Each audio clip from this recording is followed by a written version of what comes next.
standing on the border of everything. Listen close. Can you hear the spirits sing? Lost messages of long ago. Like we knew before.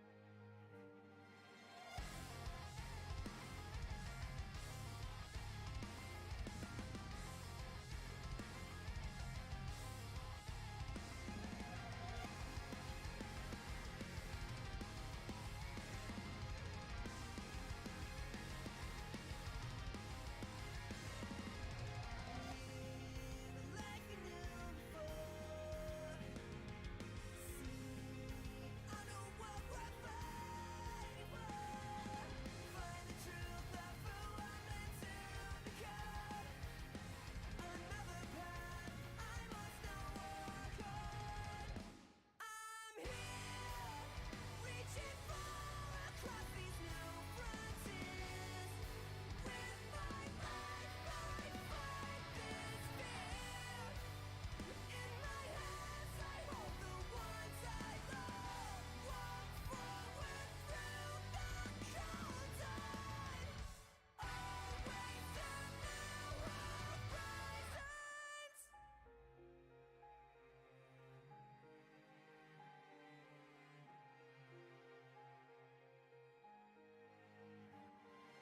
Come with me, we'll travel through the trials and tragedy. Rest and play. Can you hear the spirits shout? The secrets in their melodies. Dream, explore the mysteries. Breathe, a new life is revealed to me.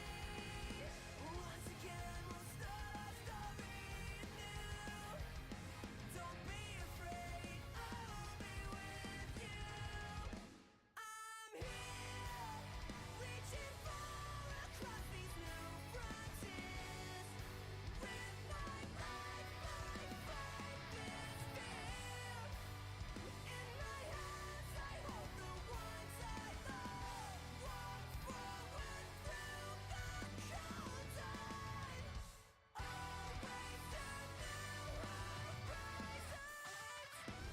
a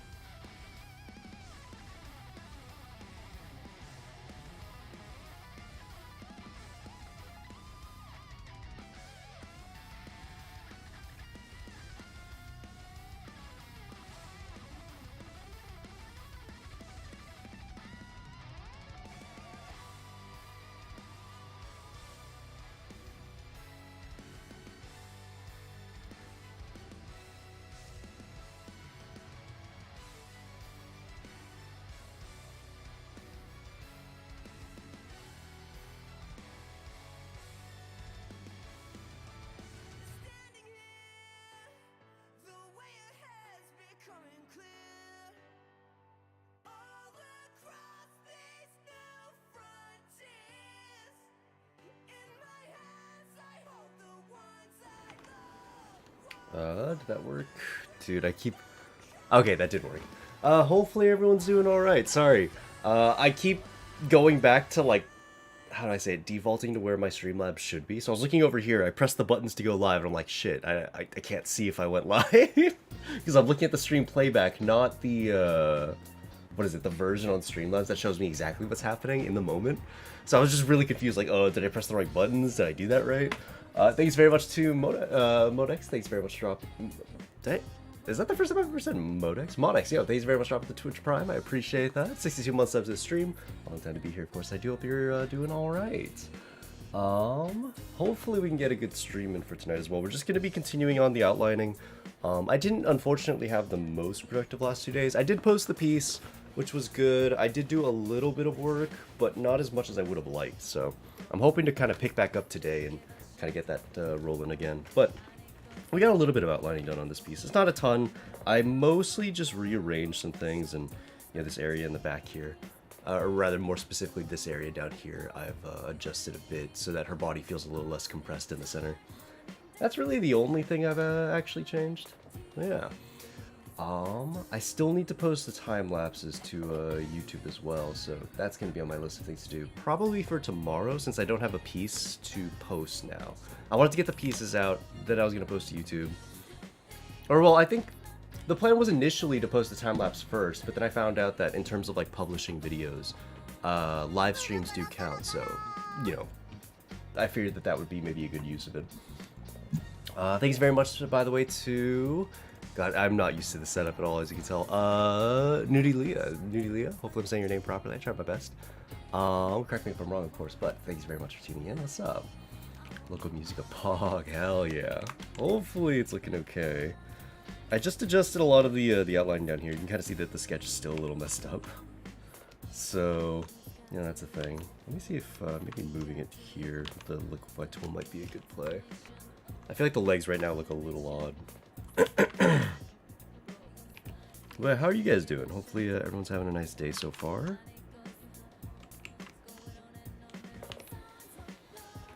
Sorry, live on YouTube. You start doing it? I'm going to start doing more like, just more on the YouTube side of things, just to, I guess, expand reach a bit better, if that makes any sense. So yeah, we'll see how that goes. I still have the outline tutorial, which I want to edit down. Or just edit is maybe the best way to put it. I'm gonna start by doing something small though, so with the time lapses, it'll kind of get me familiar with DaVinci Resolve, which is the program I'm gonna use. And hopefully in the future I can just hire people to edit, so that way I don't have to do it myself. But I think it's important that I do the first one at least on my own. That way there's sort of like a style about it. And if I do hire an editor in the future, maybe I just say like do something similar. But I don't even know how necessary that would be. I know that editors kind of have their own styles they like to embed in videos, so maybe that wouldn't even be a necessary step. It'd at least be good and maybe novel to like learn how to use the tools at the very least. I'm trying to look at the positive side of it because it's not maybe my favorite thing to do in the world, but hopefully that'll be okay. Man, how's everyone else's day going so far? I see Silly Rabbit, Stellar Starfall, Christian Kim, Tot, Otaku Casual, Modex as well, Pahe as well. I got everything. Is that the first time I've said it that way as well? I'm second guessing myself on a whole bunch of things today. Do I usually say Paje? That feels a little bit more familiar to me than saying it with the H sound, but I'm not sure. Hello, what's up? What's up? I think some basic editing is good to start out. Yeah, so I figured the time lapse, all I really have to do is like make a starting and ending screen, have a transition between those, which should be easy enough to learn, and then like slow down the playback. That way people can actually see what's going on. Since unlike the recording for this piece in particular, the recording I'm going to be posting is one that I didn't intend to have set in 3 parts. But for future time lapses, what would probably happen is I'll have 3 bits outlining, sketching, outlining, coloring. They'll have 3 separate 1-minute time lapses, and I won't need to slow down or speed them up because they should be at an appropriate enough speed that it's like not too bad to keep up with. So yeah, we will see how that goes.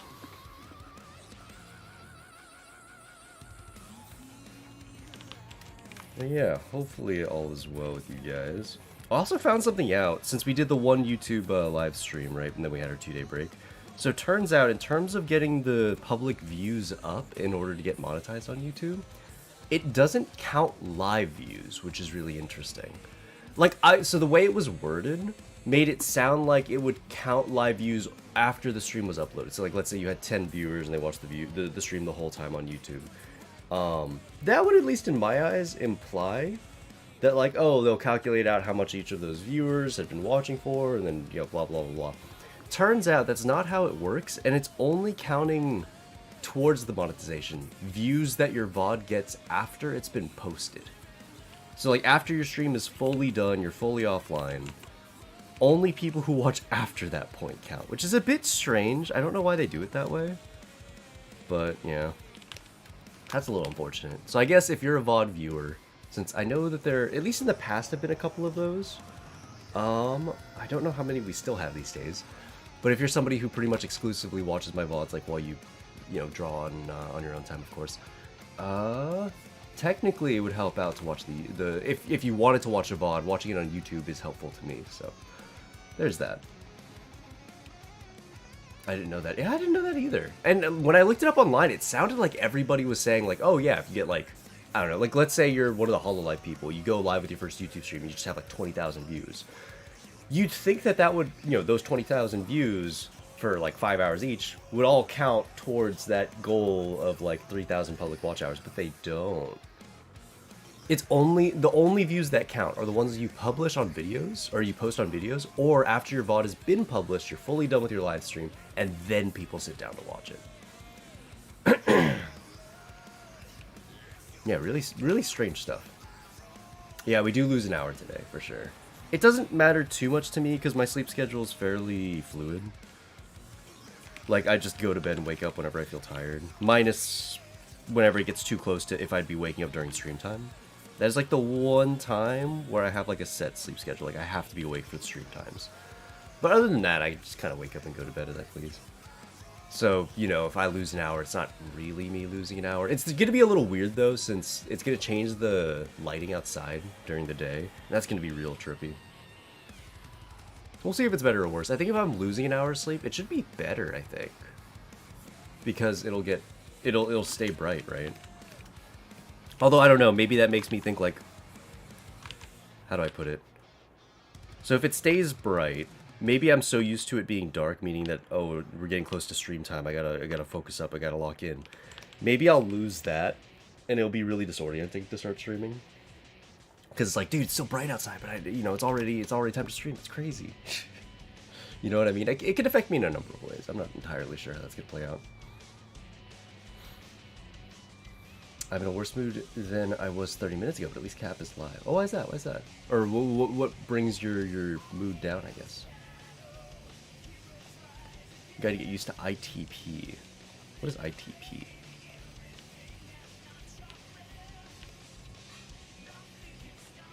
Also, but what's up? What's up? Nice frosh? I wish I could do colors like that. What is frosh? Don't have to be here. I've been on both sides for that reason. Oh, fair enough. Fair enough. Let's see.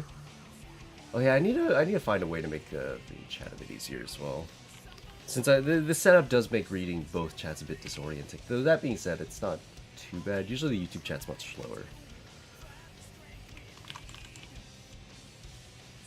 I was streaming doing art, but then started doing some speedruns on a game, and the same jerk keeps coming in and DDoSing me on a speedrun.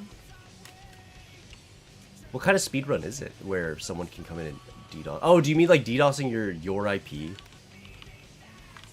I'm thinking he's like jumping into like I don't know, if you're in like a Counter-Strike server or something. Somebody can just jump in and DDoS the server. But it sounds like they might be DDoSing you in particular. Oh, COD Zombies Wi-Fi. Yeah, I can't say I'm the most knowledgeable on that.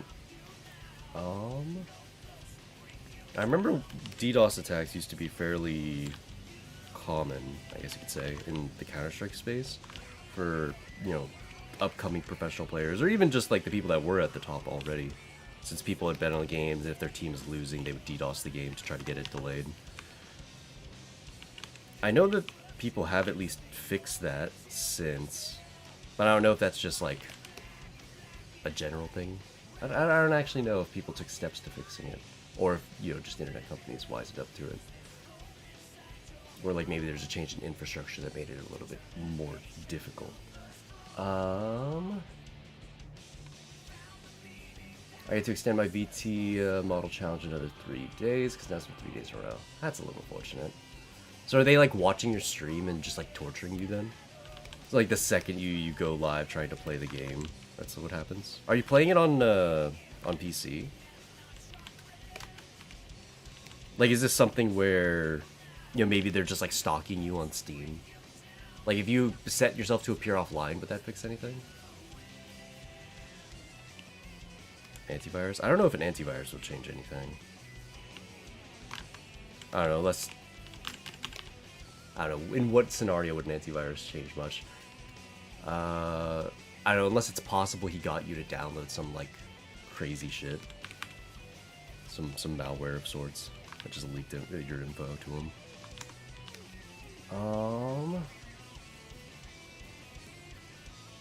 Let's see. Hi, what's going on, Afro Ninja King? How's it going? What's up? He supposedly ratted me, but it's not true since he's done this to other people. What does ratted in this case mean? New terminology for me. What a do, squad? How's it going? Working on getting the Matama piece underway, so we'll see how that goes. Remote access to my PC. Huh.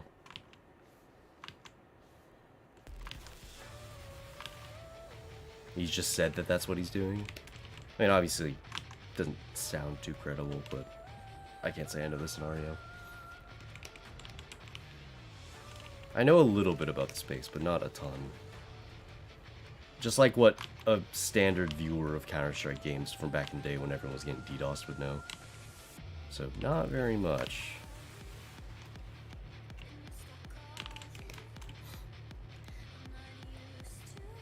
I haven't downloaded anything. Yeah, I wonder how they're accomplishing it. Yeah, have you tried setting yourself to appear offline on Steam or something? Although, what about... I'm trying to think of... IPs are usually dynamic, right? So, like, let's say he somehow got access to your IP address. I mean, that wouldn't be that helpful for all that long, would it? Don't most... I could be totally off on this. Again, I know frighteningly little about the space. But aren't most IPs dynamic? You don't use the same one for too long? Or am I totally off and that's just blatantly not true?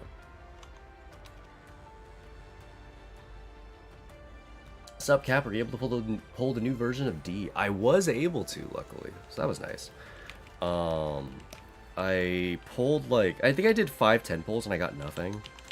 It was kind of frustrating because I had done, like, a 10 pull on the regular, ordinary recruit. And I didn't get anything either. So there's just a whole bunch of nothing. So I'm like, oh, fuck it. I'll do one more 10 pull, and if I don't get anything, then that sucks. But, you know, we'll get, like, another 10 pull sometime down the road. And then I managed to get 2 copies of her and a copy of Yolha. Which is neato. I mean, I don't use Yolha unless I have to for the solo raid. But, yeah, that was kind of cool. And as far as I understand, she's quite good. Depending on what team comp you want to use. I think... I haven't watched a ton of the content yet going over, like, how exactly strong is she on sort of the sort of testing basis, I guess you could say. When people go in, they max out her skills and they see, like, okay, well, she's good here, here, and there, you know? I haven't quite sat down to watch those streams just yet.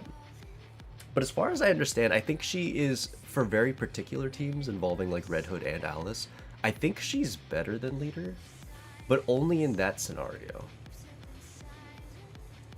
I could be wrong, but I think I saw some tests that suggested as much. But in, like, most other teams, she tends to be a little bit worse than Leader. And I think she power creeps volume pretty hard. I think. Again, could be totally wrong. I didn't do my due diligence in terms of, like, watching the streams and kind of glossing the information. So I'll get back to you guys on that, of course.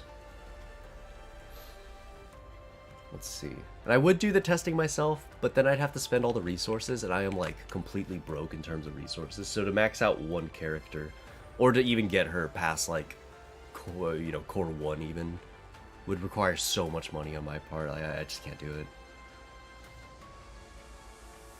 Got lucky and I pulled her in my second 10 bolt. Not bad, not bad.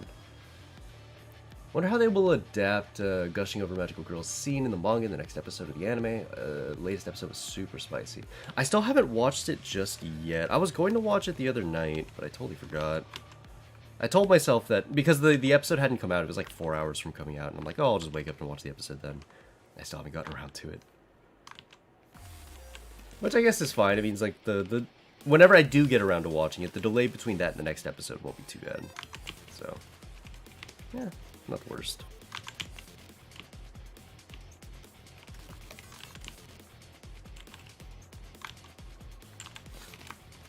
Speaking of gacha games, I tried Honkai Star Rail. Pretty fun. It plays like a standard JRPG, right?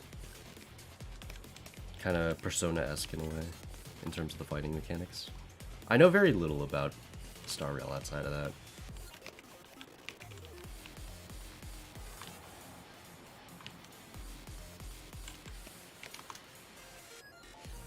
The solo raid has my last bullet squad in fucking shambles right now. 4 units are like required, and just have a Miranda for shields. And I just have a Miranda for shields. Shambles 4 units are like required, and I'm a little confused. I've played it. It's Stormbringer, right? And he has an element shield, and he's weak to. Can't remember. Is it fire? Does anyone remember? I think it's weak to fire. Just slammed my teeth into the glass cup because I wasn't paying attention. Love that. Weak to fire. Okay, that's what I thought. Yeah. Haven't played much Star Rail though. It's a good game. Well, fair enough. Fair enough. Nice art, bro. What's going on, Zero Fears? How's it going? Hello, hello. Yeah, you need a fire unit. My last bullet squad has none. Ah, I see. I see. Were you saying that Miranda is fire then? I actually don't know off the top of my head.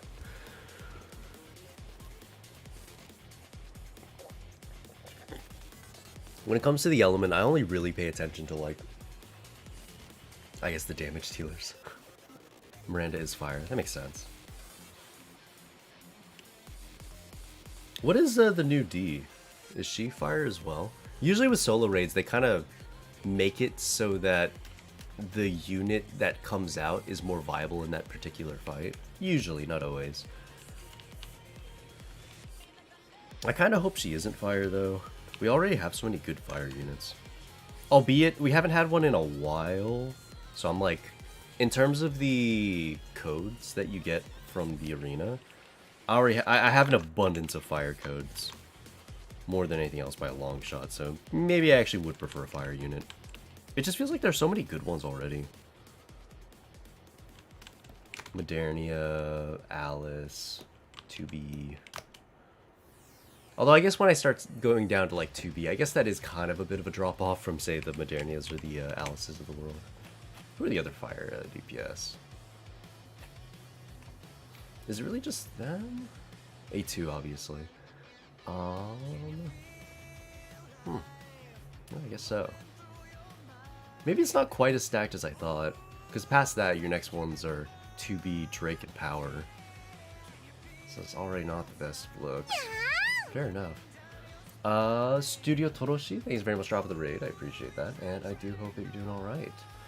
I'll see Cookies in the chat. How's it going? How's it going? Let me see if I can get you a shout out. There we go. Shout out, of course, to Studio Toroshi. How's it going? How's it going? What kind of things are you working on, if you don't mind me asking? Any chances for Nikke Co-op tonight? Yeah, we're gonna do some Nikke Co-op for sure, just after we get a little bit of drawing in. Yeah, I've been getting so unlucky in terms of getting a good squad for the Nikke Co-op in terms of just randomly queuing. It's been rough. I was kind of complaining about it a little bit in the Discord. But they came out with a new system which actually makes co-op playable if you have AFKs. But I feel like it's had the effect now where people are okay with AFKing. And I don't think I've had one game where people weren't AFK, but they weren't strong enough to not die to the turrets. So it was kind of fucked in that respect. But yeah, it's a rough time. Yesterday was the first time I didn't get levers, man. Yeah, I mean, I've been playing maybe 10 to 15 games of solo queue per day, and I'm only like top 15%. It's bad. It's been horrible. And then I played one game on Todd's account just so that he could get the co-op rewards, and immediately, like, first game out the gate, he's already smashed my damage. He managed to get a team of people that actually knew what they were doing, and it's just like, bruh, what is the luck? I've been building a manga series called Neotera. Volume 1 is being published very soon, sending it off to the publisher for this weekend. I've been building a manga series called Neotera. Volume 1 is being published very soon, and sending it off to the publisher this weekend. That's pretty hype. God damn. Sorry, it took me a double take to reread that, I guess you could say. But very nice, very nice. And congratulations on that as well. Yeah. If you want to share any pages, let me see if I can get you a permit here. Or you don't have to share the pages per se, but if you wanted to, I don't know, whatever you wanted to show off in order to show people, I'd be down to see. Like an illustration or something, maybe the cover.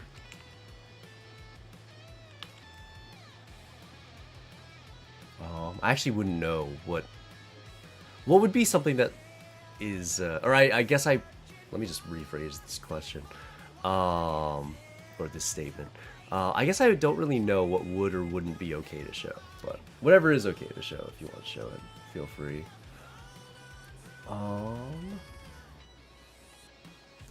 Let's see. All 3 games, full runs. Yesterday was the first time. Oh, wow. You actually managed to get 3 runs with no levers. That's kind of nice. More than kind of nice. That's really nice. Like I said, as somebody who's played quite a few of the co-op runs, or who's done quite a few co-op runs, I've yet to get like a good set of runs all in a row.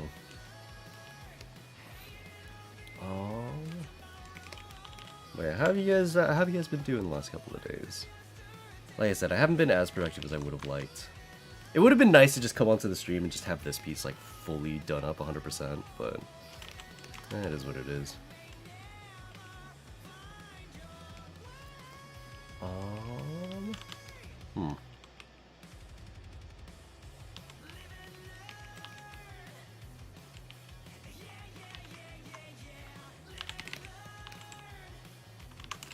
I should use this tool instead.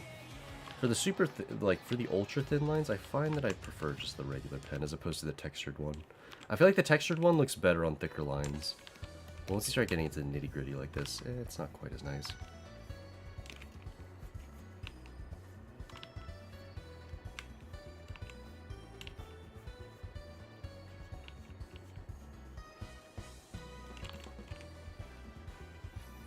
First was Doro, Marcy, Summer Honest, Privity Scarlet. Second, I forget. Third was Buddy's Little Retro from Marion. I'm so happy. Huh. Let's see. Dorothy, Marciana, Summer Honest, Privity, and Scarlet. That's actually, it's surprising you managed to get that team. Just like playing solo online. That's like an actual team comp. Heard they're adding treasures in Nikke. I need to look at these and see see what is that. So the treasure system is essentially going to be something that buffs up Nikke that aren't viable.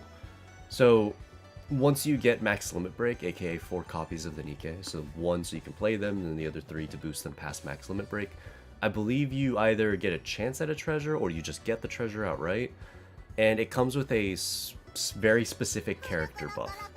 So if you're Lapless, for example, it just buffs her damage. Since she's a damage dealer, that's kind of the thing you put her on a team for, but her damage is quite lacking against most bosses. And she's gotten like massively power creeped over the last year. So, you know, with the new treasure system, hopefully her damage becomes something where you might actually consider playing her in like solo raid or something. They're also buffing Diesel, Freema, Exia, and they're all getting character-specific buffs that should hopefully make them pretty viable. Again, obviously you need multiple copies of that character, so a lot of people are seeing that as like a pay-to-win aspect to the game, which is, I mean, not ideal for a number of reasons, but...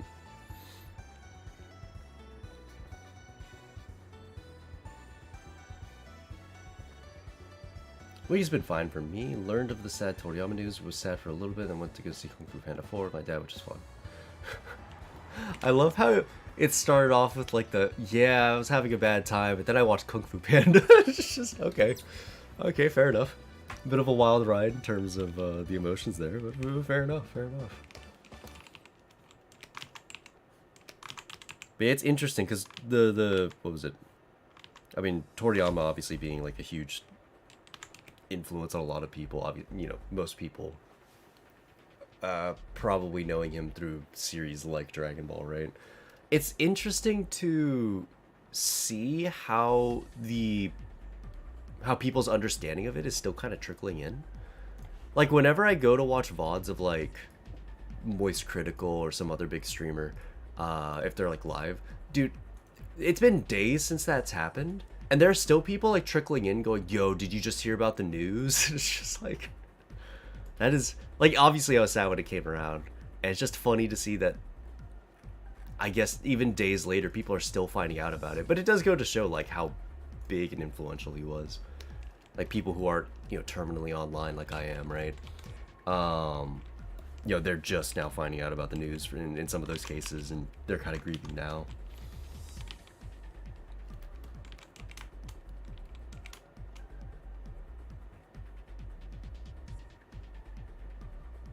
They were on different days. Well, that wasn't obvious by the way he said it. You know what I'm saying? You're just like, yeah, I was sad for a little bit when Toriyama died. Then I went to go see Kung Fu Panda. It's just... Surely I'm not crazy, right? That's just a funny way to frame it. Oh, I'm Asmongold most critical. Yeah, like their chats have just man, I can't spin together a sentence. They've had a lot of people in their chat just kind of coming in like kind of late to the news, like, oh my god, did you hear about this? Did you hear about you know, Toriyama dying? Happy news is that his work will continue to inspire people for generations to come. Indeed, indeed.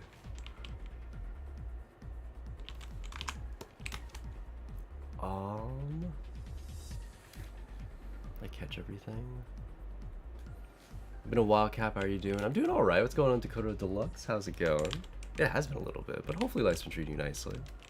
You been up to anything on your end?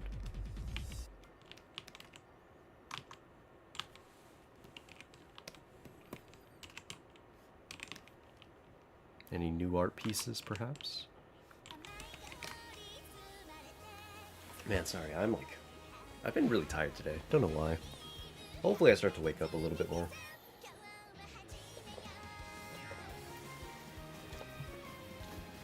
Ugh. Oh, you know what? I think it was 2 days ago. I decided to try playing Tekken online again. Just kind of on my own time. Since the last time I played it was... Well, the first time I played it on stream was the first time I'd played Tekken online. And we did pretty well. I kind of wanted to see if I'd still stack up pretty well against, you know, whatever rank I was at. And actually, still doing pretty well. I still have like a pretty high win rate. Feels nice. I'm hoping that I'm not, what is the word, playing really scrubby or anything. I'm trying my best to learn like proper ways to play Tekken. So far I think it's been going alright. I don't know how the rankings go, though. I have to double check what rank I'm currently at, and if that's even considered good. I know the little number next to my Jin is like 60 or 70,000 something. And I still don't know exactly what that number means. Oh, who do I play? I play Jin.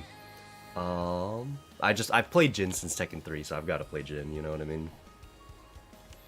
But yeah, I don't understand what the number above your name means. I know that you have a rank separate from that number, and I think that that number is supposed to correlate with how good you are. I mean, I don't know, but it seems like good players tend to have higher numbers. So there's probably something to it, though I don't know.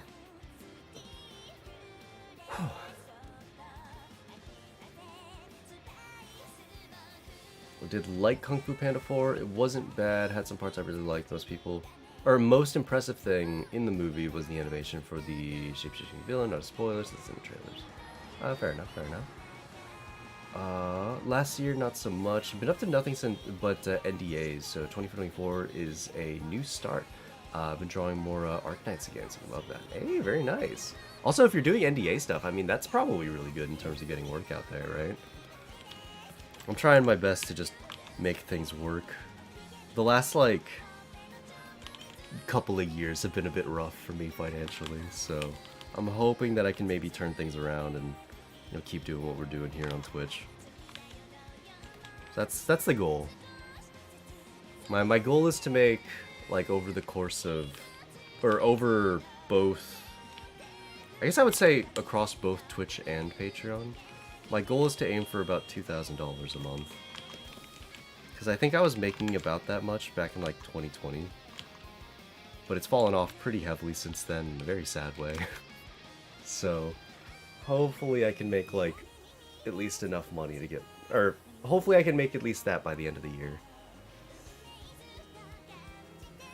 I believe in you, brother. I'll try my best. Ugh. It's been a lot of grinding stuff out recently, but I hope that it's gonna be well worth it.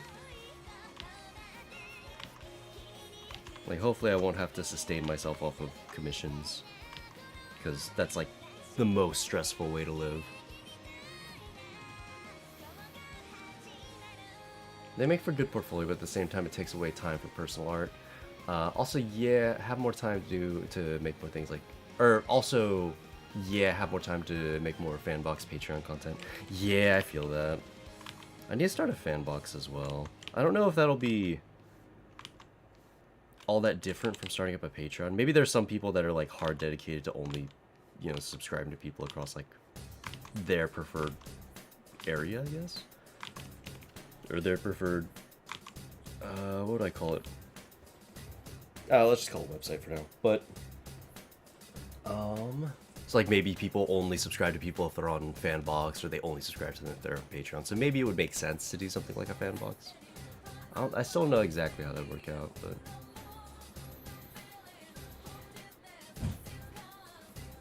yeah, you can do both. Like, some people prefer to pay through Fanbox or Patreon. Yeah, so maybe for those people it'd be nice to have like the multiple platforms going down. So hopefully I can set that up, since it would be nice. At least I imagine it would be. Whew.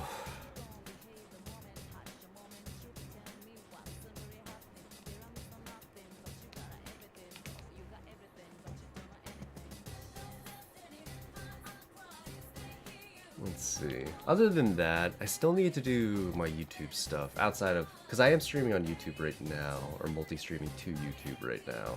But I also need to set up a, or get like a video going on there. Hopefully like a time lapse or something would be nice.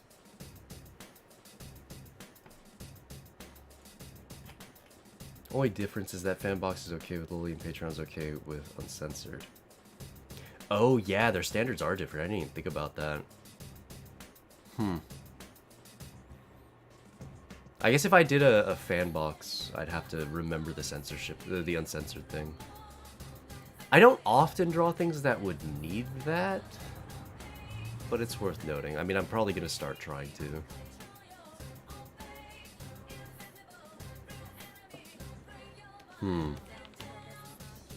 Because I think in the future, it'll probably... I imagine people would be more inclined, I guess, to jump into the Patreon if I had more content like that. And while I'm doing more NSFW stuff, not stuff that necessarily needed a ton of censoring, or like Mosaic. It's better to use Mosaic than Black Bar from my experience. How do you make a Mosaic? I actually have no idea. It's probably something that Clip Studio can do. I wouldn't be super surprised if it's built in. Would it be under filter? Maybe distort. Filter, distort, zigzag, panorama, curved surface, fisheye, geometric distortion. That sounds about right. Hold on, let's see what that does. So let's just go a whole bunch of colors here.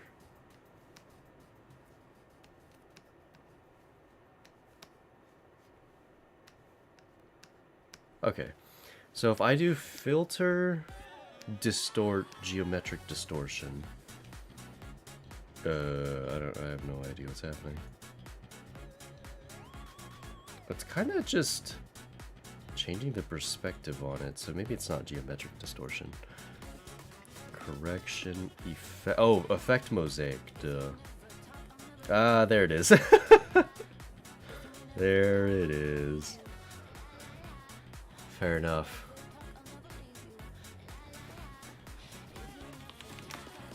Okay, fair enough, fair enough. That's news to me. I just got 4 modules. Oh, damn. 4 out of 6 is pretty good. I think today I got 2, and those are the first 2 I've gotten in ages, so I was pretty happy with the 2.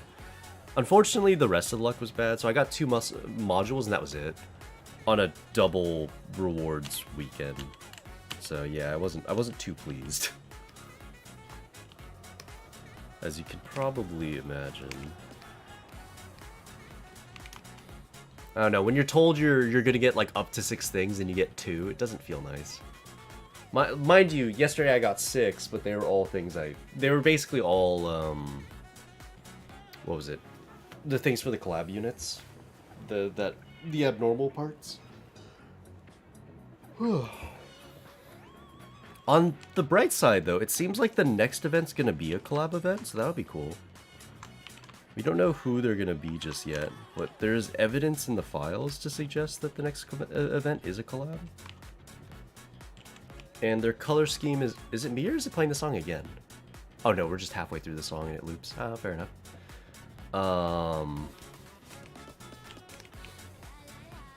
What was I saying?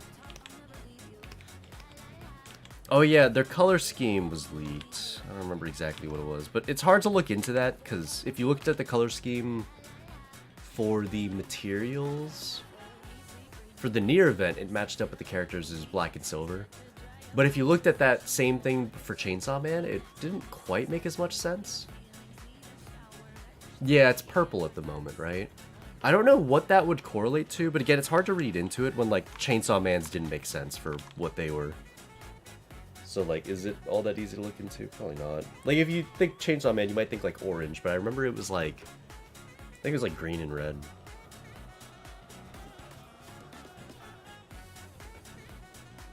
I think they're saving for Half Annie. In terms of, like, collab event, or? Alright, dude, what's going on, Speedy Game? What's up? What's up? I'm doing okay. Just trying to get art done, or trying to get as much art done as I can, and hoping for the best. Trying to grind out work so that I can A, get money in my pocket, and B, hopefully set myself up well for the rest of the year. Try and take matters in my own hands instead of just curling up and dying, you know?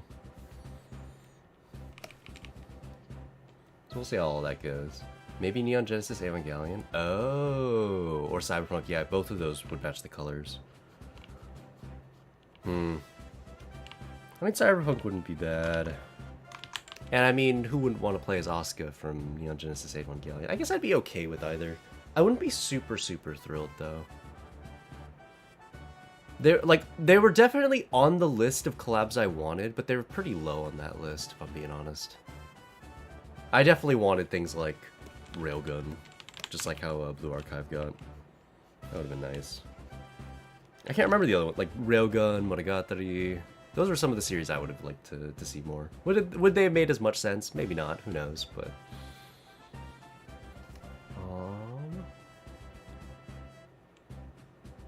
Still hopeful for a Ruby collab.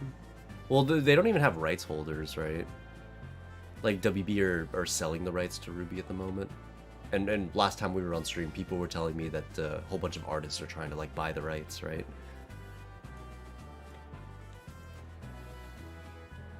So it seems like Ruby's kind of off the list.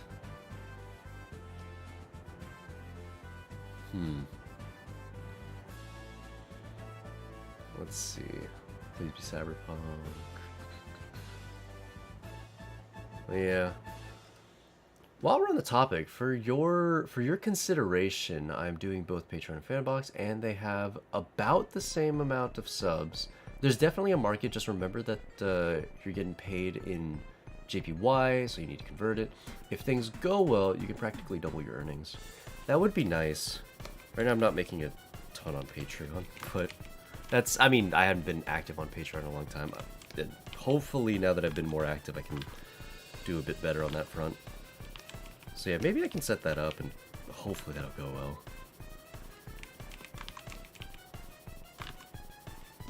Oh yeah. I really don't like this rendition of the song. I kind of want to remove it from this playlist. Like, I like this song, obviously. I just don't like how this person did the instrumentation for it. It's kind of annoying. They have, like, a whole bunch of things in the background that just don't sound nice. Hold on. There's probably a better one out there. Unwelcome School. How's this version? Let's, cue this one up. Okay, this is the one that's... Or at least I think this is the one that was in my playlist before. Maybe I'm wrong, but... Let me see. Yeah, I like this version a lot better regardless, so we can add this one. How do I add this to my play? Ah, here we go. Add to playlist, stream music, multi-stream music. Ah, okay, there we go. But yeah, hopefully that'll be a bit better.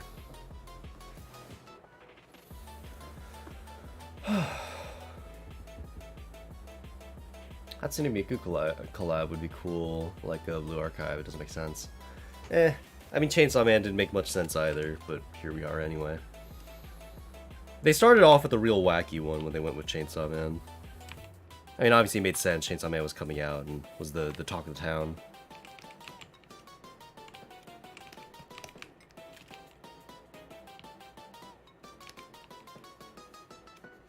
Man, I feel like whenever I hear about Chainsaw Man these days, so many people are so down on it. Which kind of sucks because I really like the anime. I wasn't a source material reader, I wasn't super hyped for the anime to come around, but when I saw it, I was like, oh, that's pretty good. And everyone I've shown it to has, like, loved it. And then I hear just all these negative things. Just all the time. Like, people, oh, I didn't like the anime, or oh, I didn't like this, or... I think recently a headline that popped up was something along the lines of, like, Chainsaw Man broke the record for, like, the most number of losses at the Crunchyroll Awards. It's like, man, this is...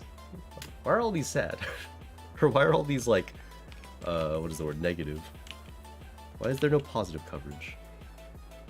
Did you read One Piece? Nah. I mean, well, I know the story of One Piece. I've watched people cover the entire story, like Totally Not Mark on YouTube.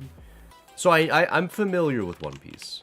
I haven't sat down to watch much of it myself. When I sat down to watch it, it was the 4Kids version when I was a kid. And I watched all the way up until the arc where they introduced Chopper. But yeah, it was the 4Kids dub, so who knows what ways they fucked up the story, right? Last year was stacked. The thing is, Chainsaw Man was 2022. Why is it in the 2023 Anime Awards? I don't understand. So, like, obviously it's going to lose. It wasn't even there. Let's see. I thought people loved the Chainsaw Man anime. I loved it personally, and everyone I've shown it to has loved it. But, yeah, I don't know. I know a lot of people that were fans of the manga didn't like the anime. And then the anime apparently didn't sell well. Like, in terms of what they were expecting, it, like, massively underperformed. Luckily, it's still getting sequels, though, and everything. Thank God.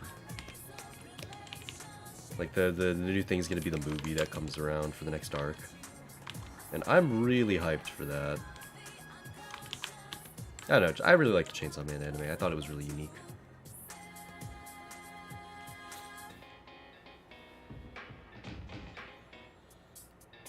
Horrible version of One Piece. Yeah, more or less. It's because anime Twitter is allergic to subtlety. Maybe, it's possible. Can't believe they're doing a remake of One Piece. So, how is that going to work? Does anyone know? So what was it? Wit Studio are the ones behind it. Are they literally just remaking the anime episode to episode from scratch? Are they truncating the whole thing? Are they redoing all of it or just a particular arc at the beginning? Like, how does that work?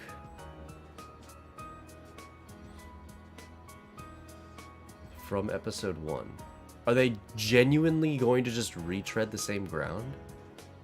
Because I don't see what the point is. Like, are they just gonna keep continuing until they catch up with the other anime? Maybe they'll make it better paced with less episodes per arc.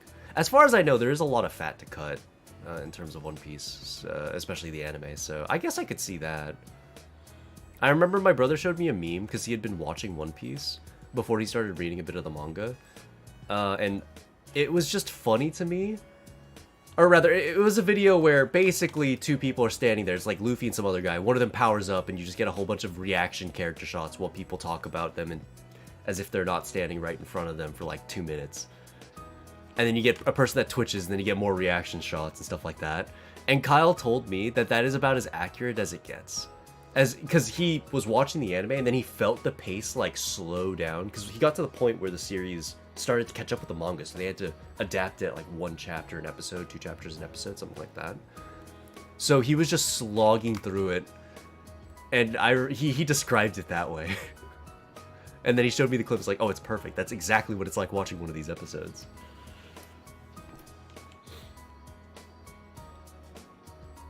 They're gonna match, change it to match the current pace, more manga accurate. In theory, you wouldn't want to match the current pace though, right? The current pace is the slow as balls pace. I don't know why I said it like that, but I'm gonna stick with it. I already said it.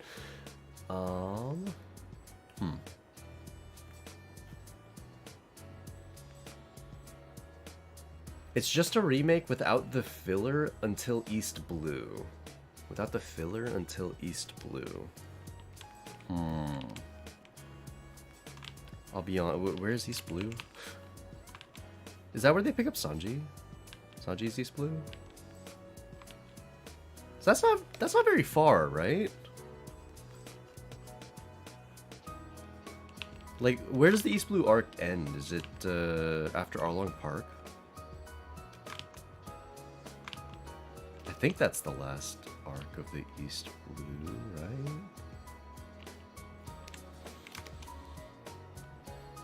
Before going to the Grand Line. Did they go to the Grand Line after Arlong Park? Mind you, I didn't really watch this stuff. Like, I watched it as a kid, technically, but, like, as a kid, I could barely remember anything, and it was the 4Kids version. Yeah, okay. So they're only covering that bit of the story, then? That's interesting.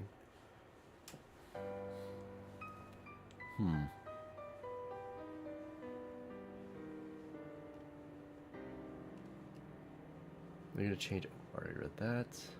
But yeah, I mean, it'll be interesting. I might give it a bit of a watch. I watched the what was it, the live action. So I have a vague idea of how the events go down. I did technically watch it as a kid, but I know that both the live action and the 4Kids version are kind of fucked in that regard. Or like they're not the most accurate of tellings. Albeit the live action, I think, kept the spirit of the show alive while changing a lot of the events. It's gonna be like seasons. Oh, is it gonna be a seasonal anime? I mean, it makes sense. I don't think of Studio Wit as like running year-round shows. I think of them as the studio that dropped a whole bunch of their shows because they wanted to make sure that their animators weren't being tortured. And good on them, you know. Made me like them a lot as a studio. Albeit, I don't know, I have yet to find a show of theirs that I'm a huge, huge fan of. Because I know that they dropped, like, what was it? Attack on Titan and Vinland Saga and one other one.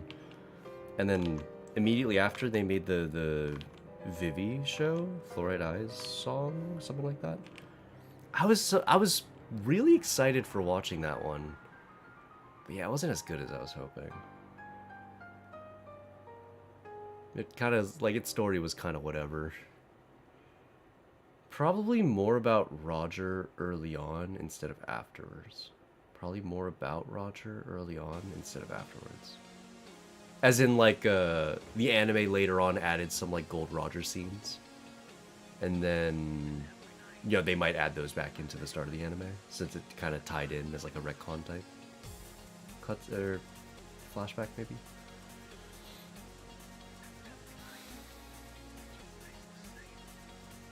Musica's animation is really good, though. Yeah, they put out some beautiful looking stuff. It was honestly one of the reasons I was so excited to watch the Vivi show.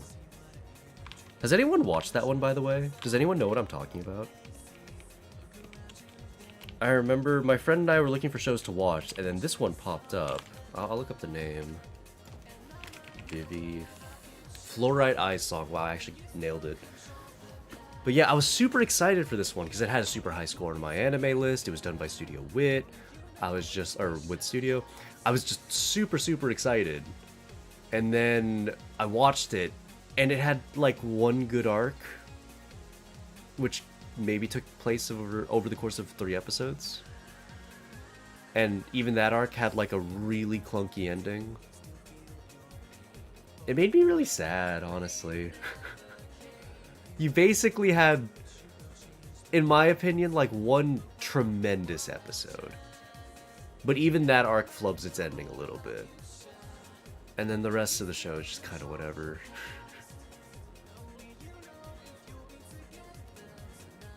Vivi Fluorite, yeah. It's good. The singing one, yeah. I don't know.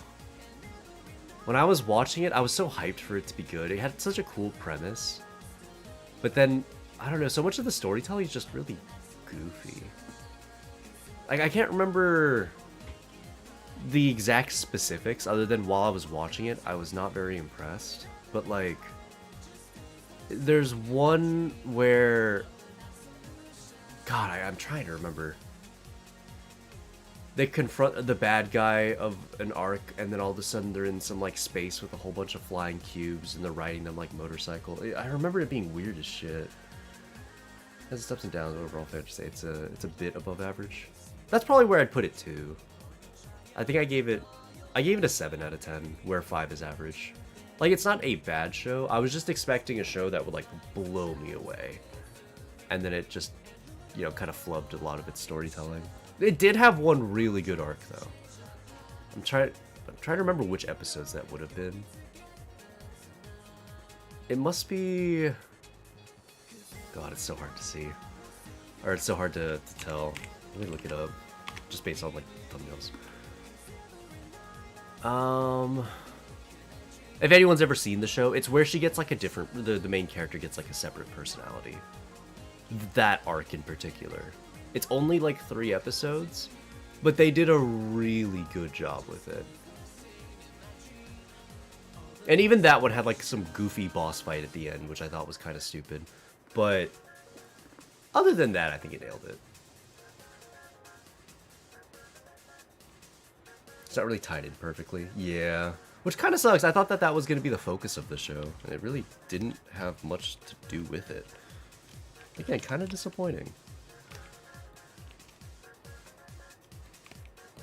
Again, not a bad show. I don't want to make it sound like it was a bad show. It's just, I was hoping for something a bit more.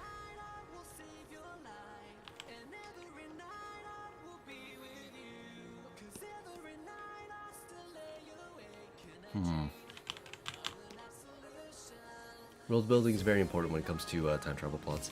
Yeah, and they definitely flubbed it a bit.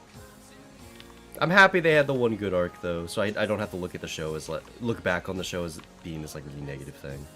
I can go back and go, hey, this arc pretty good. I kind of wish it was the final arc of the show, but I understand why it couldn't have been. Like it's an arc that only works if it's the penultimate arc, based on the way that it's all been set up, you know.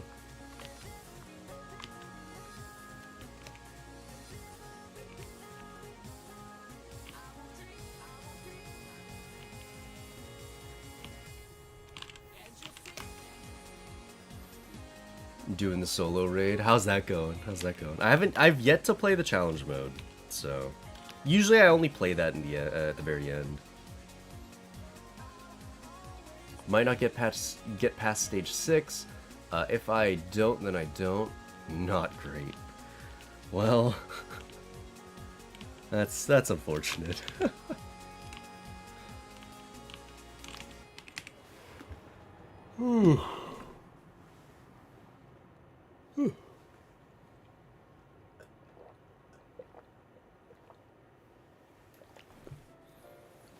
One good time travel shenanigans. Steins Gate 0 is top tier. Yeah, I really like Steins Gate. I'll be honest though, I did not like Steins Gate 0. Mostly because it's really clunky relative to Steins Gate, and that comes as a direct result of the way the visual novel's set up. Because essentially the story makes for a much better visual novel. You have a lot of choices, there are a lot of things you can do, but none of that's really reflected in the anime, and there are a whole bunch of things that the anime alludes to that just end up being hanging plot threads. It's really unfortunate.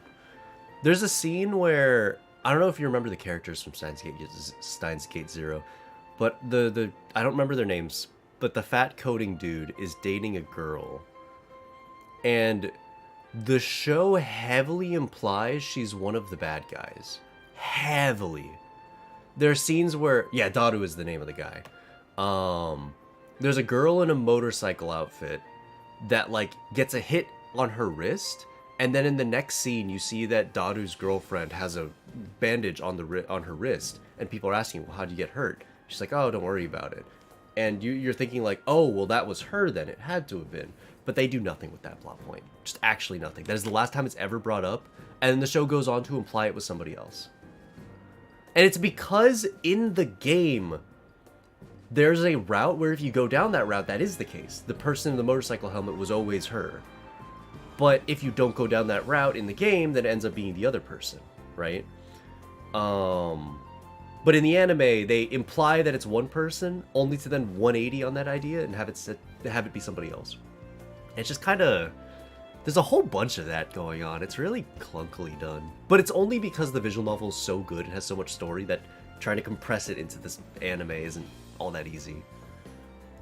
Like, they were trying to reflect that there are these multiple endings and these multiple arcs, but I feel like they did flub it a bit. The original Steins Gate's super good, though. Like, as an anime, it's still one of the best anime of all time, for sure. And that's not to say Steins Gate Zero is bad or anything. It just suffers from too many hanging plot points and some really bad fight choreography. Like, people on top of a roof allowing somebody to run across the roof when they're holding assault rifles and they don't manage to hit her. It's just like, well... You know, stormtrooper aim, am I right?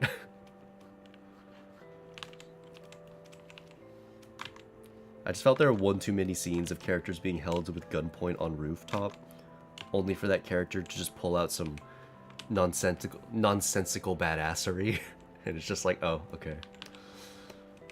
In the visual novel, they explain it in the other timeline, but in the anime, they kind of lock you into one specific timeline, so there's none of these explanations being made. It's kind of messed up. I don't know. I definitely feel like the anime could have been a lot better had they... I don't know. Not got lost in the sauce. You just can't clutch it like that. It's just kind of a dumb scene. If you know the scene I'm talking about, just the characters on the rooftop, held at gunpoint with multiple assault rifles aiming at them, and one girl's able to just cross the roof towards the people with assault rifles and, like, murder their ass. And it's just like, bro, they have assault rifles. What, is she faster than the speed of light? What is happening? Somehow they did it so well in the first one. I think in the first one, there were none of these scenes where things were so impossibly set up. Like, I think the scene would work well. So, rather, in the original Steins Gate, there's a scene where they're held at gunpoint and one of the girl like kicks the gun out of their hands. But the very specific thing in that scene is it's a handgun, like a semi-automatic handgun, and they're like really close range. So the idea that somebody could kick the gun out of their hands isn't that far-fetched. Like, it's not amazing, but it's also not like so crazy I'm sitting there like, this is the dumbest thing I've ever seen. It's like, oh, okay, she got too close. Fair enough. Yeah, in episode 18, she's practically dodging bullets. It's just like, bruh. Why do we have a fucking Spartan on our hands? Where's the Master Chief? Is he in the scene too? They didn't know the spray patterns. Exactly. That was the problem in that scene. Frankly, they were all silvers. Easy to dodge these bullets. She was just bunny hopping around on the roof. There's nothing you could do.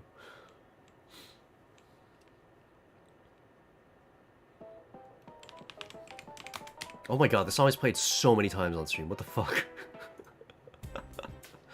Let's just skip the song. It's fine. And the part where she's supposed to die but somehow got back up and can still move, it doesn't make sense. Yeah.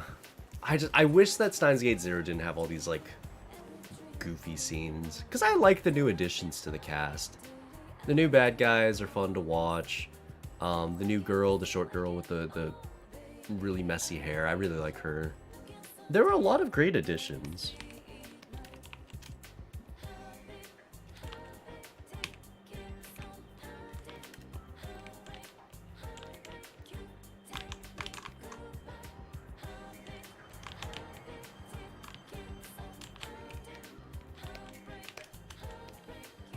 Doing awful in the solo raid. Well, do you have a... It's weak to fire, right? I mean, all you have to do is just... I actually don't know. I can't think of too many teams because there's so few fire units that are good.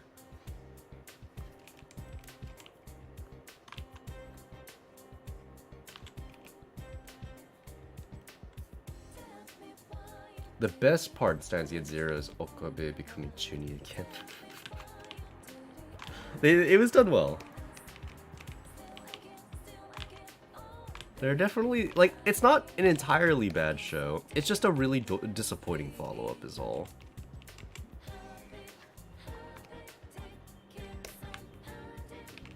It had some big shoes to fill.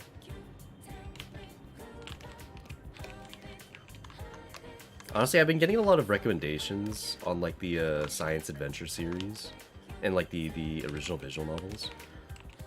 And I still think the biggest disappointment for me is Chaos Head. That show had such a cool premise, and I all the time I sit down and think like, how could they have fixed that plot? Because if anyone's ever watched Chaos Head, it starts off really promising, and then just kind of devolves into battle shonen-y nonsense. And I think a big part of that is because the show decided to sell it to you as if it were really grounded. Like, it's a really grounded psychological thriller, but it becomes a battle shonen, like, 3/4 of the way through. And with like a nonsensical soft magic system. So I'm always thinking, like, how could this plot have been, like, salvaged? How could you have taken Chaos Head and, like, allowed people to buy into that system more? One of the things I was coming up with is, I feel like the obvious thing is that it needed a hard magic system. The soft magic system, the Gigliomaniac stuff, could have been done so much better if they had defined the rules about what they're allowed to do and not allowed to do. Whereas the whole time, it kind of felt like it was plot convenience as a power. It's like, what would be the most convenient thing for the main character to spawn? This, okay, spawn it in there. So it could have benefited from a better magic system. Take the magic system in, like, Steins Gate, for example. You have 2 different times of time travel that are accomplished by different machines. You have the one that allows you to go back within your same timeline. However, events are predetermined to play out the way that they are meant to, based on whatever your how do I put it? There's like a point that you can't change. And that point will always happen regardless of the way in which it happens. And if you stay within the same timeline, it'll just keep looping. Then you have the machines that allow you to change timelines. And they did it really well. In that, like, oh, this machine does this machine does that, and this is what the main character can do. Like, it's really well defined. And I feel like that hard magic system allows the show to thrive. But again, Gigliomaniacs and Chaos Head are just told, like, you're just told that they can do whatever. They can clone people, they can, you know, make bombs, they can spawn giant-ass swords. Well, actually, technically, that's just something that you do with your power. There's just a whole bunch of weird shit. And it's just like, man, what if Gigliomaniacs only had, like, their one niche thing? Something that would be much easier to write around than, oh, they can do, like, whatever their mind wants them to do. They turn delusions into reality. It's trackable and not as OP. Yeah. The best part of Science Gate 0. Oh, already read that. I feel like the only way to beat Soul Raid is to have started on day 1 or spent a lot of money on resources. To beat Solar Raid? Like the current Solar Raid, you're saying? Is it that crazy? I mean, I know I'm obviously over-leveled for it, or for getting to the challenge mode. But is it, like, once you're there, is it that crazy? Like, in challenge mode, is it that insane? It's just Stormbreaker, right? Or Stormbringer, sorry.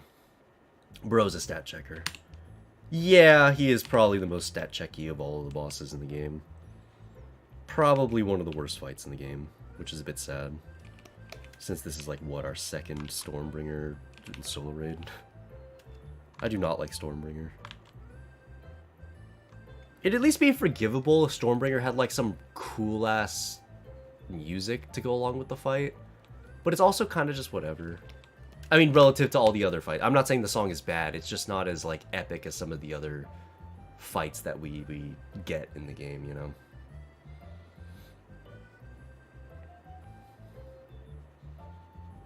I can never beat Solo Raid ever. I started near the end of the Red Hood event. Okay, that's fair. You're fairly new then. That's like 4-5 months of the in-game experience. That's, yeah. I could see that being quite difficult, actually. And given that he does kind of element check you, you do need a pretty decent amount of investment on some fire units. Which might be a bit hard with 5 months of experience in the game. At this point, give us Land Eater Solo Raid. We've gotten Land Eater, I thought. I think it would be a pretty decent fight if they did some minor tweaks. Am I wrong? Have we never had Land Eater? Let me see. Nikke Solo Raid. Bosses. I'm just interested in seeing what bosses we've already had. We've definitely had Train, yeah, for sure. Let's see. Solo Raid. I just want like a list that shows all the different Solo Raids we've played. Is there a list like that I can find? I can't find a list. Do I say Solo Raid bosses seasons? That way it shows me all the different seasons of Solo Raid. And then I can maybe get them all planned out.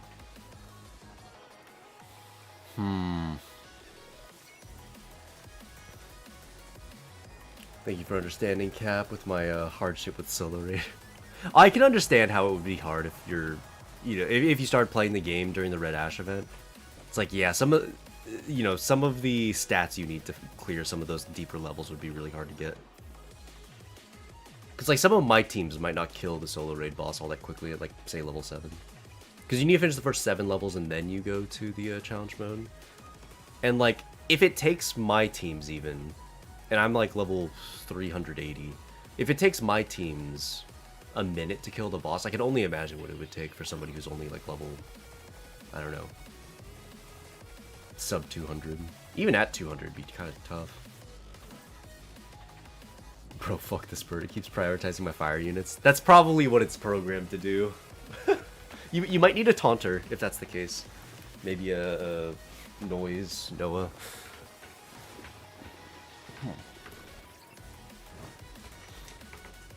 Keck W, I see you after Ninja King. How long ago did you leave that message in the YouTube chat? I wish the YouTube chat came with timestamps. That'd be nice. Maiden, your time is now. It's a long-ranged fight, so probably not. As much as I think Maiden was fine, I think in the previous Solo Raid. I can't imagine her being good in this one. There's no way the shotgun teams are going to be good. They might still be good enough to be like Team 5, but I think that might be the limit. Although you never know. I mean, Leona changing your range modifier might make them worth running. Yeah, Tove and Leona might manage. That's fair. I still haven't invested in my Leona yet. I was going to, and then, D came out, and it's like, oh, well, I kind of have to invest in D, because she's just insanely strong. So I'm just waiting to see, like, where I should invest in her. Like, what skills and everything do people find are going to be good. She, as far as I remember seeing in her kit, she's probably going to be, like, bare minimum 777 and then maximum 10-10. Like, as far as I had read, all of her skills are useful. She doesn't have, like, a bad skill where you can go, oh, you don't need to invest in that. Let me double check what her skills are, because I don't remember them exactly off the top of my head, word for word. Okay, the first skill is where you get your pierce damage buff.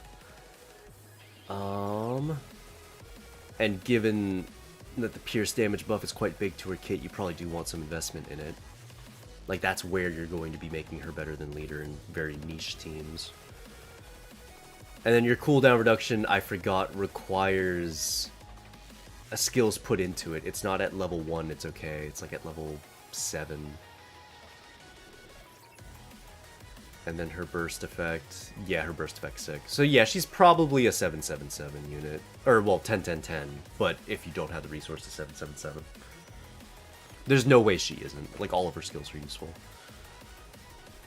Which, on one hand, is nice, and on the other hand, kind of fucking sucks. Because that means so much investment, man. So much. I've been preemptively investing in my Laplas and my rolls. That explains it. Because the other day, I jumped into your account just to do the co-op stuff, and I was like, oh, I might as well do the dailies. He hasn't done them yet.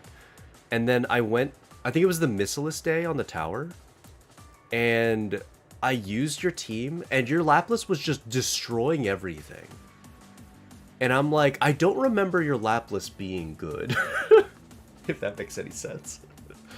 I was very surprised by that. Like, your Lapras was out damaging your Maximal, and I thought that your Maximal was fairly invested, so that was really strange.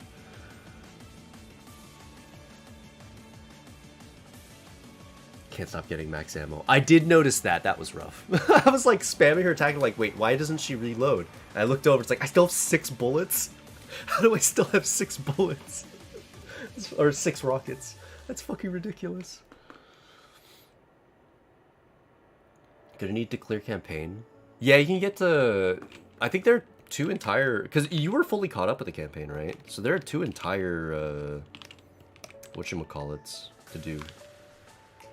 Chapters. There are 2 entire chapters, and all of the sub-quests. Submissions. So that's like a ton of gems just sitting on the table. And 2 lost sectors as well. How harsh the power requirements? They're not bad. I think you could probably get through the first chapter easily. I think the second chapter you might struggle with a little towards the end, but I think you could do it. Like, I don't think it would be that bad.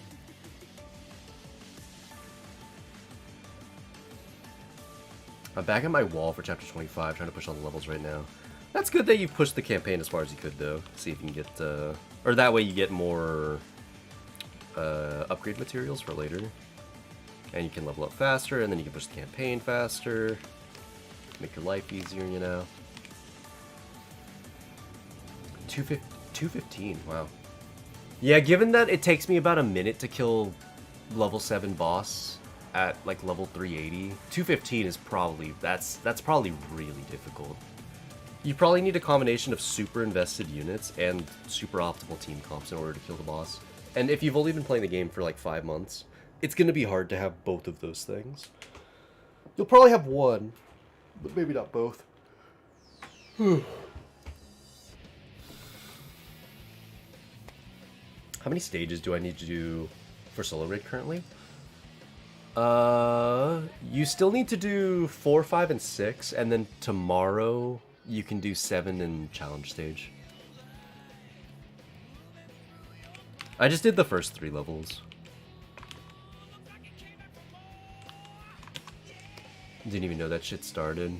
The little Solo Raid icon's not enough to notify me. Yeah, no, I get that. I actually didn't know either. It is also co-op, by the way. And they changed the co-op system to make it a little less painful, which is nice. Like, if you get AFKs, it doesn't matter. You can force them to... If all 3 people... If 3 of the 5 people on your team are all aware of what's happening, you can force the person to burst immediately. But let's say only one of you is aware. You can still force the person to burst. It just takes 5 seconds.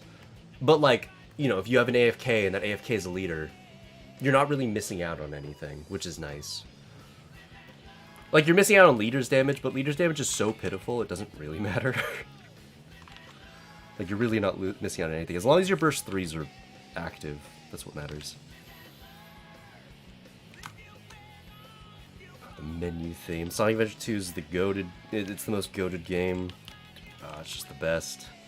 Clearly, when you said that, you meant it in a positive way.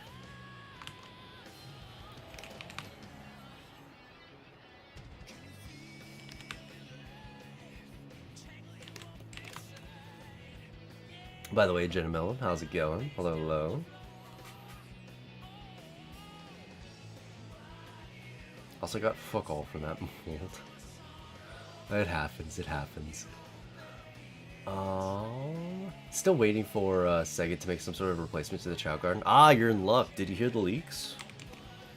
After all these years, we're getting a Chow Garden. It is going to be a separate mobile game, though.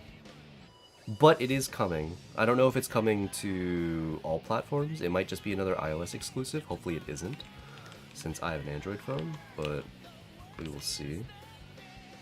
But yeah, they are adding a Chow Garden game, according to a very, very credible leaker. We're getting, I think it was 4 games this year. So there's Sonic Shadow Generations. There is the Chow Garden game. Shoot, I can't remember what the other two Sonic games were. They were more mobile games. There are leaks in a mobile game at that? Yep. The leaker is like 100. It has like 100% accuracy, so it's almost certainly happening. Like if the Chow Garden game isn't coming, then that would be like their first miss, if that makes sense. And they're not somebody who comes out of the woodwork once, like, how do I put it? It's not like they haven't done a whole bunch of leaks. They've done a whole bunch, and they're all 100%. So, assuming that that's all real, then we're all... Which, I mean, it would be hard not to assume, given their track record. Then, yeah, we're getting a Chow Garden mobile game.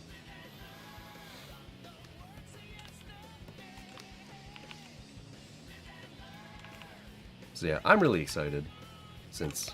I mean, so long as it's not iOS only, like their new game, Sonic Superstars or whatever. Does anyone... what is the name of the new iOS only game? I think it's called Sonic Superstars. No, that was their console game, actually. What was the Sonic mobile game? Sonic Dream Team. It's not like... I hope it's not like Sonic Dream Team, where they make a genuinely good game, and then they only allow you to play it on the Apple Store with, like, a subscription fee to their platform. Not even just on the Apple Store. It's like, not only is it only available on iOS, but you also need to pay for their subscription stuff. So, that was a bit rough. Oh, I'm out of energy drink.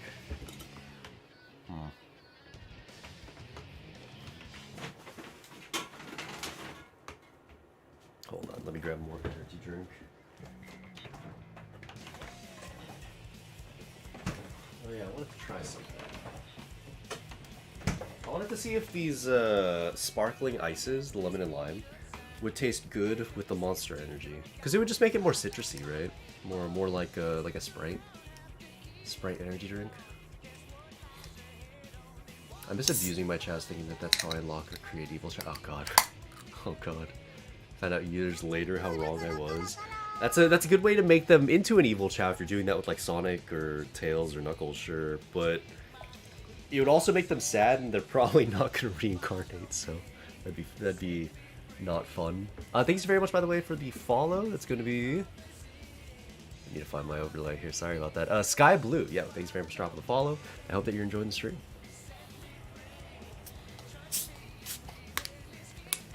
Spent hella long trying to create Chaos Chow.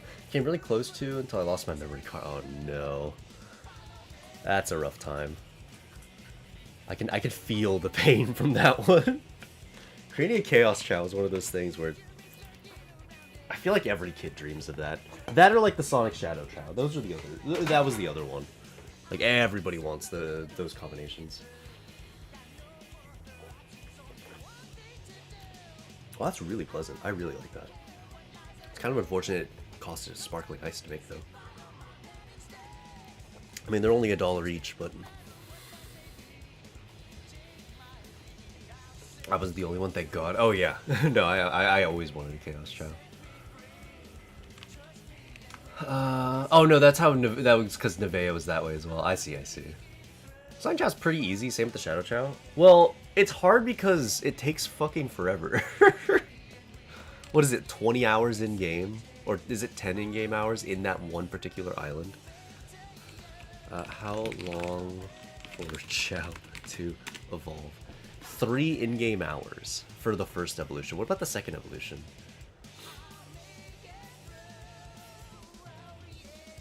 $10 hours, yeah. So 3 hours to get them evolve, and then 10 hours for them to reincarnate. It's like, bruh.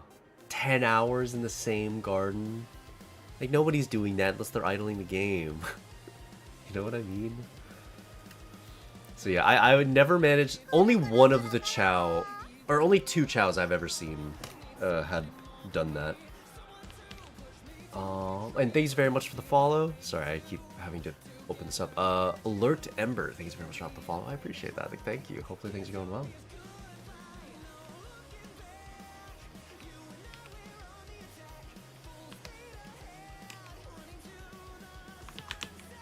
We're almost done with the or I say almost done with the line. We're almost done with the majority of the line art. Eh? There we go. That's more with what I mean.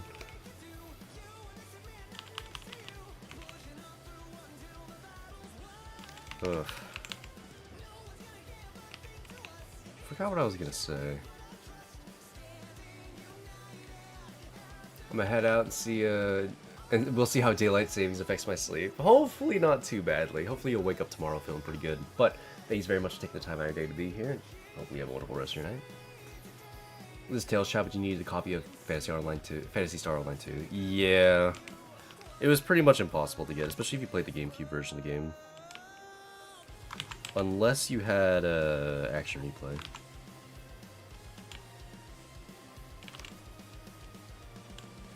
Putting 2 Raptures that are impossible to kill, putting 2 Raptures that are impossible to kill and can heal each other every 5 seconds is an act of treason. Putting 2 Raptures that are impossible to kill and heal each other every 5 seconds is an act of treason. Oh, this must be on a regular campaign stage, right? Are these the hit rate ones? Tribe Tower. These are the hit rate ones, right? Where you have to hit them a fuck ton in order for their shields to go down, and otherwise they're just constantly sitting there healing. You just need a really high damage unit.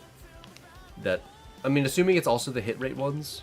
Which tower is that, out of curiosity? I can give you recommendations for units. Because you might need to change up your setups if it's the hit rate one. Since, like, for example, if you're in the Missless Tower, it might be a bit difficult to break through that.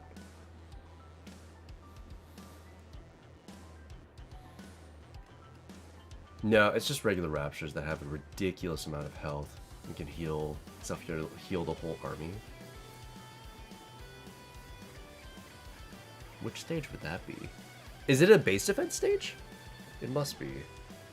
Or it's either base defense or defend the right side, right? That sounds like a defend the right side, based on what you're describing. Or it's where they walk across the screen, right? And you have to stop them from getting past the barrier. Base defense is the worst one possible. Wait, so is it the base defense or is it defend the right? It's capture the middle. Ah. And it sounds like your regular Tribe Tower then, right? In which case, what's your team called? Because, I mean, you're probably not killing that one, realistically. What you're probably meant to do is hit the magnetized units on the sides. Or stun. You might need to stun them as well. Oh no, it is the... Okay. It's the Tetra Tower. My god. Okay. Tetra Tower 135. Let me look at what this looks like. Tetra Tower 135. It's the first thing that popped up, by the way.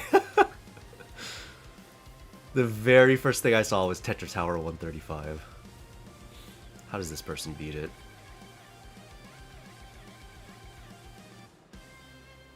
Oh, they just straight up killed the thing in the center.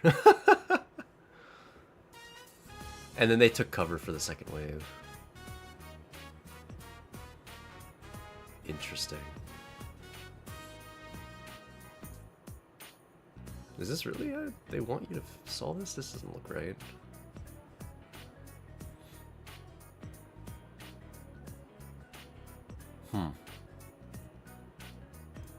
Yeah, if you want to see this person's solution, you can check it out here.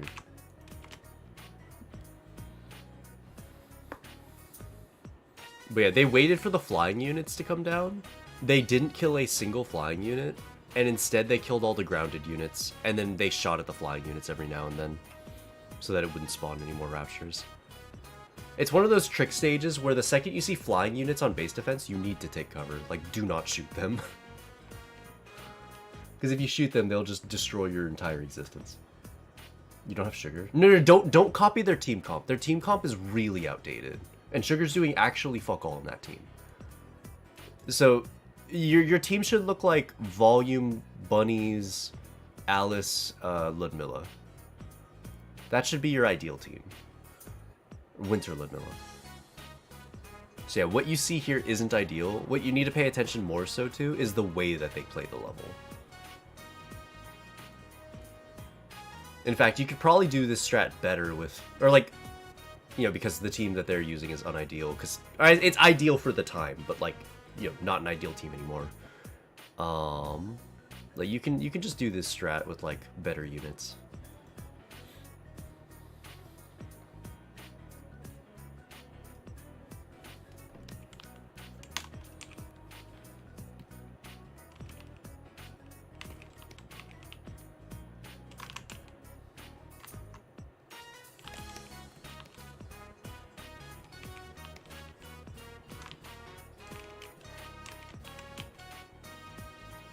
Oh yeah, sometimes with those Tribe Tower stages, it just helps to see what other people's solutions are.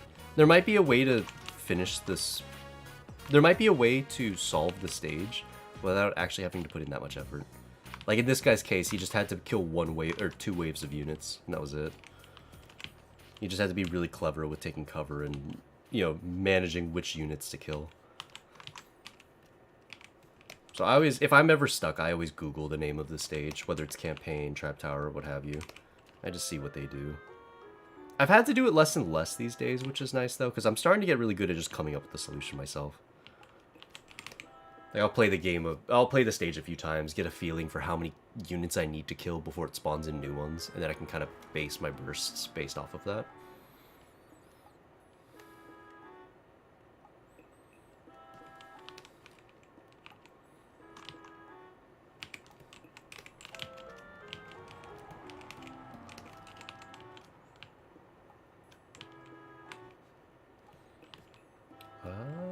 Am I missing anything? Looks like we're doing all right.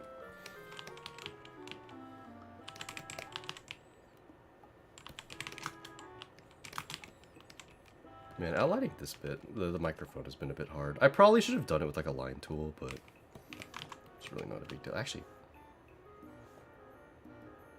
I don't know why I was trying to draw it down this whole time. I always try to draw such that I'm drawing from bottom left to top right. And for some reason, I didn't even consider the idea of like, what if I just spun the screen? Actually, I think the reason I didn't do that is because it's easy to make these lines a little too skewed from where they're supposed to go. Line weighting looks real rough here, but I'll fix that later. It's not a huge deal. Honestly, I probably don't even need to fix it, but considering I'd like to make this piece into a poster, I probably should. That reminds me, has my page been updated?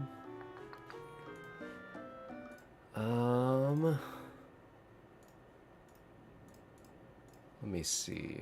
Let's go to the Musica store. I mean, I'm sure he'll probably message me whenever it's updated. It hasn't been updated yet.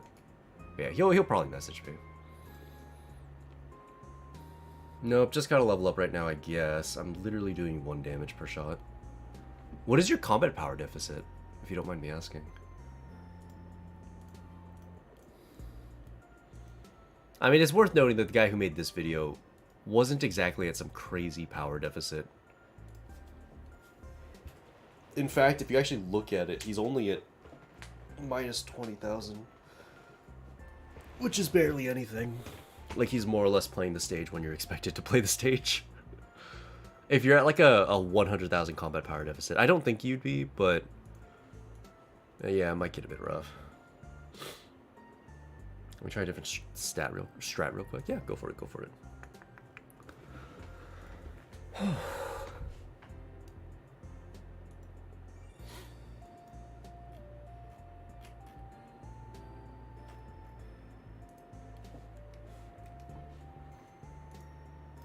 What is today, by the way? The 9th. Today's a Saturday, right? I think. Because it's my first stream. Yeah, it's my first stream after the 2-day break. That makes sense.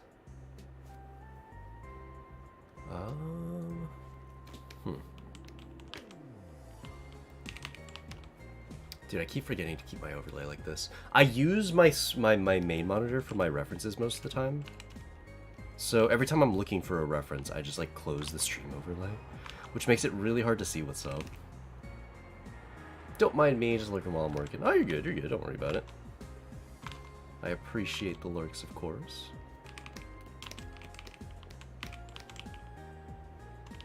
I know that like constantly keeping up with messages in chat it can be very taxing.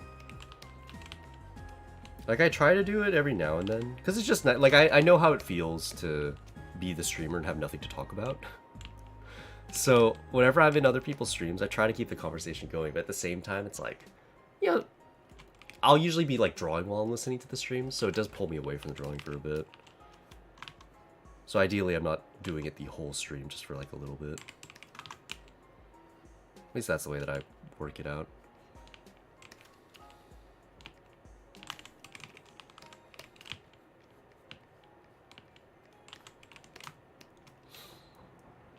This art is the breast. I mean the breast. I mean...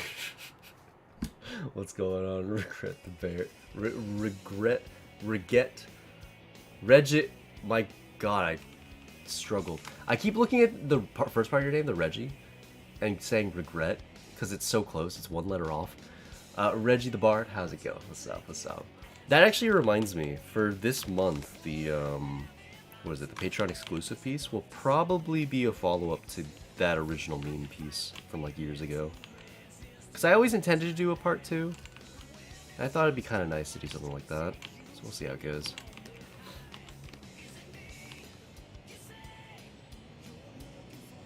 Gucci, every once in a while I'm streaming, I always say, how the heck does Cap do this all the time?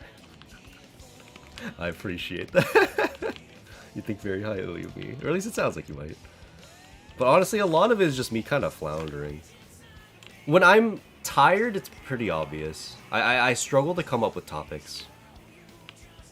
And usually I do that thing that I'm sure a lot of you guys have picked up on whenever I don't have anything to talk about. Where I'm basically just begging for somebody to say something. And, you know, whenever I'm tired, I tend to do that a lot. Because I'm so, like, my head is so... How do I put it? Or maybe just I have a lot of, like, mental fog. I don't know, maybe I just didn't get a lot of sleep, or maybe I'm just not feeling up to it.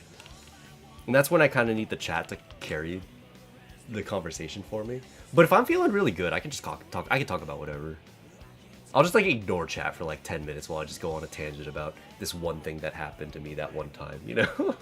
Or I just talk about what I'm doing and why I'm doing it. Which I think is helpful to have, especially since this VOD will be kept on YouTube. By the way, link to the YouTube here. Not that it matters too much at the moment. More that whenever the stream VOD is fully up, and if you're a VOD watcher, if you watch on if you watch the VOD on YouTube, it helps me. It doesn't matter too much while it's live, but if you watch it in the VOD, like if you're somebody here, you're checking out this stream 2 weeks from now, and you're just like, yo, this Cap guy, I'm watching his VODs while I draw. I don't know. Didn't know where that sentence was going to go. Yeah, he kept going with it regardless. If you watch the VOD after it's been placed onto YouTube, after I've ended stream, then that helps me a lot. I am surprised that that's how YouTube's system works, so it seems kind of flawed. I don't know. Like, why don't live views count? It feels like they should. But, I mean, I digress. The art of baiting chat to start something. Yeah. Like I said, whenever I'm feeling good, I don't do that. Because I'll just talk about what I'm doing and why I'm doing it. And usually that's, like, interesting enough for me to pull on through. It's just when I'm tired, I can't do both at the same time. I need something to be brought up to talk about it.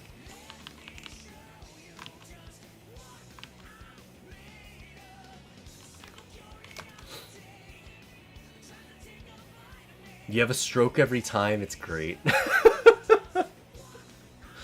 Yeah.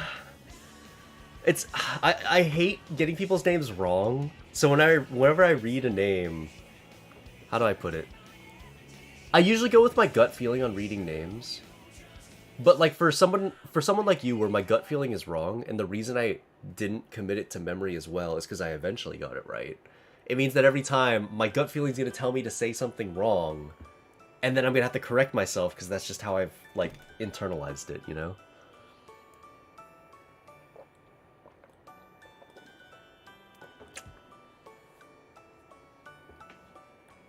To be fair, YouTube doesn't exactly put their resources to the live system. Also true. Also true. Like, if it comes to live viewership, you know, I do think Twitch is gonna be better in that regard. But, like, or much better in that regard. But when it comes to if you're a VOD watcher, YouTube's going to be pretty solid going forward. And if you watch the VOD on YouTube, it goes towards my watch hours, which helps me in terms of getting me closer to monetization. So it's a very greedy thing for me to ask, but it does help.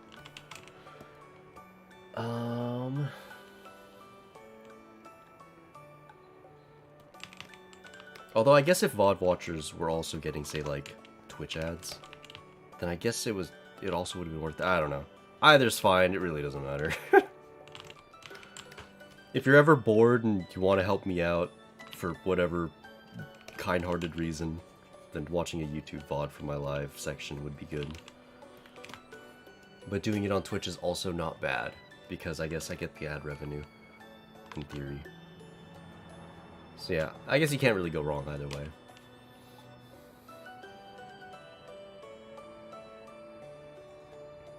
They have more quality servers. Yeah, I can see that. Let's see. Dark Slayer, so thanks very much for the 100 biddies. Appreciate it, of course. Thank you. Are you aware the show's pretty gay? It is. It is. I would go further than pretty. It's very gay. I'm trying to say it weirdly because the way it was spelled there. But yeah, this is true. This is true. Matama and Nemo being some of the more outright?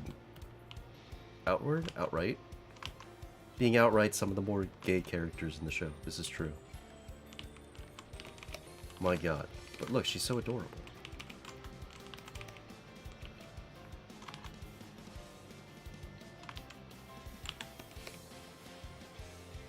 Oh. I think I caught everything. But yeah, there are a lot of like Yuri couplings in the show. You have like Matama and Nemo, which are pretty obvious. You have, I guess in the anime, Kiwi and, or not even just in the anime, but just Kiwi plus Utena. And then there's some other ones in the manga that I won't spoil, but...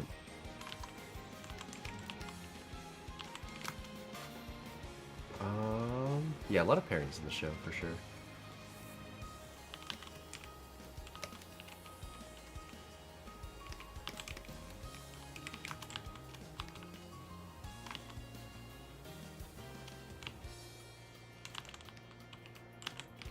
Man, my perspective boxes are looking real rough right now. Goddamn. I need to stop. Why am I so bad?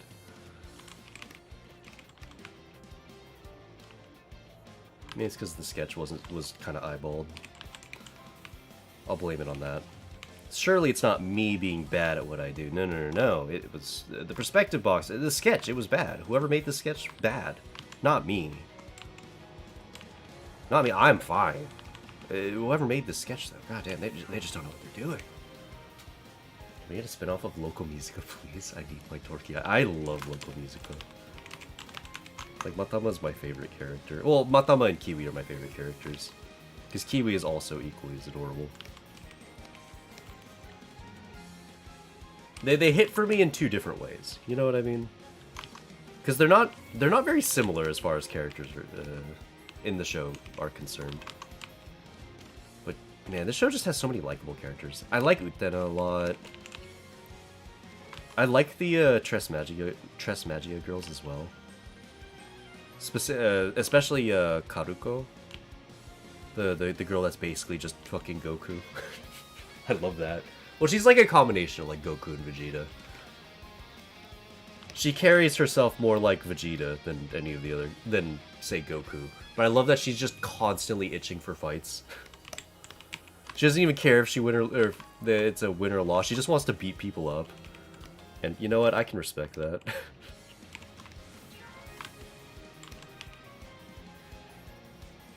Yeah, the show has so many characters I enjoy. And then Matama, obviously. I mean, she's everybody's idol. We all need to share, you know, just like her song said.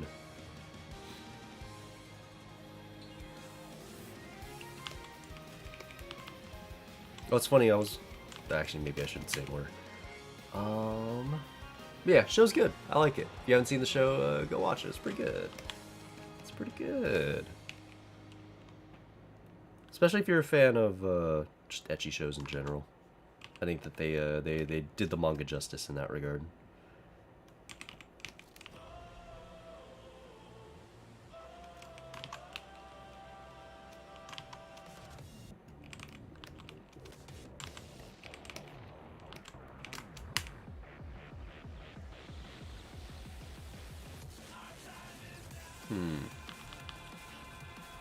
Brian, need the Boat to the Rock season 2. When does the movie come out?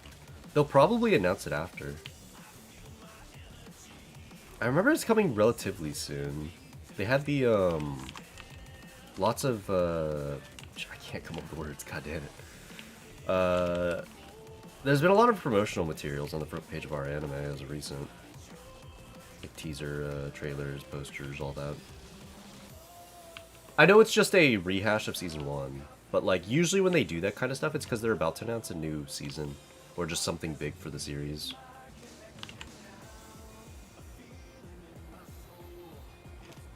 You need to call me can't communicate anime. Isn't that that one already has 2 seasons, right? Is there that much content left in the manga?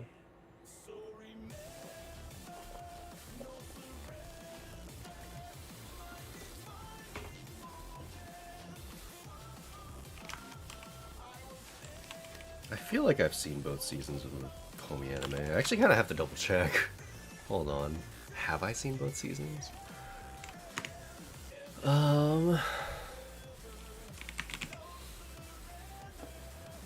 Let's see.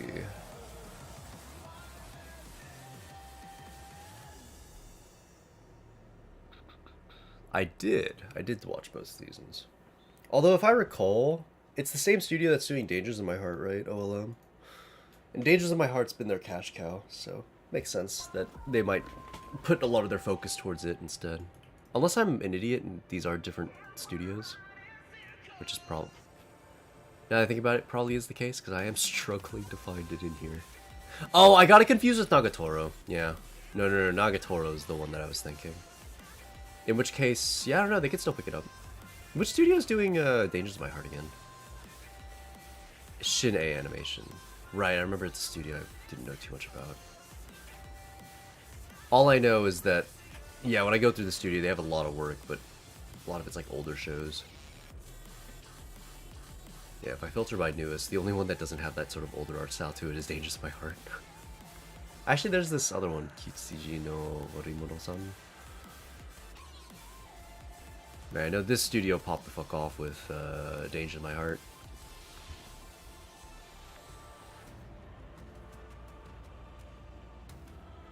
Oh, Komi Can't Talk is the sequel manga to Komi Can't Communicate? I had no idea that that was a thing. There's a sequel manga? Can't Talk? What does it look like?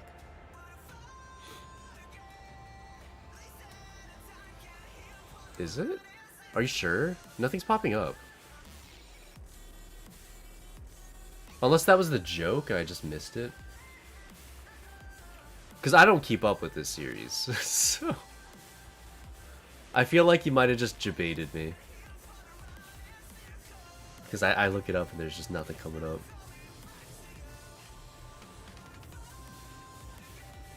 I think I caught everything.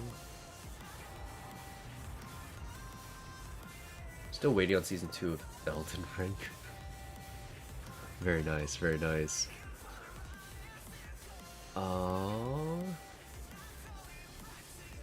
Let's see. Do they usually do follow-ups? I don't know anything about the studio that made the game, but does that studio ever do follow-up games? Well, I guess I know that they did multiple Dark Souls games, so maybe an Elden Ring 2 wouldn't be too out of the ordinary, I guess you could say. They make DLC?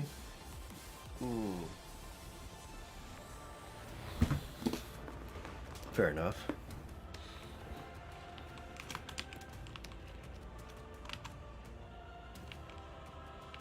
But there was a ton of content in that game, right? What are the odds that they would actually come up with a sequel all that soon? I mean, I guess I don't remember how long ago that game came out. It was, now I think about it, it was quite a while ago.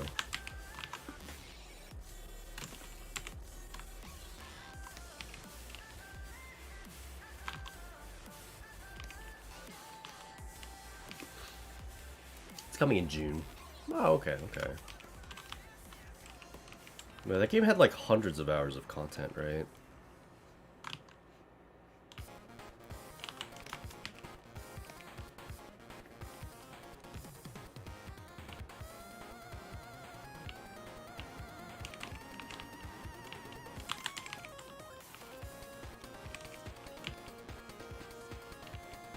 Which stage is this?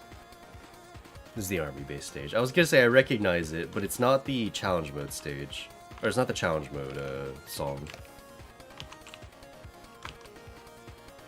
Oh, that reminds me. Did you guys see that they added I don't know if they've added it already, if they're about to add it, but they're adding Miracle of Goddess back into the game, but it's gonna be in the archives until they said, like in their own words, I think it was like until they finish the new content for the game, it will be in the archives, so you can play the old version of it.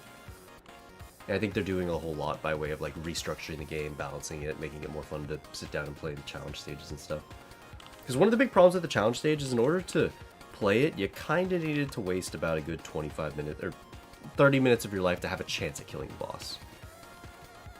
And there's no guarantee you'd even make it to that 30-minute mark if you got like if you had really bad RNG.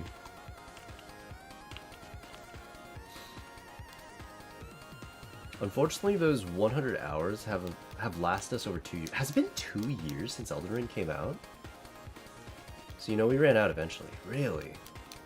Has it really been that long? It feels like Elden Ring just came out a couple months ago. Maybe not. Feels more like a year ago. 2 years though.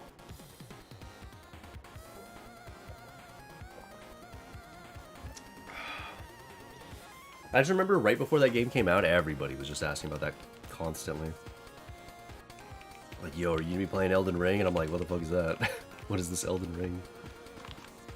I guess technically, maybe 2 years sounds about right. Because when I think of the few times that's happened outside of like Elden Ring, it's been like for Baldur's Gate. I remember that felt like a while ago when Baldur's Gate came out. And right before it came out, everyone was like, yo, Cap, you hear the Baldur's Gate? We're fucking playing Baldur's Gate. It's like, what is this? What is this Baldur's Gate? Hi, Cap, what's going on, problem? Hopefully you're having a great day. Baldur's Gate 3 came out in August, if I recall. Oh, it hasn't even been a year? Fair enough. It feels like it's been a long time since that, at least. And when I think about it, Elden's Ring was way longer ago. That's a weird sentence. Elden Ring, by comparison, is had a much older release. Whatever, I'll stick with that sentence, it's fine.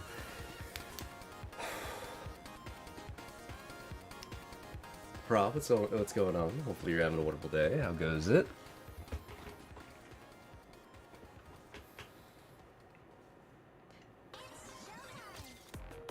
Oh, I see you're able to push the campaign. Shirtless Anderson is enviable. Yeah, Shirtless Anderson's pretty hot. We have a lot of competition, you know. Mind you, remember the commander, part Anderson. So that's basically the commander, if you think about it. Since the implication is just that the commander is a clone of him or something. We still haven't confirmed anything, but... Wait, that's probably what it is. So yeah, you're basically looking at your commander.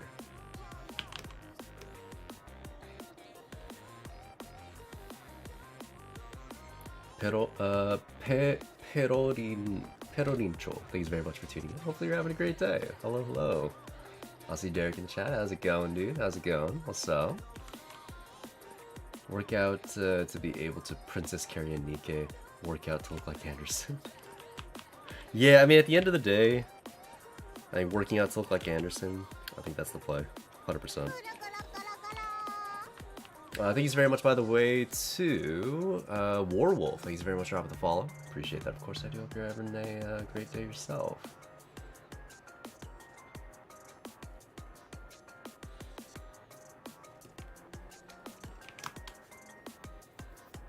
This man's hot as fuck. I'm jealous. He's a good looking dude. He's a good looking dude. Still crazy as soon as I open YouTube, you're right there. That is pretty wild, honestly. I do agree with you. It's cool that it does that, though. I'm surprised. Thanks very much, by the way, to, is it Docky Floyd? Is it Docky Floyd? Let me know if I'm saying that right. I'm trying my hardest. But how goes things on your end? What's up?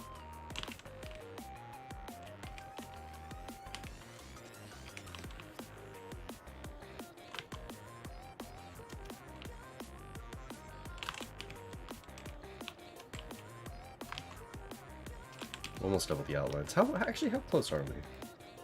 Oh yeah, we're getting there. That's close. We just got to do the cable, this part of the jacket, and after that, just adjusting the line weightings. This line weighting is a little wonky, kind of all over the place, if I'm being real. Although one thing I can do is I can turn this back up. Oh, your eyes are more visible at a distance, yeah?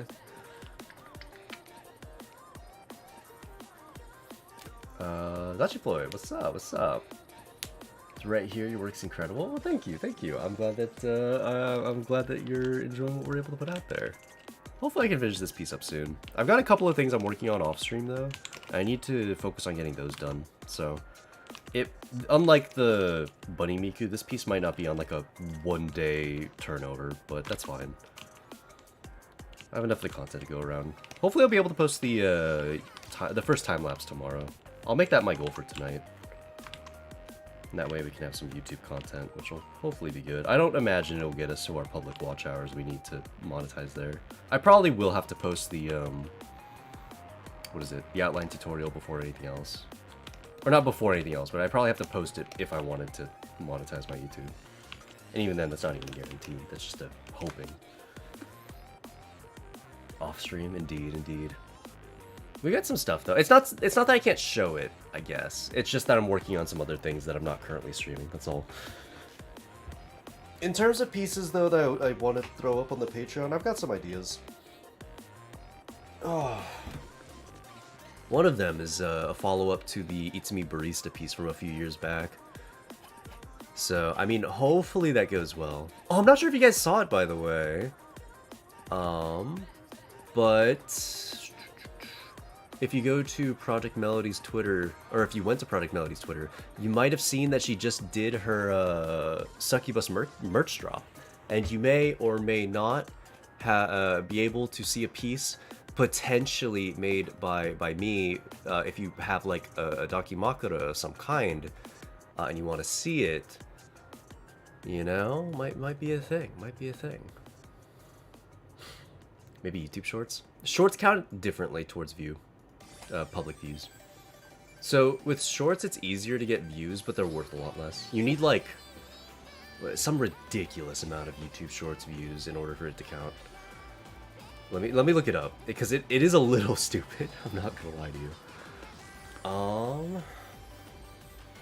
Let's see. Yeah, so I'm currently at 55 public watch hours, which is up from 38. If I go to earn and look at eligibility, well, that's interesting. It says 188 public watch hours. We're going up in the world, but where is it? Here we go. So you either need 3,000 public watch hours or 3 million views on Shorts. What the fuck? That's a pretty big difference. To be fair, public watch hours versus views, it's not quite the same metric. So they're actually probably pretty comparable, if I'm being fair. But still. First result, that is actually crazy as well. I do find it crazy that YouTube has pushed it out to people on their front page, or like just the stream, because it's just a standard stream. I mean, I hope I'm doing an okay job with the name and thumbnail and all that, but, you know, I'm getting some good stuff in. Cap Shorts on loop overnight. I don't know if I'm gonna post. I mean, I don't have any stuff to post immediately to Shorts, but if I get any content, I'd do it. I mean, why not? What would go on there?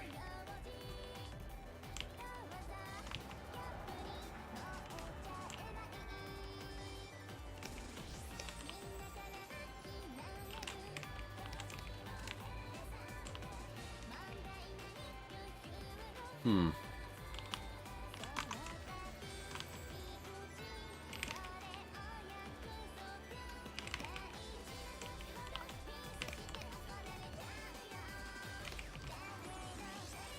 Okay. Before and after art. Is that what people usually use it for? Actually, let me see. I guess I can look this up. Let's just look up some, I don't know, art anime tutorial. And I'm gonna find a channel that does a lot of this. Okay, so Oridays that has a lot of views, does a lot of stuff like this. Does he post any, whatchamacallit, shorts? He does. These seem like little tips. I guess there is a speed paint in here though. Oh, one of these is literally Eclipse Studio speed paint. Ah, interesting. That's a decent number of views too. But yeah, what are some of the other ones outside of speed paints? Drawing tips, hair drawing tip, key to unique character designs. Interesting. So yeah, but one of these is like a straight up tip video, and it looks like it was built. I can't tell if it was built specifically for. How do I put it? I don't know if it's built specifically for YouTube Shorts. It doesn't look like it. There's a little bit of cropping. So my guess is that this is just a cut from one of his videos, right? That would make sense. You show up, I think. You used to show up for me at least. For which ones? Or just on YouTube in general, or?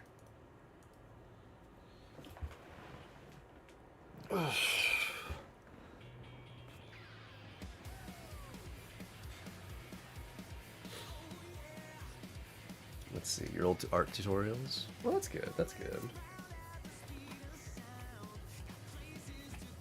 Let's... I wonder if I'd be... Ah, never mind.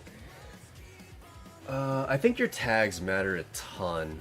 They probably do. I don't know anything about YouTube tags. I should probably look into it. Like this live stream, for example, on YouTube doesn't have any tags on it. And I wonder how much of that matters. I don't even know where I put tabs on the live stream, if I could even do that.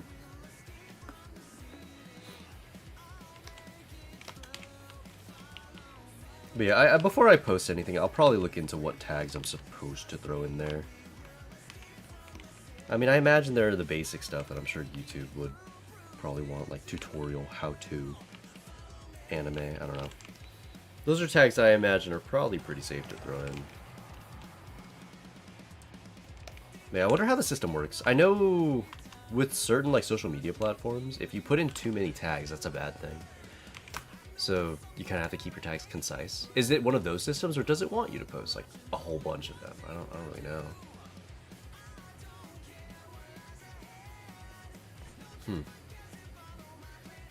Shorts are good for funneling into regular videos. Yeah, maybe I'll do, maybe I'll post a time-lapse in Shorts, and then, like, another time-lapse. I don't know how to put it. Because I want to post, the outlining video for sure. Or the outlining tutorial video for sure. And then, I've got some things I can turn to time-lapses. Maybe it'd make sense to do those, as Shorts. Maybe I'll do one as a video and one as a short and see what people prefer.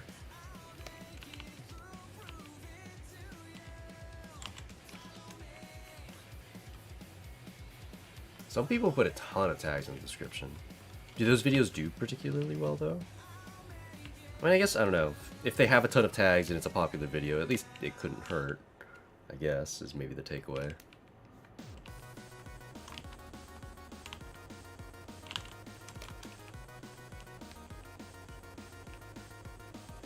Yeah, the line weighting here is all kinds of wild. Wild in, like, a bad way. There's not really any rhyme or reason to it. Trying to thin up those lines a bit, see if that cleans it up.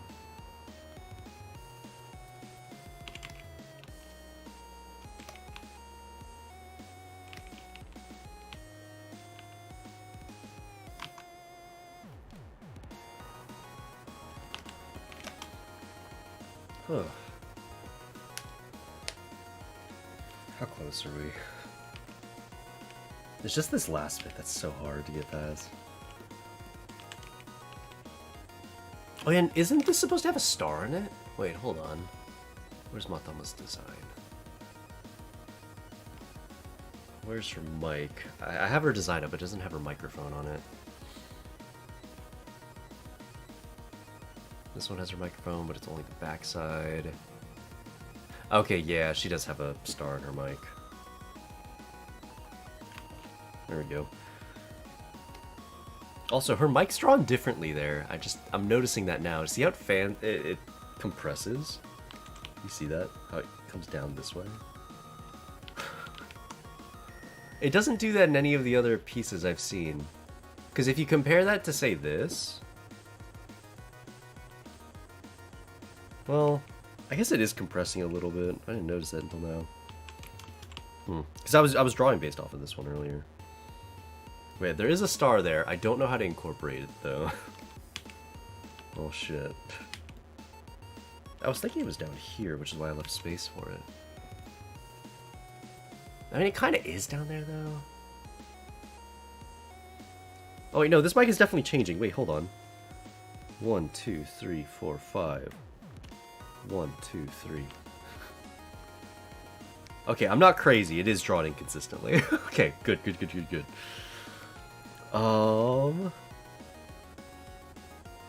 Let's see. I'm just gonna put it down here. Because, in this shot, it's like on the bottom part of the mic, so I think that makes sense. But because I haven't sketched that out, I'm just gonna do a quick sketch of where this star should be and roughly what it'll look like.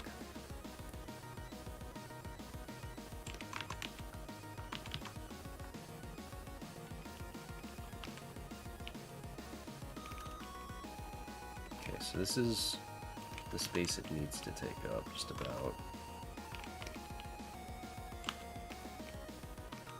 Right.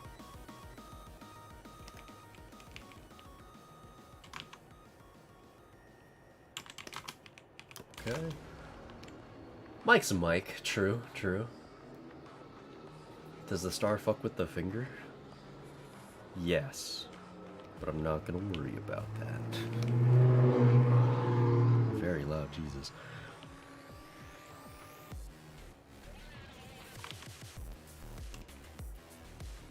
Oh, put that in the wrong place. Actually, it should go up here, around the corners. Wait, my brain can't handle this. Here. Okay.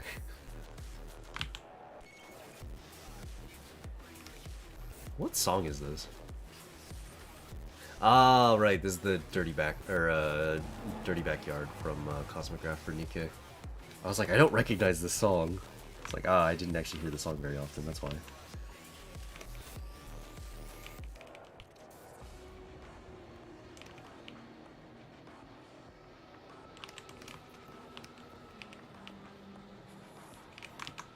then a different color so I can see it. Let's place the depth.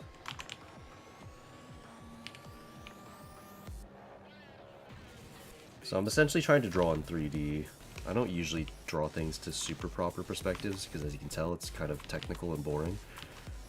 And I mean, I'm not even being super technical about it. I'm literally just guesstimating. It might still look like shit, who knows, but a lot of work goes into it. Let me fade that out a little bit. And we do our actual outlines right over top. I'm just gonna have her hand on top of it, and then just we'll pretend like her fingers were always meant to be on top of this star. You know what I'm saying? Like this is just always how this piece was meant to look. My God, I really planned this out from the start. I really did. You have to start over from scratch? Of course not. My God. No. What I'm doing is I'm saying, hey, you know, look, her fingers went over it. And they always were meant to. And nobody will question me. Unless they watch the VOD and then they know it wasn't actually planned out from the beginning. But, like, I mean, I kind of knew I was going to put the star there. You even heard me say, like, oh yeah, there's a star here. Like, I knew. I was aware. This is just, you know, 3 billion IQ from me to do it after. And I actually drew the fingers on top of it, like, preemptively. Like, this is just what peak looks like, you know? I'm not the one that dictates this. This is peak.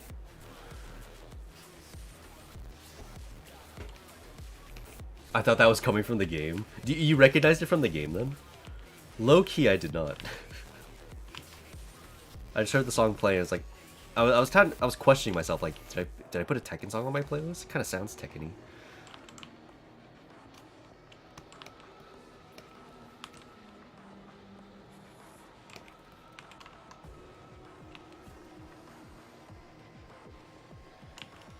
Actually, honestly, you know what it kind of reminds me of? Low key. I say this as a Counter-Strike guy. It kind of reminds me of something I'd open up Valorant to. I didn't play a whole ton of Valorant, but correct me if I'm wrong, their music kind of has this vibe about it. I don't know if any of you guys here have ever played that game, but if you have, does that sound about right? Like, if I watched, like, a Valorant trailer, I could totally imagine that this is the music playing.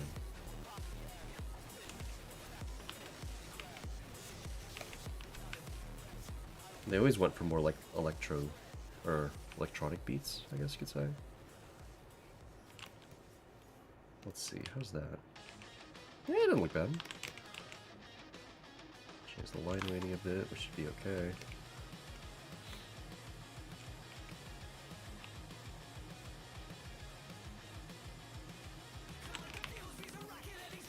Oh, right.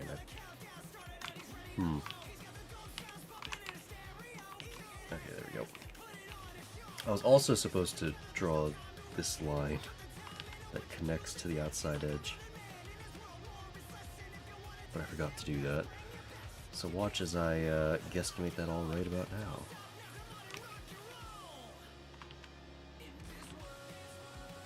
And we do it with really light line weighting. There's not really...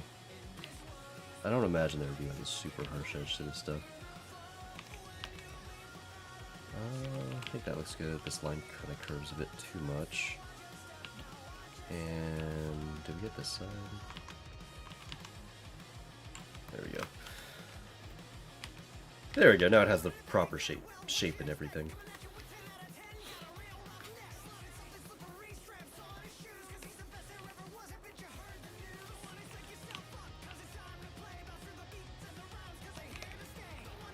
Let's also add more line weighting to the bottom. So that'll be a more contrasty bit. And we can put some down here as well. Oh, you know what? I need to do her thumb.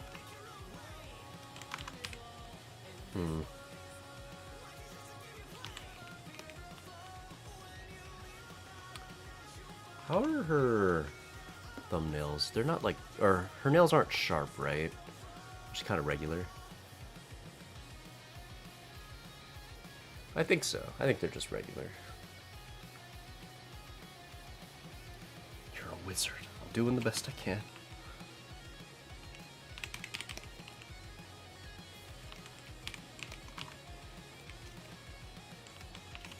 A little heavier on the side.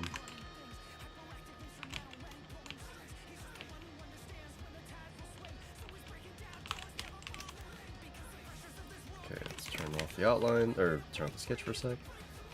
Yeah, I think that looks good. Line weighting is still kind of fucking with me because I haven't set that up yet, but it's okay. I'll take time later once most of the lines are in to worry about it. Let's actually create a new layer underneath so I don't have to be very mindful of the lines that are already there, since I know a lot of these lines are going to overlap in a sec.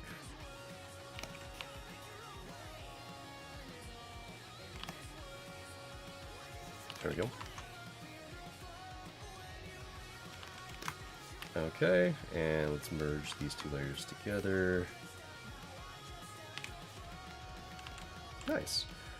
Let's figure out the rest of the jacket. Shouldn't be too hard. I'm actually having a hard time orienting the drawing so I could draw this line cleanly.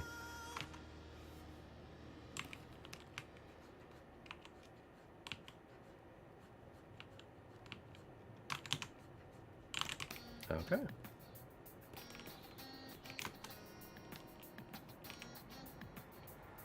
Again, line weighting's a little fucky, but we can make it work.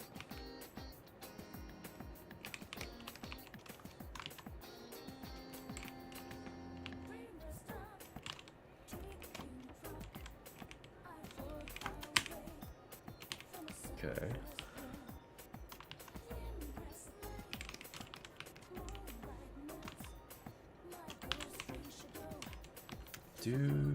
Okay, she doesn't have like seams on her jacket, right? It's kind of clean. Yeah, okay, cool. I wasn't sure if I should draw these like upward lines or not. Looks like we don't have to though, which is good. Saves us some time.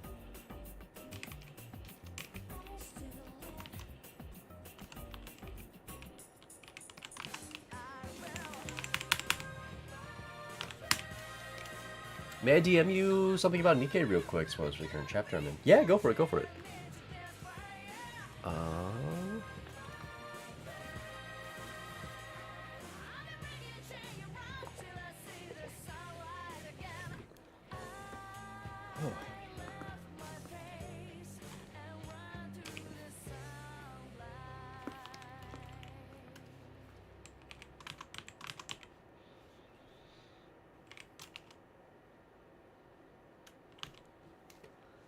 What time is it, by the way? 11:19. I think around 11:30, maybe you'll switch gears and do some Nikke. Since I do want to get some co-op runs in with this stream before the end of the stream.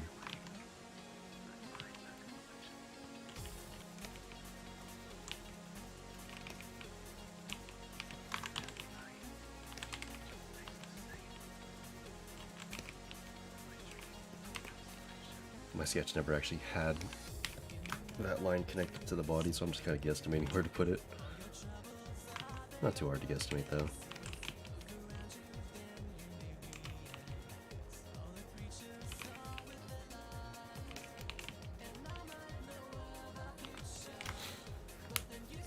Oh. I see the message just popped up.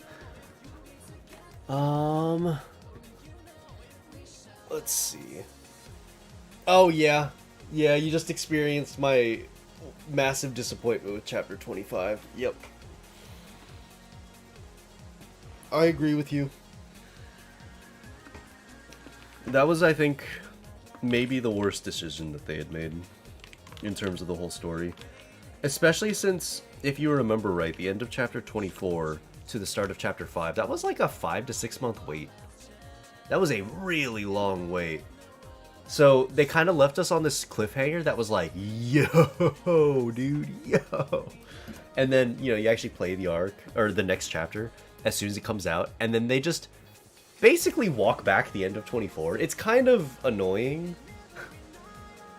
At the very least, Chapter 26 does make up for that.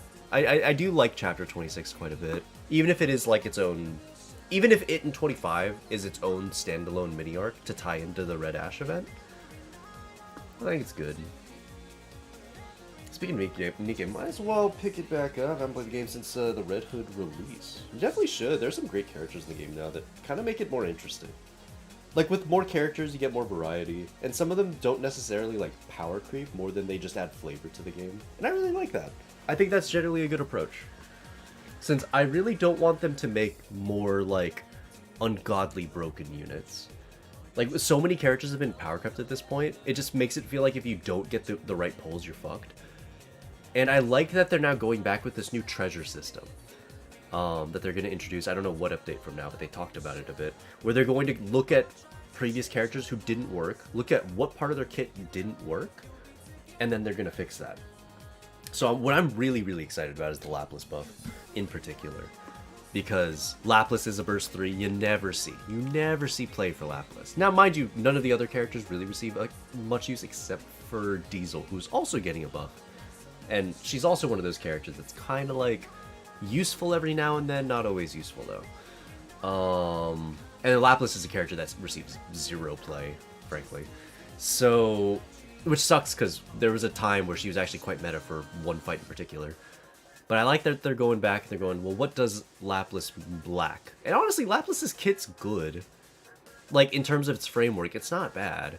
The only real problem with it is that she has no damage. Her burst is her main source of damage, and her burst isn't even that impressive. Her burst is, like, okay.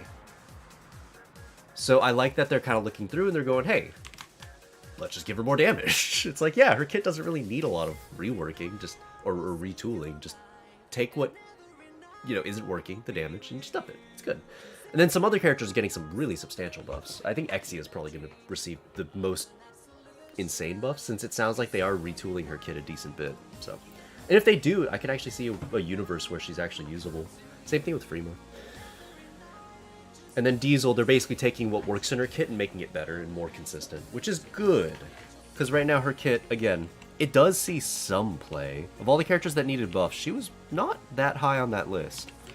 Because, again, she does receive some play against the right bosses in the right scenarios. But they're going to make it now so that there are more bosses and more scenarios where she's going to be a viable choice. And I like that a lot.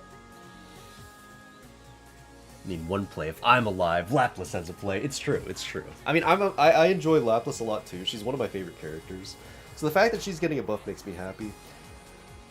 It does make me think, man, they probably should have buffed some other characters too. But I'm glad they... Like, I'm surprised that Lapras got the buff before, say, Summer Neon, for example. Well, maybe it's not that surprising. Summer Neon's limited. But I'm at least happy that Lapras is getting something. She definitely needed it. And that opens the door to a game where you don't need to pull the most meta characters to be fairly competitive. Which is good. I think I say this a decent bit when it comes to Nikke. One of its biggest downsides is that if you don't pull for an S-tier character, you're kind of screwed, because the difference between a good character and a really good character is vast.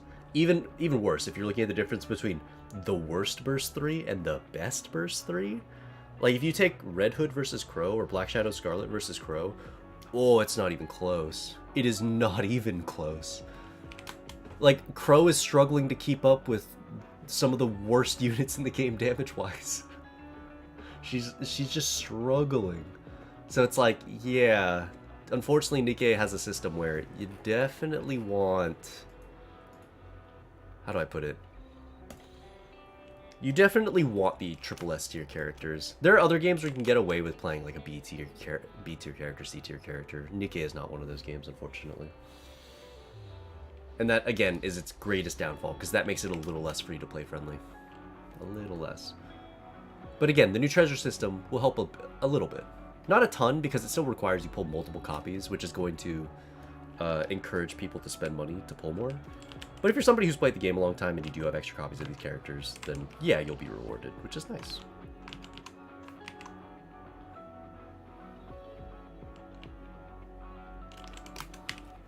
Which event was this? Oh, this is the near event music. Ah.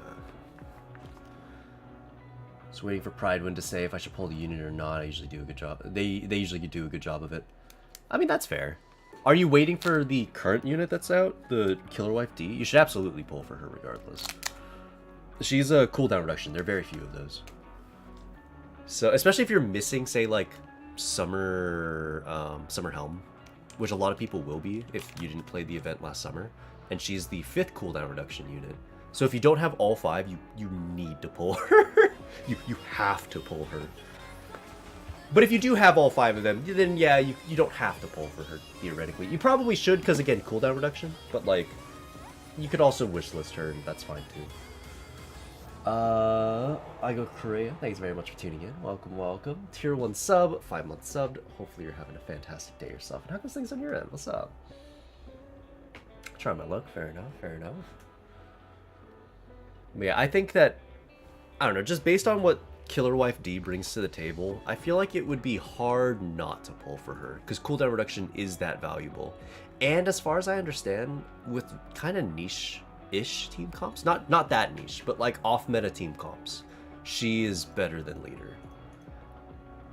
I don't know that for a fact. I need to watch more people test her, but from what I was seeing, there are some interesting scenarios where she does do better damage than Leader, which could come into play by freeing up the schoolgirls to be used, or freeing up the bunnies to be used with Leader. If you essentially give, you know, the bunny girl, or the schoolgirls a sidestep. Because right now the schoolgirls are the best burst 1-2 combo, or burst 0-2 combo. So you kind of always want them on your team if you're trying to get like best damage. And what Killer Wife D brings to the table is someone who can provide this team cooldown reduction, while also providing sometimes like comparable damage to Leader. which means that you can then take leader and put her onto the bunnies team and get good damage out of them as well, since the bunnies really benefit from having leader there. Recently, people have just been throwing volume into that team, and again, volume is good, but like, you know, if you can get basically double leader, I mean, why not, right? Obviously, I don't know if that's worth it, because you are then removing some really good units from your schoolgirls team, so you might end up with the net like whatever, like maybe not the best combo.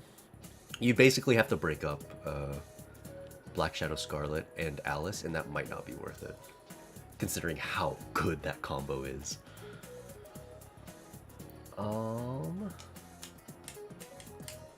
I really hope the treasure makes her burst effect. Or by Crow competing damage against leader in Summer Helm was hilarious. The fact that when I saw that your post and you said obviously this works for any unit, and I looked at the team, it's like, bro, you have one burst 3 in this team.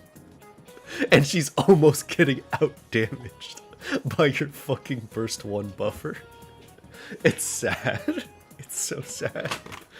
Oh, I pressed a button. What happened? Okay, it doesn't look like anything happened. This bottle fell right on top of the keyboard. Luckily, it looks like we're good. Hey, Sloth, what's going on, dude? How's it hanging? Having her burst on 10-second cooldown was nutty. Yeah, but her burst's so bad. That could have been anybody. That could have been Red Hood. That could have been Black Shadow Scarlet. Who else has like a... Oh, it could have been like Snow White. That would have been a great one. Snow White on a 10-second burst. That... Now we're talking. Like, give us the best burst in the game every 10 seconds. I like this. This is good. I like this. But yeah, I don't know. I'm trying to think of like where that would be super viable.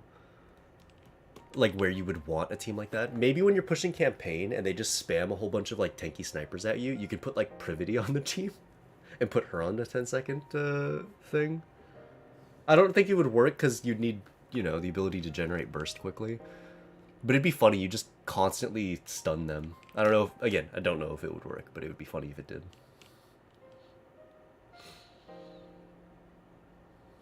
Regular Privity too, that sounds fun. I feel like that could be pretty good. Like, obviously her burst isn't sick, but like, let's say it's one of those levels where there are a whole bunch of tanky snipers and you physically can't stop them. I wonder if it would be good enough, because usually it takes like 5 seconds for them to charge. If you stun them, and then they don't immediately start charging, you can probably just stun them again, and then you can just keep doing that, potentially, until they're dead. Again, don't know if it's worth it. Privity is not really a damage-dealing unit. Booba! Yo, what's going on, Motsu? How's it hanging? Hello, hello. Hopefully life's treating you nicely. I'm just working on some outlining. We're almost done with the outlines. I just gotta get this chord, and then figure out the line weighting, since if I zoom in here, it's kind of a bit random. Usually when I do outlines, I always kind of go for 2 passes. So the first pass, yeah, it looks pretty good, but you know, outside of some, you know, some areas where I've taken the time to add more line weighting, fairly uniform throughout. So that'll be the next thing that we focus on. But how goes things on your end? What's up? Swap Dola out with Doro. Yeah, I mean, why not? Dorothy does damage.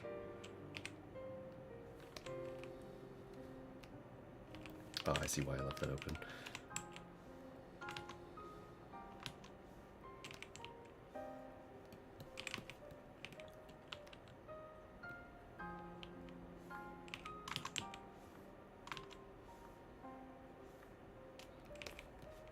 Is this your second live stream? I've actually been live streaming on Twitch for a long time, but the second YouTube multi-stream, I guess you could say. I'm gonna start doing multi-streams to both platforms. The only time I'll do it only on Twitch now is when I'm drawing something that I'm not sure YouTube would agree with. Because as far as I understand, Twitch's standards for what they allow you to stream is a little bit more lenient. So if I'm ever drawing something I think YouTube would find okay, and as far as, you know, Loco Musica, her thing, I mean, well, I figured that she's kind of okay, fair game, because if I go to YouTube and I look up the character, it's not like those videos have been age-gated or anything. So she's probably okay to draw. But if I'm ever drawing something that's like maybe a little bit more questionable, I'll only stream it on Twitch. But how goes things on your end? What's up? What's up?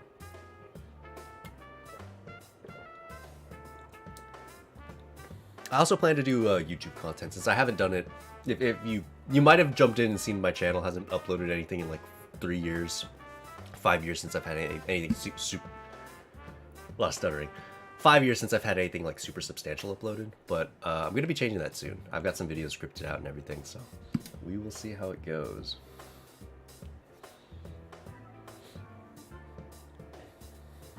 Did Marion got like 200 million damage? Oh, you shouldn't do Modernia though. Like the problem with using her is that her burst drops her damage significantly. Mind you, her burst is good for pushing campaign though. So I guess if you're pushing campaign, maybe that's not too bad.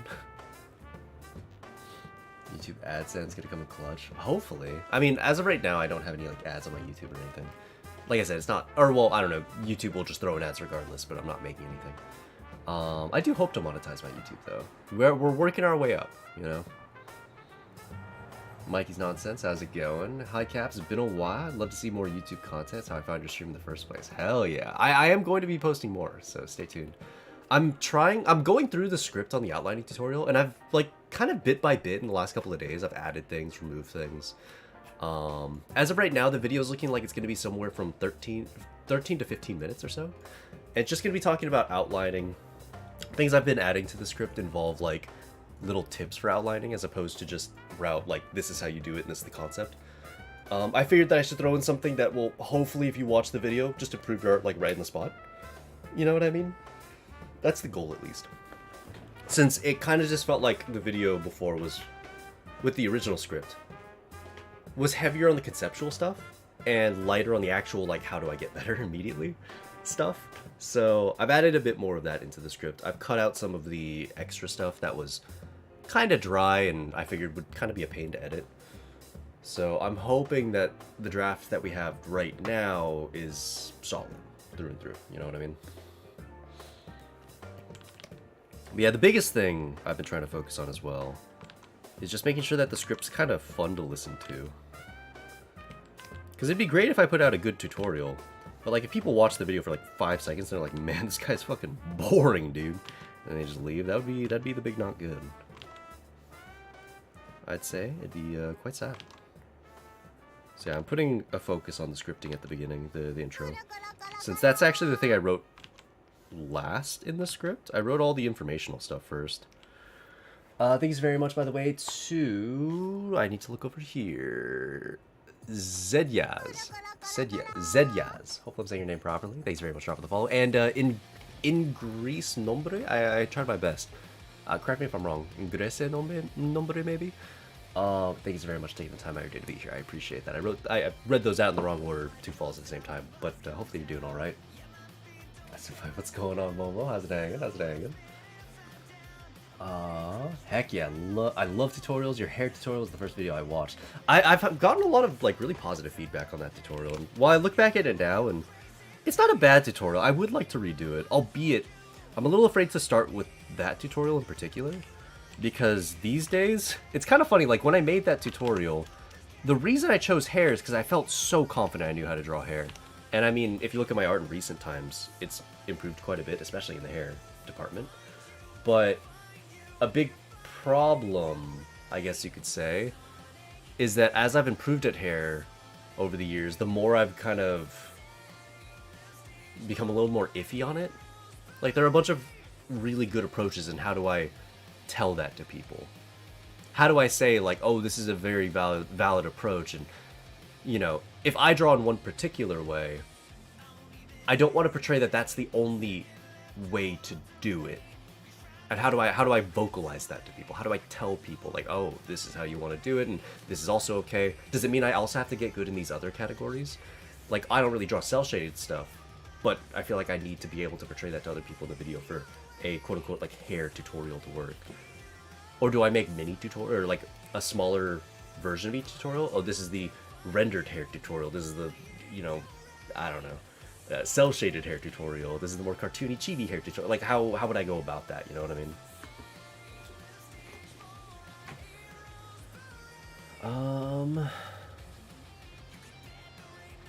See, I thought that too, but then she ended up dishing out the most damage to the chest I've done so far.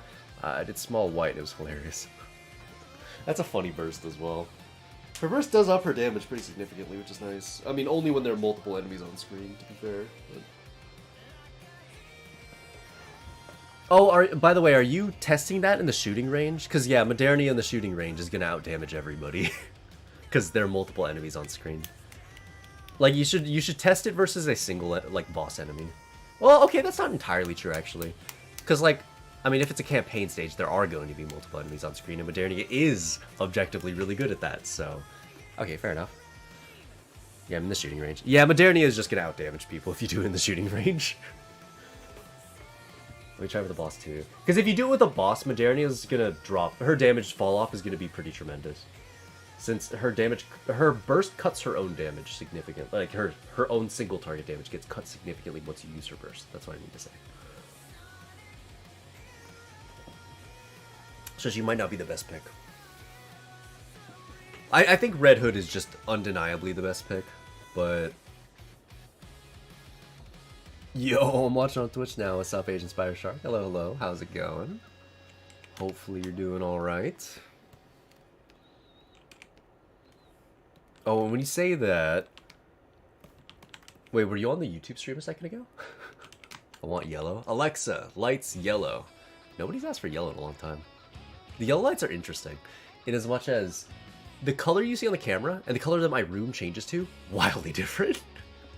Like, if you saw the camera change just now, it kind of has like this warm color about it. Kind of looks like just regular incandescent bulbs. It's nothing too crazy. Dude, if you look at my room, it's just like, holy shit. It is like neon yellow. I cannot explain it. It's not very bright, mind you. It's actually quite dark. But the color, it's weird. It's really strange. They're the best lights. They're okay. They're very novel because I don't see them very often. Nobody ever asks for yellow. I'm gonna try Crow again in the boss stage. I don't know why you insist on trying Crow every time. Who would... Actually, I kind of do wonder, like, who would be the best? Oh, by the way, to Nevea, when I was looking at your team, it was kind of unideal. You had 4 cooldown reduction, you only need 3. And your burst 2... Actually, let me double check. Maybe I'm wrong. No, yeah, you literally had 4 cooldown reduction. That's very unnecessary. You only need 3. And Polly should be on that team. Because Polly has the best burst 2 effect. Assuming you could... Okay, so it's on a 40-second cooldown ordinarily, hence it's not usually worth. Like, yeah, it's great, but you can only use it once every 40 seconds, then you have to use somebody else's burst 2, and then you're forced to run a 2-on-2. But if you do this, like, weird-ass triple cooldown reduction team, Polly actually comes off bursts really fast.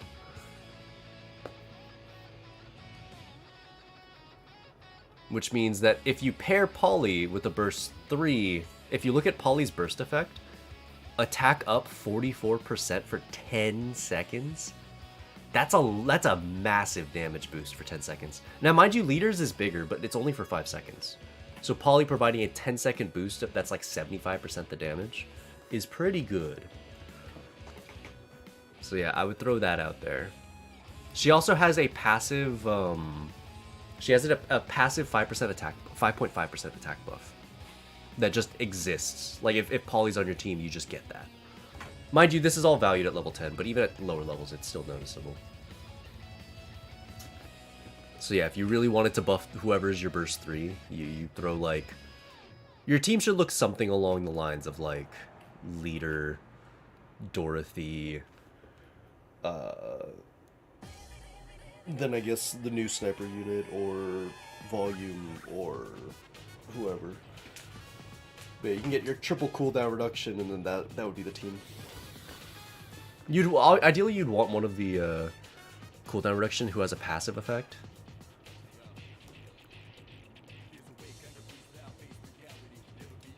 So probably Dola? Yeah, you'd probably want Dola. So it would look like Leader, Dorothy, Dola, or Leader, Dorothy, Polly, burst 3, Dola. But then you wouldn't use Dola's burst effect, you'd use Polly's over and over and over again.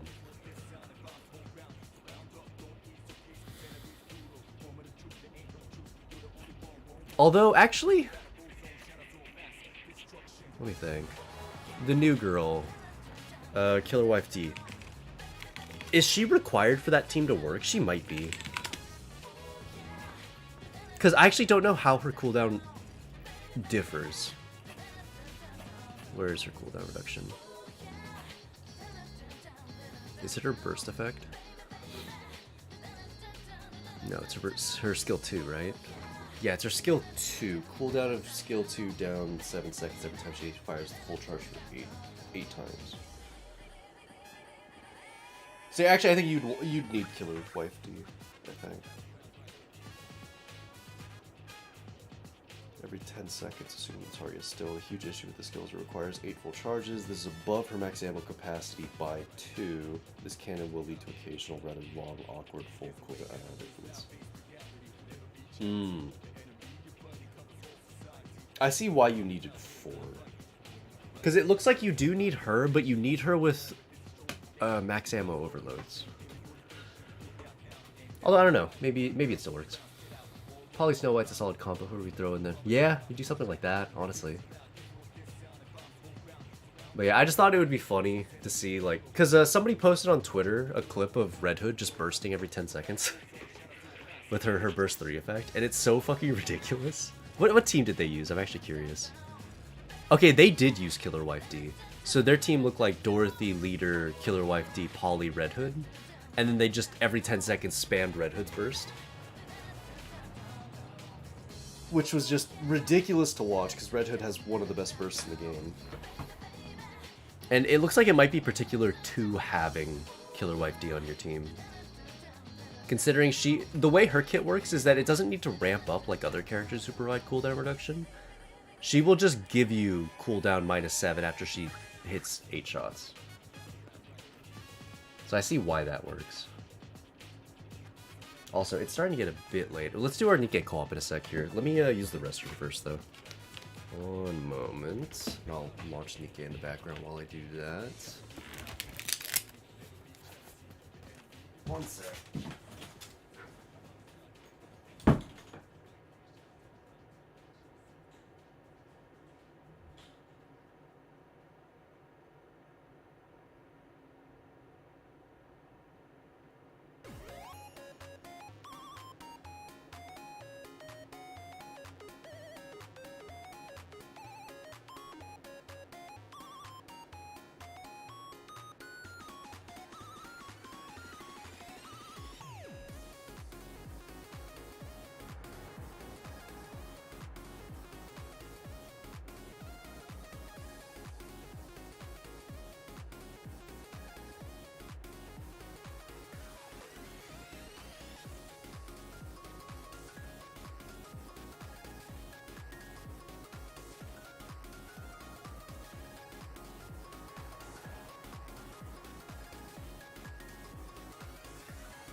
Volume 2. It sounds like you want Killer Wife D, Leader Dorothy, I think. If you wanted to do the Mimi 10-second burst team. Hold on. Okay, we got the game up. Let's see, how do I want to do this? Make sure I don't have anything sketchy on my main monitor. Big, okay. Let's go to settings, graphics, full screen. Cool. And we'll move this to this monitor. We'll switch over to display capture. Make sure it's actually displaying the right monitor, which it isn't. Ah, there we go. Let's do that. I just want to make sure that everything's working.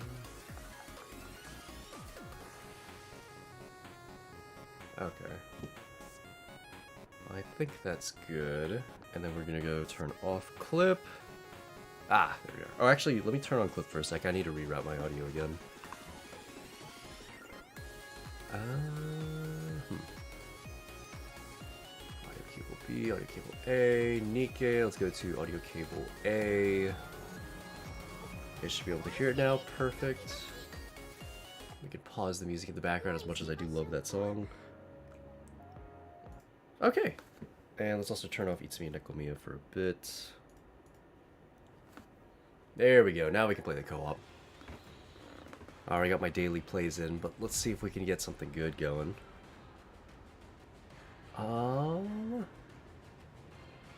Let's see. So yeah, if anyone wants to jump on in.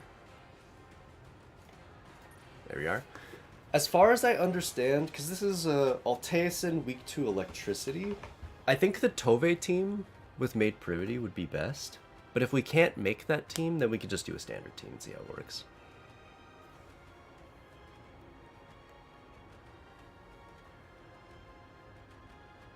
Shoei did the 34 million damage competing with leader again. Oh no. Sad. Hey, hi kid, what's up? Ah, I see a Nevea to 100. We just need one more then. And we'll be chilling. That and leader has full OL gear with damage over things because Nikke hates me. I haven't even given my leader all that much, honestly. Okay, it looks like we're good. Sorry, a lot of cars outside. But yeah, I don't know. Do we have a... So I have a Tove. I just don't know if everyone else has like Maid Privity. As far as I understand, the shotgun team is the best team for this fight. But especially when you consider that this fight doesn't have a core for the vast majority of it. It's only the first like 30 seconds or 45 seconds or so that you actually have a core to shoot at. So past that, crit damage actually becomes quite viable. So somebody like a Tove, for example, ends up, or Tove Maid Privities end up being pretty okay. But if we can't, so I can run Tove, but if we don't have like Maid Privity / Summer Honest's, so those would be the ones that you'd want to pick together. No Maid Privity, I got Sugar. Would that work too? I guess that would be okay. Well, I guess the idea with Maid Privity though is that it's, you get the electric attack, right? Fuck, what's up, Aphrodite King? How's it going? How's it going? I missed the roll call. We'll do a couple of runs, so no worries. Summer Honest. Yeah, you can go Summer Honest. I can go pretty much anything, so I'll fill. Here, I'll start matchmaking, and we'll figure it out as we go. And if it turns out we can't run the shotgun team, then we'll panic at the last second. It'll be real funny. That'll be real great. But I'll start with Tove. I don't know if anyone else has an invested Tove. So... And mine isn't fully invested. She is pretty invested, though. So if you have... Yeah, Summer Honest, Maid Privity. Those are going to be the way to go. To Nevea, go Summer Honest if those are... If between those two options, your Summer Honest would be, I think, more effective. This is good, actually, I think. I like this. So, have Crane and Hat Kid burst. Actually, in the order of Hat Kid, then Crane. And then, yeah, Guilty is a great pick for the second burst. There's a hidden core for your information in the first phase, but that only lasts for like 40 seconds. But yeah, it's in the top left. But for the second phase, there is no core. At least I've used a bunch of Pierce units and I've looked around for it. I don't think there's a core in the second phase. And the vast majority of this fight in co-op's the second phase. So shotguns with crit rate are going to be pretty good. And my Tove is invested enough that she won't drop stacks very often. We're already 3 stacks. Let's go. That's big. Nice.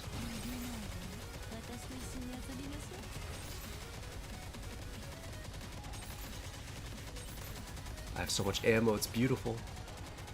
Oh, this is working out really nicely. Look at how fast we're killing the turrets. Oh.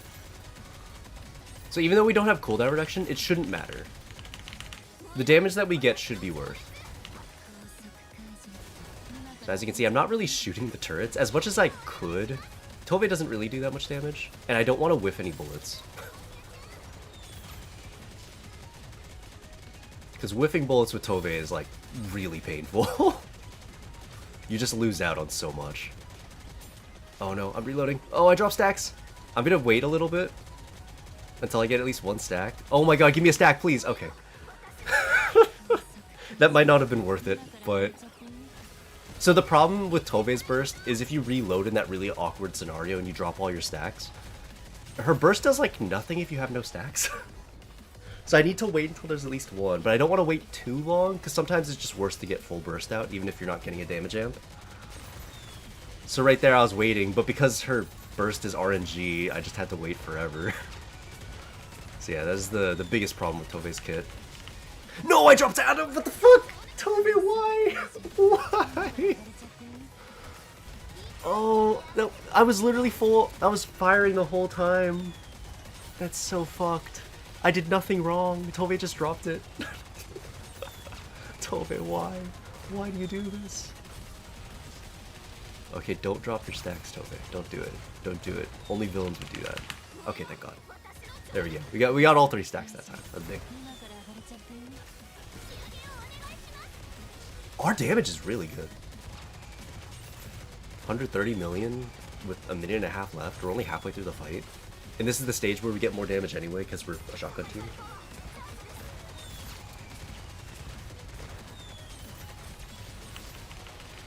Three stacks again. That's good. I was a big dumb. I was thinking solo, as you can see. I'm running on 4 hours. No, I totally get that. No worries, no worries. I've done that before as well. I don't know, it's just, it's easy to make mistakes when you're running on low sleep. You're just thinking about how tired you are. I get it. Okay, luckily we've only had the one stack drop. Other than that, we've been pretty okay through this fight. Almost at 200 million damage, that's good, that's good. Uh-oh, I'm about to drop stacks. Okay, it's fine, we still have 5 seconds. I just need to make 3 stacks. Wait, Tove, please, Tove, please, Tove! Dude. I hate this character, man. Dude, we still have 0 stacks! Tove! I literally shot like 60 bullets for 0 stacks! Oh, I hate Tove. Tove, please stop! Stop dropping stacks! Please! Stop it. Okay, I'm reloading, but luckily we did it at 3 stacks. I mean, we maintained our stacks after the reload too, so that's good. I would like to point out that I did nothing wrong and the game decided to fuck us over. That wasn't our fault. It fucked us over twice. That was actually kind of really sad. Damage-wise though, looking pretty good. 123 million for one. Pretty solid. God damn, that is some good damage. That's some good damage. I don't know what are the people getting at the mag, or like in the top 100? Does anyone know off the top of their head what people are getting? I'm down to run that again and hope for better RNG. Because I think we got robbed out of quite a bit of damage.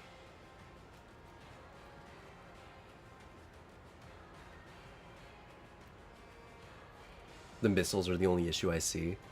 I guess they might be. We don't really have anyone that could shoot at it. Like, technically Tove can, but if Tove shoots at anything that isn't the boss, it's kind of sketchy. Because she already drops stacks shooting at, like, 100%. Or she already drops stacks shooting 100% of the time.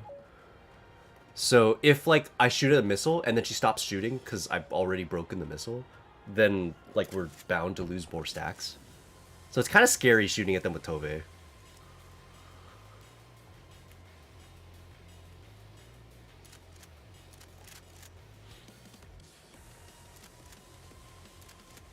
I'll shoot at the missile since my Honest is the weakest. That makes sense. That works.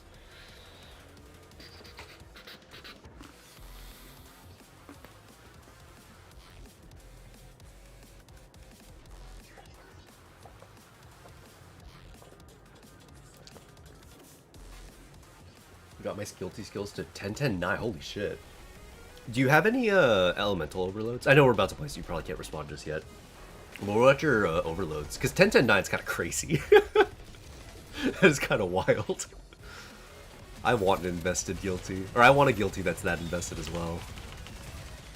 Did we drop stacks? Okay, no, we got stacks. We got stacks. We're good, we're good. I'm just paranoid. It's fine.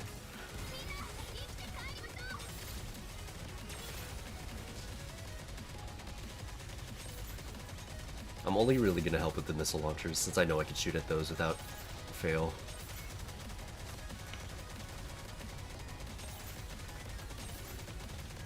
Okay, good. We get full stacks again. Nice. I'm being so careful not to shoot at anything that could stop existing too quickly. Because I do want to help with breaking the parts, but I don't want to help that much, you know what I'm saying? I want to be helpful, but not like so helpful that you'd notice me, you know? Oh, please don't drop stacks. Oh, please grab some more stacks. Please, 1 second. Please, please, Tove, please. Okay, it's fine, 1 stack. Oh, 2 stacks. Okay, that's not bad. Dude, I literally had so much ammo. I was shooting the whole time, and I got nothing. Her kit's so flawed, but it's so good. Like, it's so good, but it sucks. Why is it based on RNG? I'll never understand. Don't drop stacks, Tove. Okay, thank God. Thank God. I was very close to dropping stacks. You can kind of see it based on when you hear the little pring, and then you hear the ammo, and then you see the ammo belt wrap around her.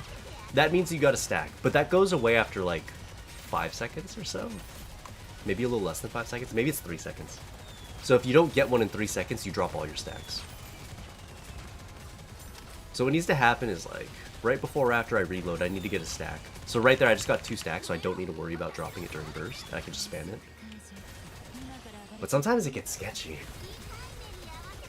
Because even shooting at full speed, like right there, I never stopped shooting and I lost all my stacks.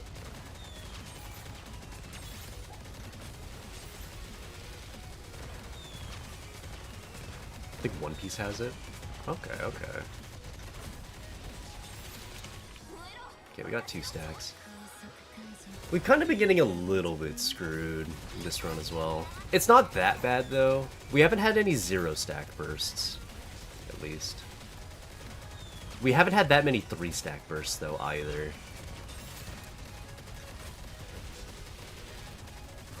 Oh, don't drop that stack. Oh, she dropped it again, dude. Please.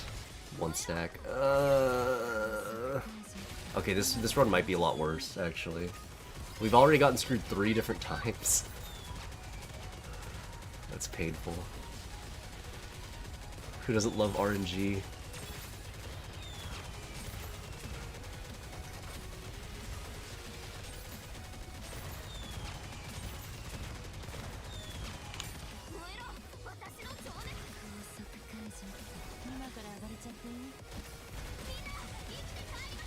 Please. Oh, why did the stacks keep dropping?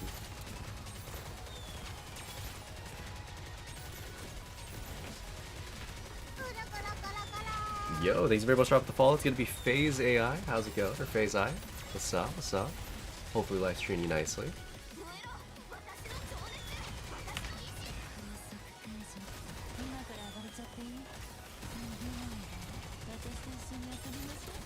I do love when I see Tove get stacks and then I look over at Privity and she's just bouncing faster and faster every time she shoots. Was that better or worse than last time? I can't actually tell. Does anyone remember? I think this is 1 million less. It was 123, right? It's about the same. I guess when we got screwed this time, I still bursted with 2 stacks as opposed to 0. We didn't have a single burst where we had 0 stacks, at least. Co-op open at the moment. I think we're going to do at least 1 more. I want to see if we can get the RNG to favor us, where we don't drop it during burst. Game change? Oh, you're right, you're right. Switch this over to Nikke real quick. Good call. I'll do mine tomorrow. Today is the last day for co-op. Or at least for this co-op in particular.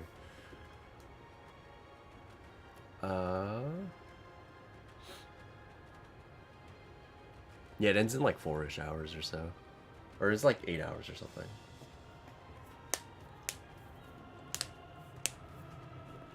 About leaving too fast thing.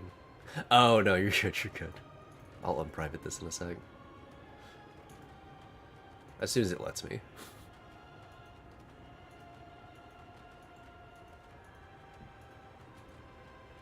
There you go. Can I get it when we have a chance? Sure.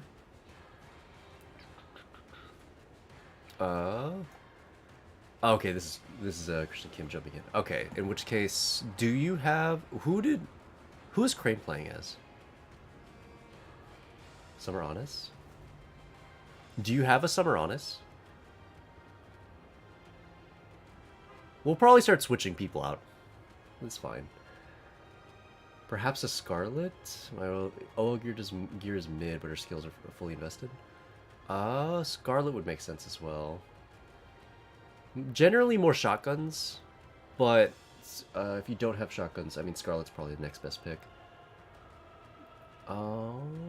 Since Twin has the Guilty, I've got the Tove. Hat Kid has made Privity. Red Hood, Dorothy, Scarlet. Red Hood, Dorothy, Scarlet, Black Shadow, Scarlet, Bunny, Schoolgirls.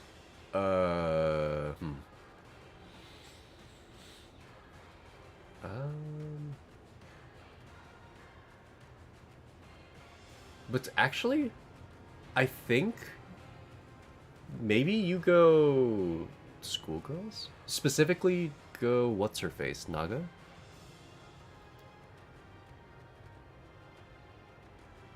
That might make sense.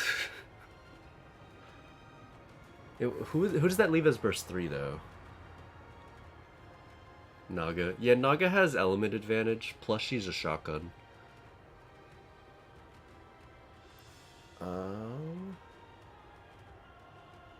Does that leave Nevea on... Let's see. I think that leaves Nevea on burst 3, right? In which case... Were you also running Summer Honest before? Low-key, if you have a good Scarlet, you could go Scarlet as well. She doesn't benefit as much from Tove, but she does benefit.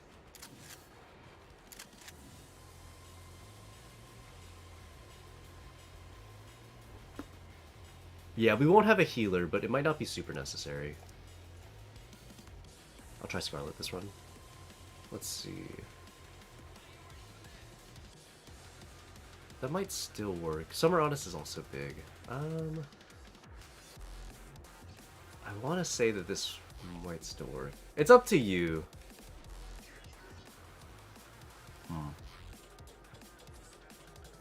Yeah, they're both kind of sidesteppy.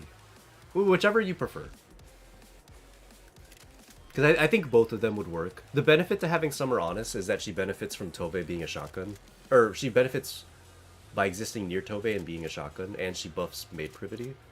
But the benefit to having Scarlet is the more damage on shot, and the higher ammo capacity helps her a ton, and it hurts Summer Honest. If that makes any sense. So Summer Honest having more ammo is really bad. But the extra shooting speed is nice. And then Scarlet, the extra ammo is just out and out a good thing.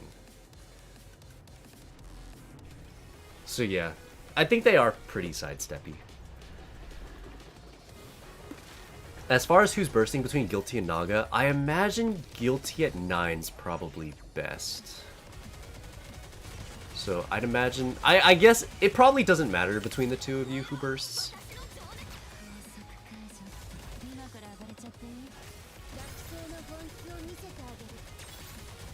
Oh yeah, and if, Chris, if you can get the missiles whenever they get close.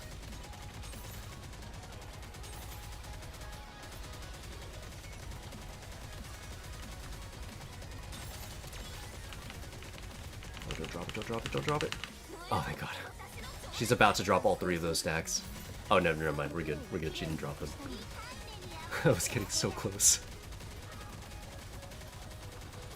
Tove gives extra ammo, literally anti-synergy with Summer Honest. Yeah, but Summer Honest has synergy with Maid Privity, which is nice. Like, she gives her attack. And we're kind of building around Maid Privity. If you've ever tried running solo raid with Summer Honest and Maid Privity, it actually works really well. Because, like, yeah, Summer Honest does get, like, griefed a little bit. But Maid Privity, like, makes up for it.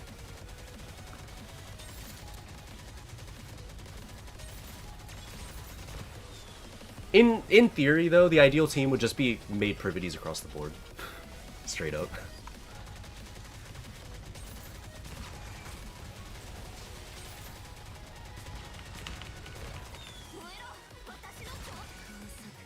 I thought that was happening. Yeah.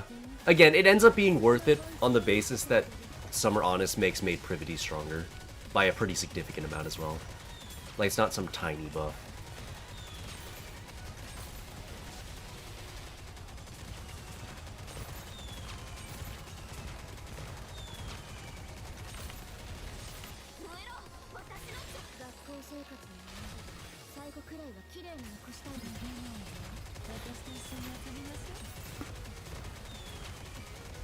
Also, I'm curious, does anyone else here also have a Tobe? Because I do have a mostly fully invested Maid Privity as well. It'd be interesting to see the double Maid Privity synergy.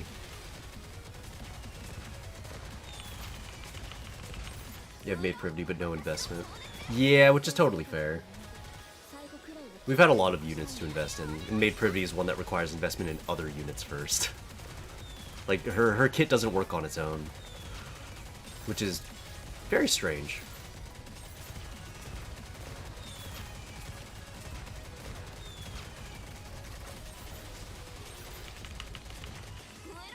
Mine isn't invested. That's fair. I didn't expect anyone here to have a invested Tobe.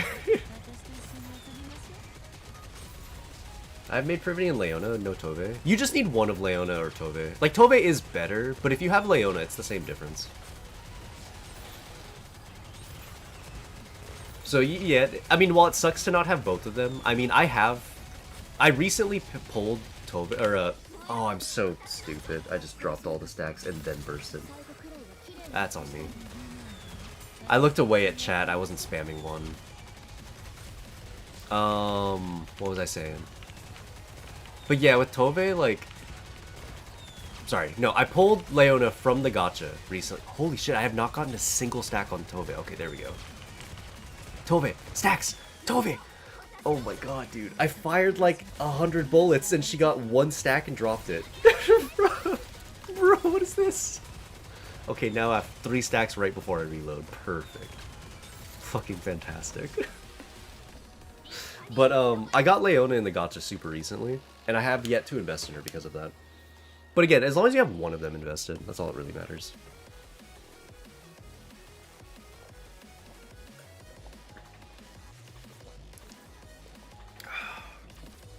Okay, 175.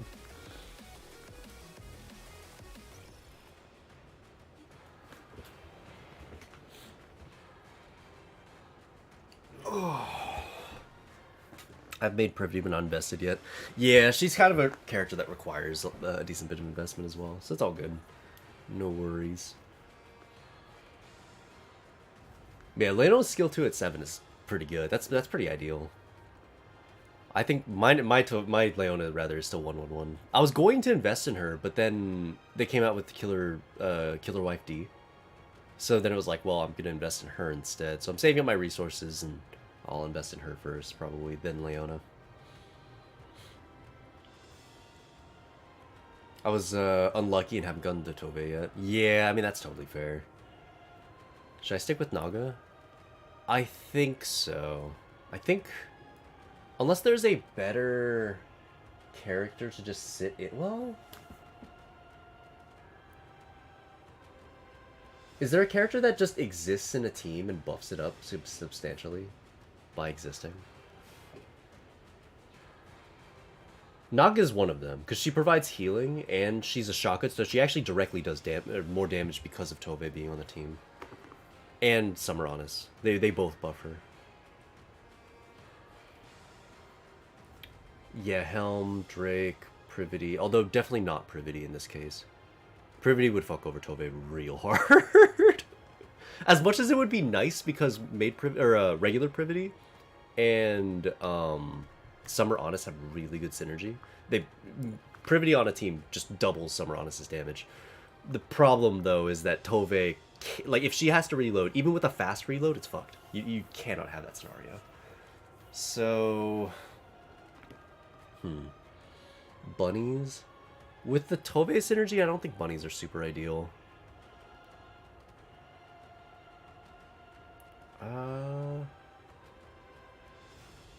You could go cooldown reduction. If you have, like, Dola? Dola would be interesting. We'd be able to burst much more often, which might lead to more damage. Or Summer Helm would do the same thing. Dola would be best in this case because... Actually, no, Summer Helm... No, definitely, because Summer Helm's strong against Iron, right? Or is she strong against Electric? I'll look. I always get whatever she is mixed up with Summer Honest. There's Summer Helm. Electric Code. Okay, no, Electric Code is strong here, so no, that wouldn't work. So yeah, Dola if you have her. What if we tried Leona? Made... Do we have a Leona? Oh yeah, somebody said that they had Leona, right? Oh, but Yamazaki isn't in this 5 at least. Did you pull... Yeah, I did. She's... Considering she's cooldown reduction, I feel like she's pretty much a must-have. At least one copy of. I have a Leona. Not super invested, but she's alright. Do you have her skill 2 at 7? I think that's the required one, right? Let me look up Leona real quick. I believe she's, what, 474? Yeah, increases number of pellets by 5, with the cutoff being at 7. I think it's 6. I wonder if that's enough. It might not be. If it's 5 or 6, it probably isn't enough.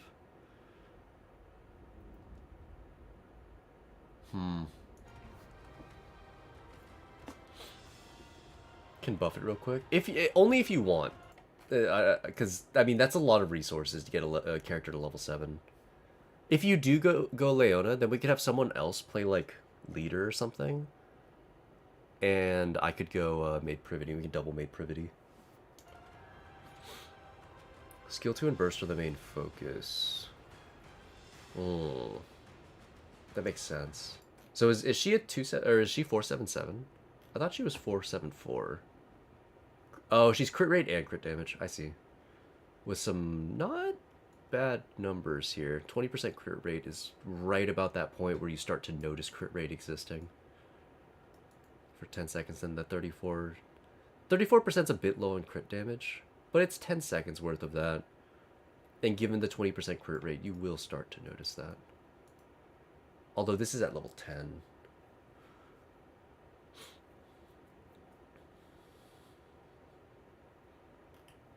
Yeah, I see.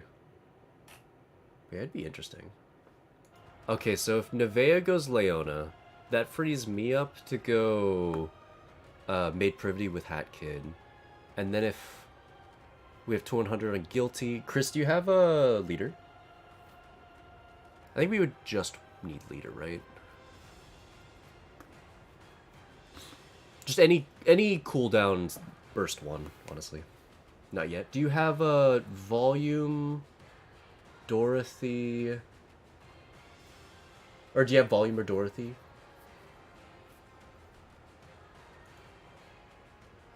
Oh, I can switch to leader if need. Okay, that actually makes sense. Okay, actually instead, let me think. Because do we want...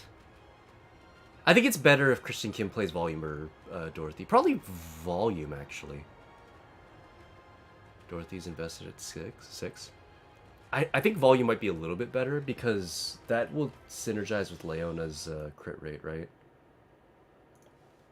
Because that'll provide us better crit rate, which means to get higher or crit damage procs more often.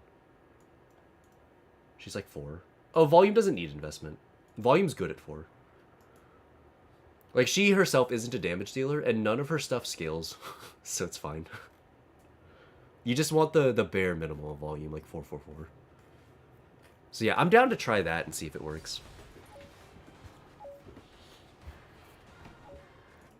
And that allows us to have a shotgun team that benefits from Leona being there. I'm genuinely very curious to see if this works well. And I think my Maid Privity is like 888. Where are my units? Why are they in reverse order? I was so confused.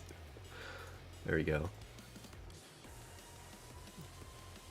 Oh wow, that's a big power difference between me and that kid. Huh. It must be from, Huh. Because I thought my maid privity was fairly invested, but 17k is actually quite low. I mean, I don't have the extra copies, but I don't think that makes that much of a difference. Maybe it's because I have her like 887 for 10, potentially, I don't remember. I'll check after this. Because I do want my maid privity to have really, really high investment. So I'm kind of surprised. That's the first time I've seen her in the co-op menu. I haven't played her this co-op yet. In which case, I need to invest more. What gear do you have on her? It's all like level 5 overload. Except for the leg piece, because it doesn't really matter. We'll have Hat Kid burst first.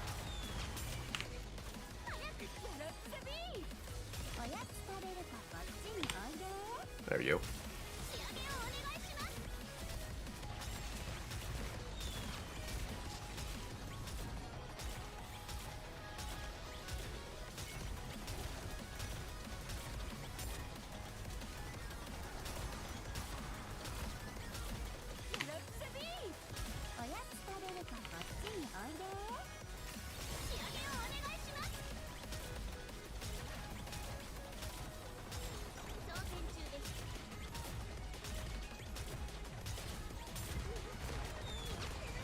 Oh, you know what? I don't have a cube on my maid privity. I think that's one of the big causes. I forgot. I think I removed her cube and gave it to Leona. Or not Leona. I gave it to Tove. Because she had Bastion cube earlier.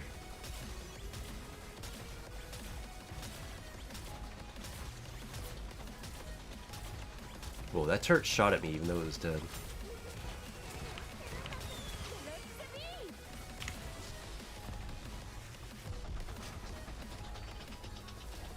Yeah, I need to put the Bastion cube on. I totally forgot.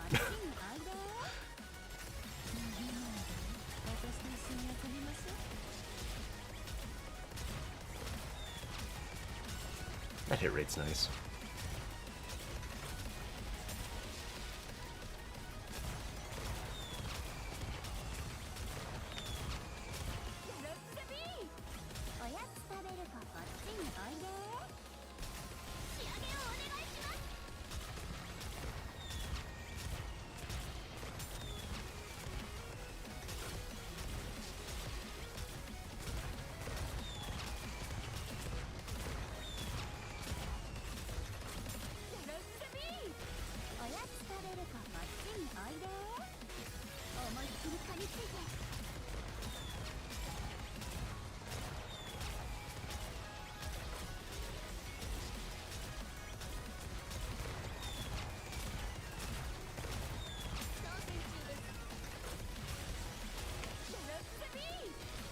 What's our damage at? 100 mil? Not bad. I'm probably lagging behind in damage though, because I don't have the coupon.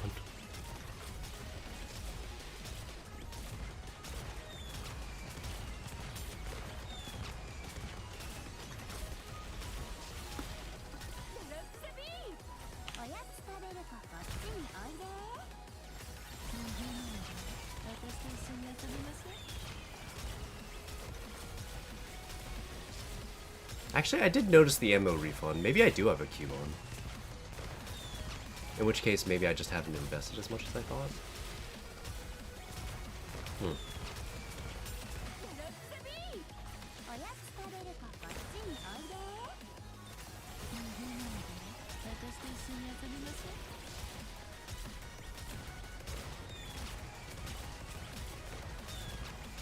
Schoolgirls good with maid privity? I mean, yeah, schoolgirls are good in general. They don't have any particular synergy other than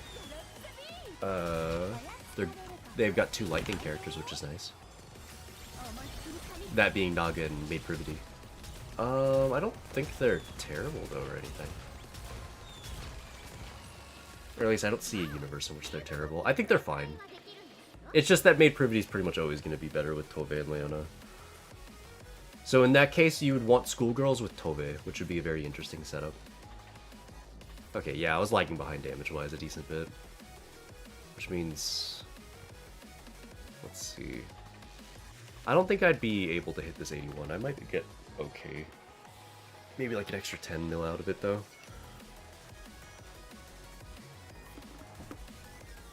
My Leona needs some some justice. How so? How so? That went decently well. Yeah, that was actually pretty okay. Like I said, I think I was lagging behind a little bit.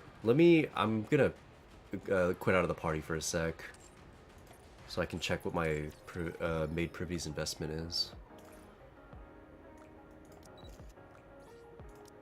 Oh, she actually did have a Bastion cube. I thought I did see the ammo refresh, so I did have a cube. My investment's bad though. 888. I guess I'm missing one level on her chest. I actually thought that this was all the way up. In which case, it's probably just levels across here. How many resources do I have? Can I invest in one? Oh, I've got plenty. In which case, should I?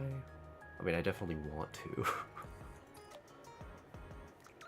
Because I think with Killer Wife D, I just need to get 777, right? I do want to invest in the burst, but maybe it makes more sense to invest up here. Trying to get my guilty to max core, so every union raid I get a copy. That's honestly not bad. Not a bad choice. I mean, every now and then guilty ends up being a super sick unit. Skill 2 in KWD is the main focus. That makes sense, because that's the burst cooldown reduction, right? I haven't seen enough about her kit just yet, other than I know that she's got cooldown reduction, and it's cooldown reduction that scales, as you can see by this. So that does make sense. I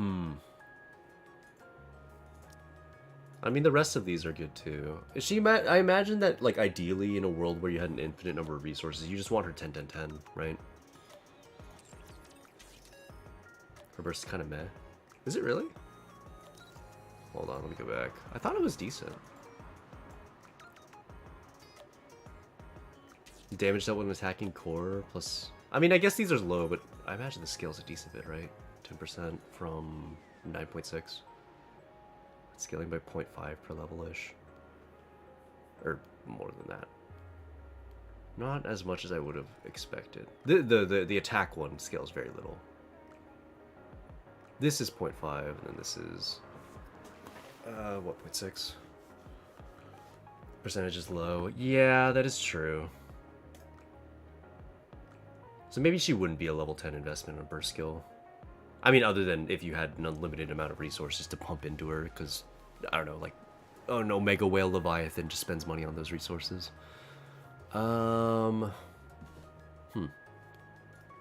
Interesting.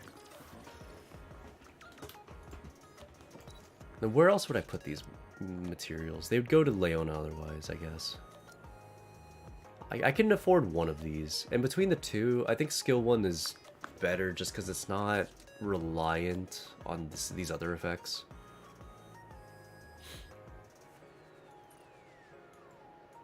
How does that scale? It doesn't scale that much, though.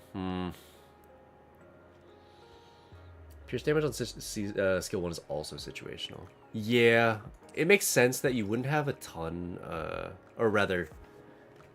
Because the units that could utilize that are Alice and Red Hood, but they don't pair that well with one another. Like, they pair well enough. But, like, you'd be ripping apart Alice from Black Shadow Scarlet. And that is a terrifying prospect. These two combined make up, like, the best burst combination in the game. So, like, why would you want to replace, say, Black Shadow Scarlet on the bunnies, or on the Schoolgirls team with Red Hood? It doesn't really make a ton of sense. Pretty skill 1 is her bread and butter and her burst. Yeah. Although if I understand right, all of these skills scale. The only difference is that she literally can't proc her own skill 2 unless she's with Leona or Tove. That's the biggest difference, right? Because as far as I've seen and as far as I've read up, like, you generally want these all to be at the same level if you're running them in, like, a team comp where everything's super ideal. But again, like, let's say you're talking about Elysian Tower and you want to push the Elysian Tower, you wouldn't invest in this one because she literally couldn't use it. Or you wouldn't invest... No, yeah, you wouldn't invest in it. You'd put it at, like, 4 and you wouldn't care. This is just for if you wanted to invest in like getting high damage and solar rating. Yellow. Alexa. Oh, they're actually still yellow. What's up, Black Crow? How's it hanging? A new color. I see you. New man. What's up? Hopefully you're having a great day yourself, of course. I ordered that. Okay. In which case... Oh, okay. My chat scrolled on its own. If you're on Tove, Naga, Summer Honest, Maid Privity, Scarlet. I mean, yeah, that wouldn't be bad. So I would run Tove, then we would have Naga, and then we'd have the three of them, Summer Honest, Maid Privity. Yeah, they all have synergy with one another. That would be like a solo raid team. I think in theory you would want Scarlet. Yeah, I mean, Scarlet's damage isn't that sick, but with Summer Honest, she's not bad damage-wise. Like, she ends up being pretty okay once she gets that skill 1 buff from Summer Honest. Then, I think Summer Honest is burst effect. Even if it gets destroyed by Tove giving her ammo, damage a strong element, up 40% for 10... Oh, this is just for self. I'm an idiot. Yeah, no, never mind. Would Marciana help in this team at all? I mean, heals, but you don't really need heals. The boss doesn't really shoot people. Like, he does if you don't kill him fast enough, but with an ideal enough team, he'll never shoot. Or he'll shoot, like, once, and that's not enough to kill. And he only ever targets, like, your burst 3s, so... I thought it was always your burst 3 with the highest attack stat. But I've seen him shoot at other people in co-op. I don't know if that's a glitch or not. But, like, I've been, like, randomly solo queuing co-op. And I've had 2Bs on my team. And 2B is always going to have the highest attack stat. Just always. But every now and then it would stop shooting 2B and shoot at, like, Scarlet on the right side. And I never understood why. I mean, I know Scarlet gives herself an attack buff. And maybe it's accounting for that. But... yeah, I don't know.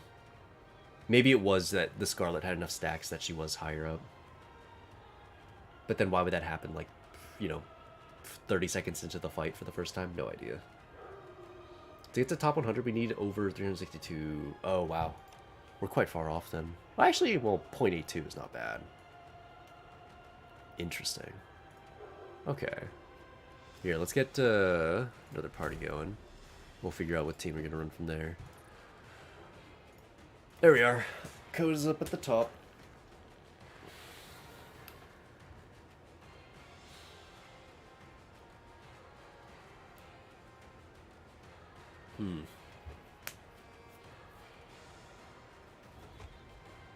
Stick with volume. I think that might be best. Because the other alternative would be Dorothy, but if we're not running Privity on the, like, regular Privity on the team, Dorothy doesn't burst fast, or rather, she doesn't give cooldown fast enough. And volume will have synergy with the double made Privities. So yeah, the cooldown reduction is a lot better. And the crit rate, exactly. Okay, and then Afro's in, so we will do... Oh, Afro, who are your burst 3s that you have investment in? Do you have a made Privity, Summer, Honest, or... I guess just one of those two. Do you have, like, high investment in either of them? In which case, I could just go Tove. Although, maybe it makes more sense to have the three of us for... Yeah, maybe we keep Chris on volume, then I'll play a burst 3, and we can go double made Privity still. Or maybe it makes more sense for me, because my made Privity is lagging behind. So maybe I would go Summer Honest as well, and we just put all of our... how do I put it? We just put all of our faith in Hat Kid to carry us. You have full Summer Honest, 10 to 10 and 5. Oh, okay, okay. In which case... I guess we both go Summer Honest, and... depending on who has the higher combat power in the menu, I'm assuming it's probably you. Then you probably burst over me. Let's try that. So essentially, we'll be banking on Summer Honest's skill 1 during burst, going to Hat Kid. And then Hat Kid getting a fuck ton of damage.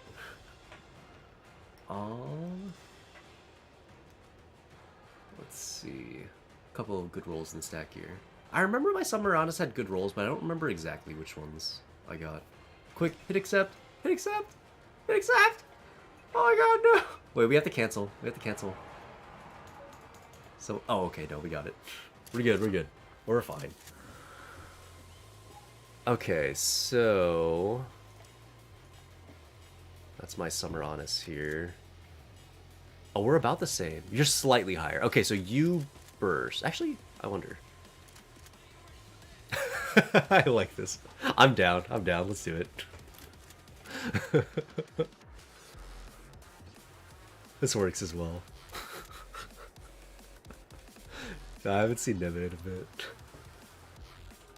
In which case, wait, who bursts then? I imagine that the double Summer Honest is burst, right? If that's the case. Wait, how are you doing that? How are you changing characters like that while still readied up?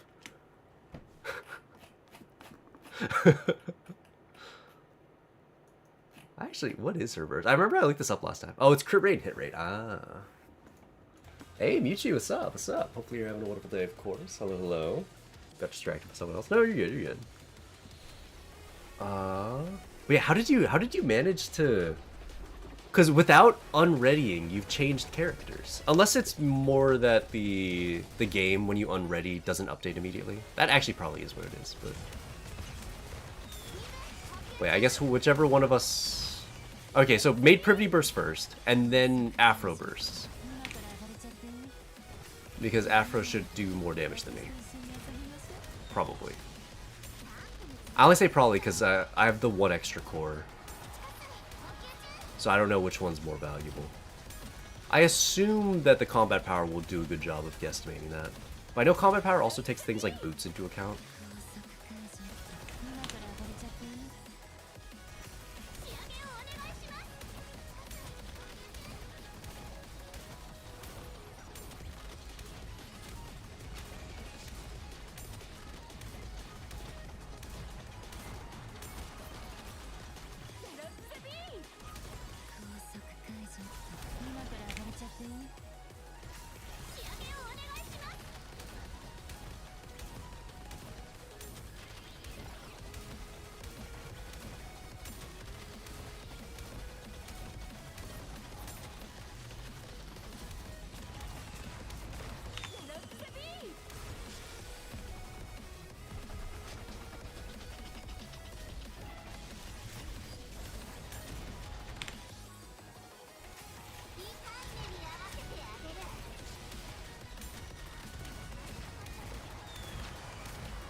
Any increases in stats increase the combat power.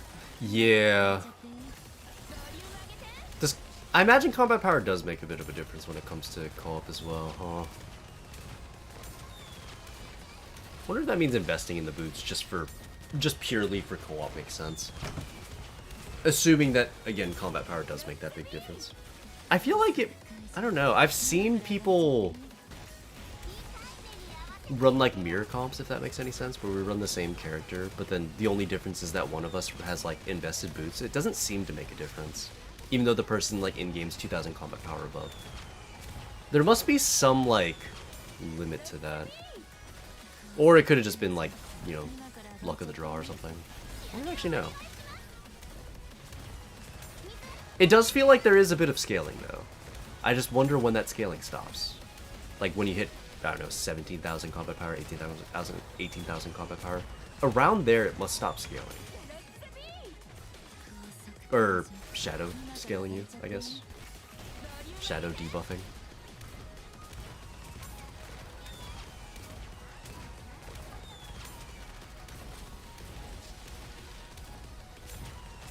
That's just a guess, though. I really don't know.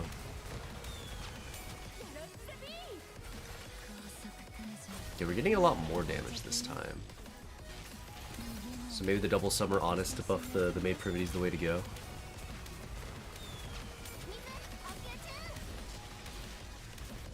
About to hit 200 mil. Not bad.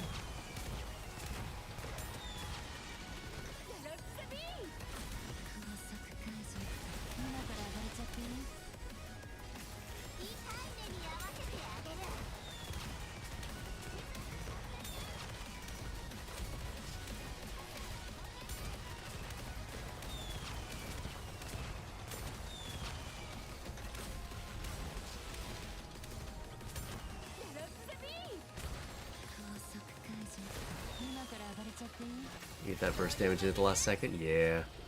Okay. That was really good. Look at that. Even without bursting, I was still kind of hanging in there. The other thing in the outpost that is like the sync device that increases... Oh, yeah, the recycle room, right? Went pretty well. Yeah. 224. What were we getting before? It was like 250 with the Tobe.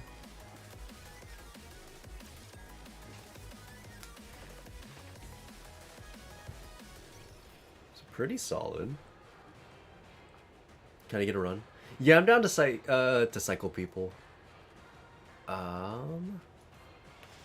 Were there a couple people who have, or who hasn't gotten a run in yet that wants to get in? Just say like I in the chat or something. So if we can get Sasibaka in, and then wasn't there somebody else?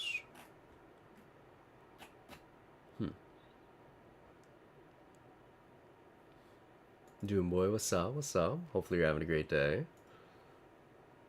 In which case, jump on in. Oh, the music's not playing. My God.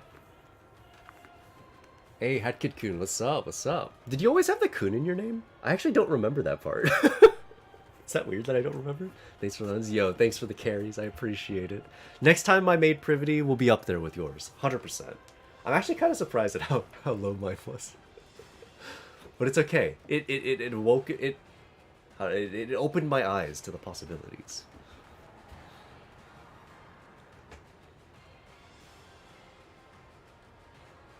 Let's see. So we need 2 people then. So, oh, actually, Sasibaka and Duboy then, right? In which case, come on in. In which case, we'll also need to figure out what would be an ideal team. To Sasibaka and Doom, do you guys have any one of these characters with investment? Maid Privity, Summer Honest, Leona, Tove. I guess that would be those would be the characters. You have Summer Honest? Okay. And then what about the Doom? Do you have any one of those 4 invested? The 4 again being Tove, Leona, Summer Honest, Maid Privity. Am I missing one? It feels like I'm missing one. Nope. In which case, we'll have Twit as guilty. Do you have Scarlet? Hey, Spot, I see you in the YouTube chat. What's up? What's up?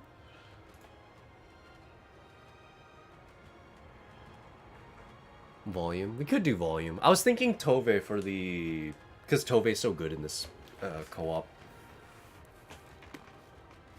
I have full Scarlet. Let's see. Okay, how about this? We'll expand it. To Doom, do you have... Okay, so you don't have those 4 characters with investment, rather. Do you have either... Who's Electric Code? Oh, well, I guess Volume... Or... Would I want Leader? Not with Summer Honest, huh? So I guess Leader... Or, sorry, Volume or...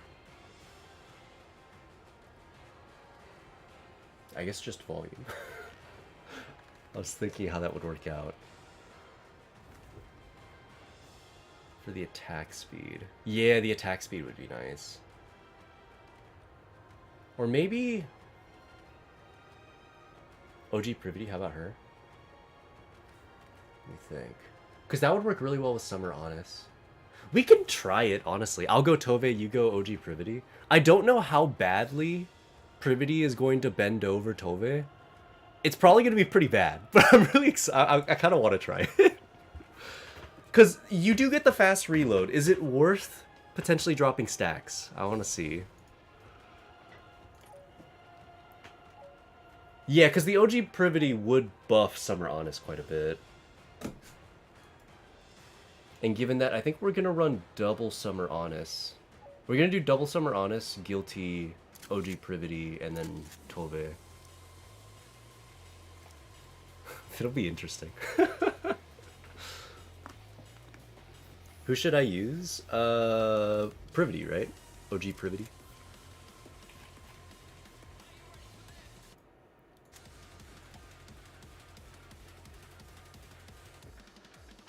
Oh, I just realized that was Yamazaki saying OG Privity. Oh yeah, you got investment in her. Perfect. I want to see if this works. It probably won't, but I think it would be really funny to try. The fast reload won't make much of a difference. In terms of like, she's still gonna drop stacks? And yeah, probably. Unless that's not what you mean.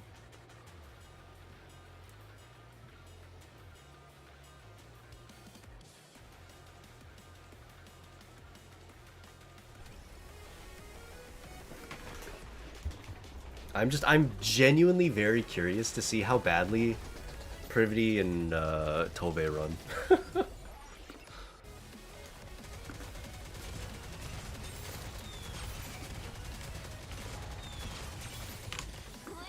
Okay, let's see. I've got 100 bullets. Summer Honest burst. Yeah. Actually, I still got a decent bit of ammo. Oh yeah. Yeah, maybe it doesn't make much of a difference. Oh, actually, I can already see the difference it's making. Did you notice that?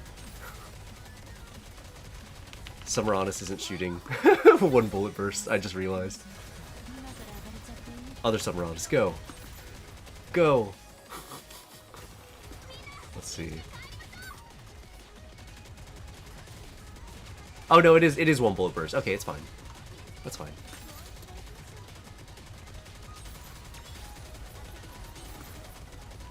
We are taking a fuck ton of damage, though. I think we should be okay.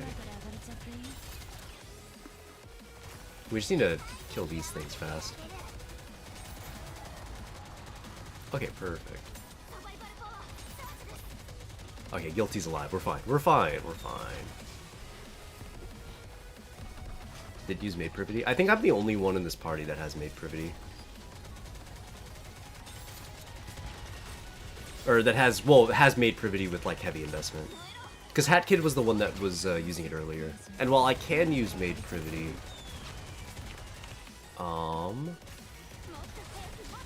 I kind of want to try Tove. That's really the only reason we're not running her. But... we'll run her next. What's the damage looking like? 80, 90? For this phase of the fight, that's not bad. And while we haven't been at 3 stacks for all these bursts, it hasn't been bad. We also have the slower burst rotations, but hopefully that's not going to matter too much. Yeah, I just wanted to see Tove. I wanted to see how Tove and regular Privity would run, and honestly, I'm not even noticing a difference.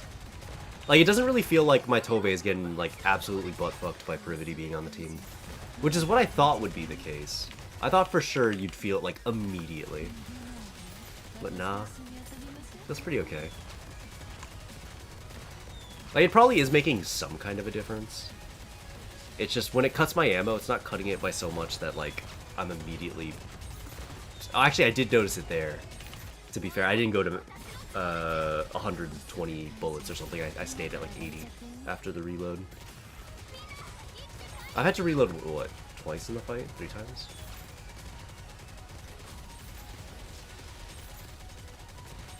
How about the damage? The damage at 150 mil isn't the worst. It's not as good as the volume team from earlier, so... Oh, I was slow on the burst. That's on my bad. Or that's my bad.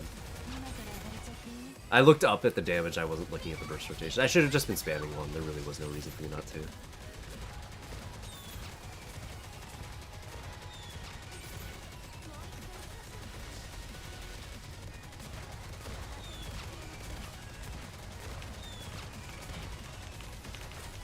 Oh my god, 0. 0 stacks for that last burst. That's tragic.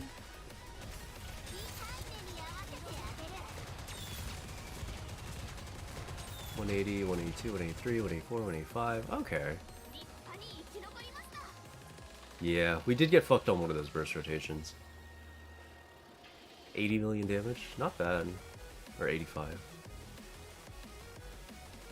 So yeah, probably we do just run volume. But I wanted to see how that would work, and it wasn't bad, honestly. It's a lot better than I thought it was going to be. I thought it was going to be a fucking meme. But like that damage wasn't bad at all. In which case, to Doom, do you have volume? In which case, you could go volume, I'll go made privity, and then we keep the team comp pretty much the same. Except I burst as made privity, and then Afro bursts as Summer Honest. Let's try that.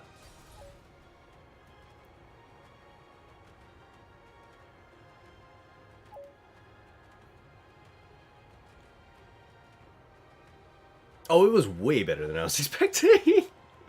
I thought having Privity and Tove combined together would just be the worst thing in on the face of the planet. But just the way that Tove's kit works with the ammo refresh, I guess it wasn't that bad. It did fuck us over one time, where when I reloaded at the end of a burst, instead of reloading to 120 some odd bullets, except, no! Oh, we have to decline.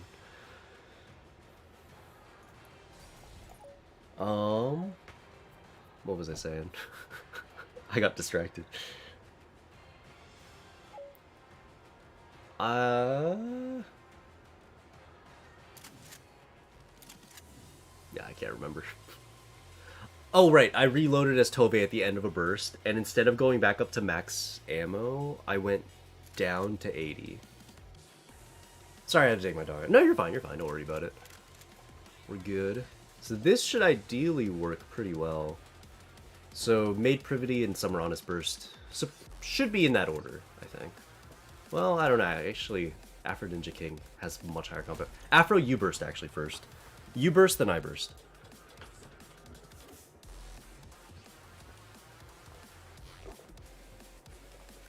Yeah, the Bastion Cube is doing a good job of keeping the ammo up. I don't burst then. Right. Turns out, like, Summer Honest actually does pretty good damage even without bursting in this particular team.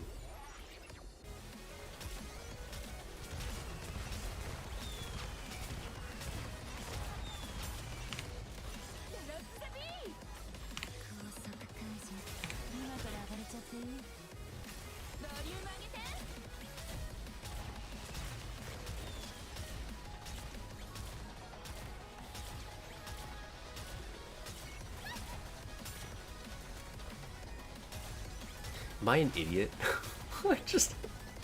Wait. I think my brain shut off. There's no one here is proccing up Made Privity's damage. What am I doing? I should just play into Summer Honest again. What am I doing? I was looking at Made Privity's burst, or like the little icons that you see where my crosshair is aiming-ish. And she did go above 1 stack, and I'm like, that's weird. Why didn't she go above 1 stack? It's like, gee, maybe because you don't have one of either Tove or Leona in your fucking team cap. Gee, I wonder why you weren't able to maintain more than 1 stack. Oh god, I've been doing that a lot. Fuck. My bad. Brain fart.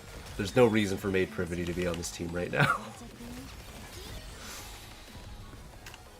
It's okay, it's okay.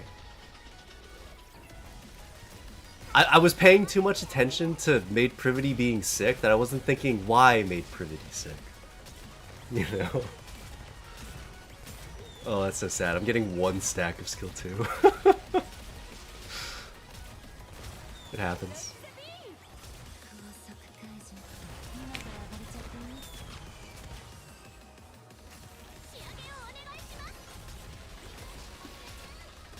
Our damage is slightly worse than last time.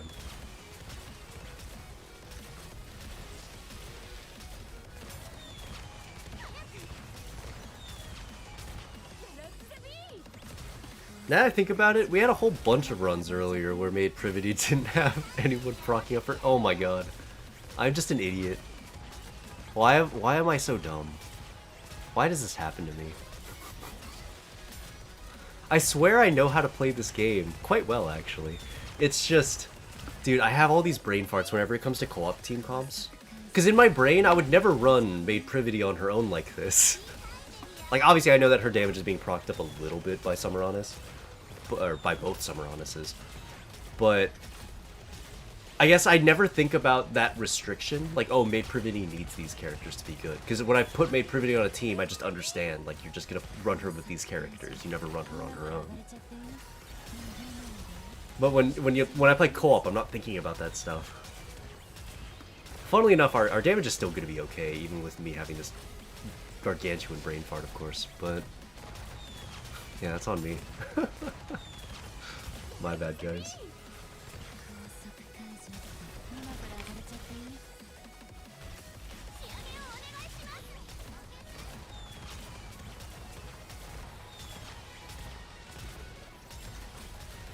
Dude, I love that Summer Honest reload animation. What the fuck? What am I looking at?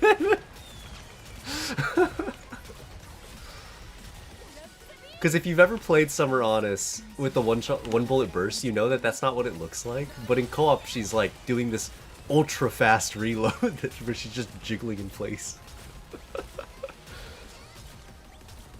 I kind of want to see that again. I'll clip it. Because I can tell that's not what Afro saw on his side. Or I guess it wasn't Afro, it was, that's not what, I can't remember by in-game John. is that, this is Doom, that must be Sussybaka, right? I just, hold on, let me see if I can clip that. Because I can tell that's not what he's seeing.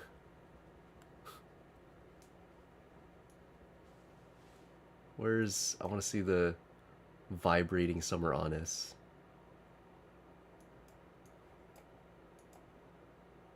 I think it's here. Look at that. What am I looking at?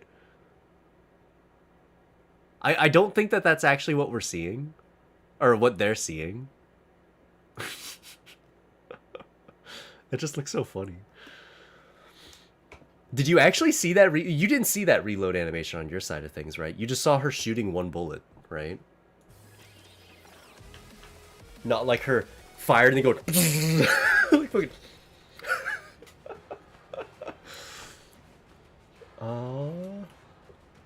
I think... Let's see. What time? Oh, it's already getting pretty late. Probably was my last one then. That was some... We had some good runs in there, though. All things considered. Oh. We got like 3 runs with this 5, right? I didn't even notice that. It just looks so funny. Because I know that whenever you play Summer Honest and you're getting the one bullet burst, you don't actually see the reload animation. It just happens. Like, instantly you fire a bullet and then you fire another one. So it's funny to see the animation in between. I don't know why co-op does that. Maybe it's because... I don't know, maybe some things are getting dropped at some point. Like, maybe it's just programs for the second somebody to... Or the second somebody runs out of ammo, it just automatically plays that reload animation, expecting that the person's going to need it. And then it adjusts the speed. I don't know. I don't know why it did it that way. I've never seen her reload so furiously.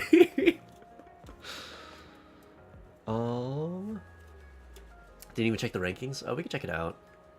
Because I think you were on the team where I got the highest damage, so we got... Was it 253? Dude, this person's in my arena.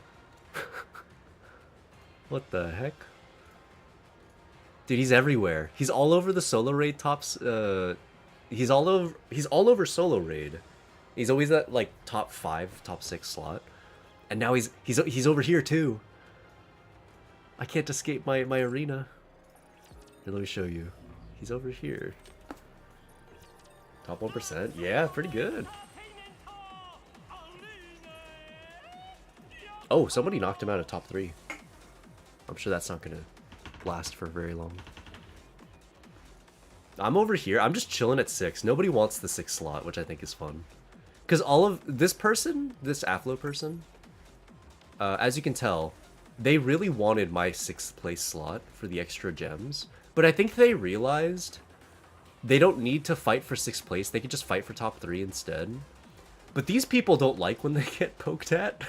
Because the few times I've gone to top 3, within 30 minutes, one of them has already fought back. So I just stopped trying to go for it. And I hold the 6th place slot.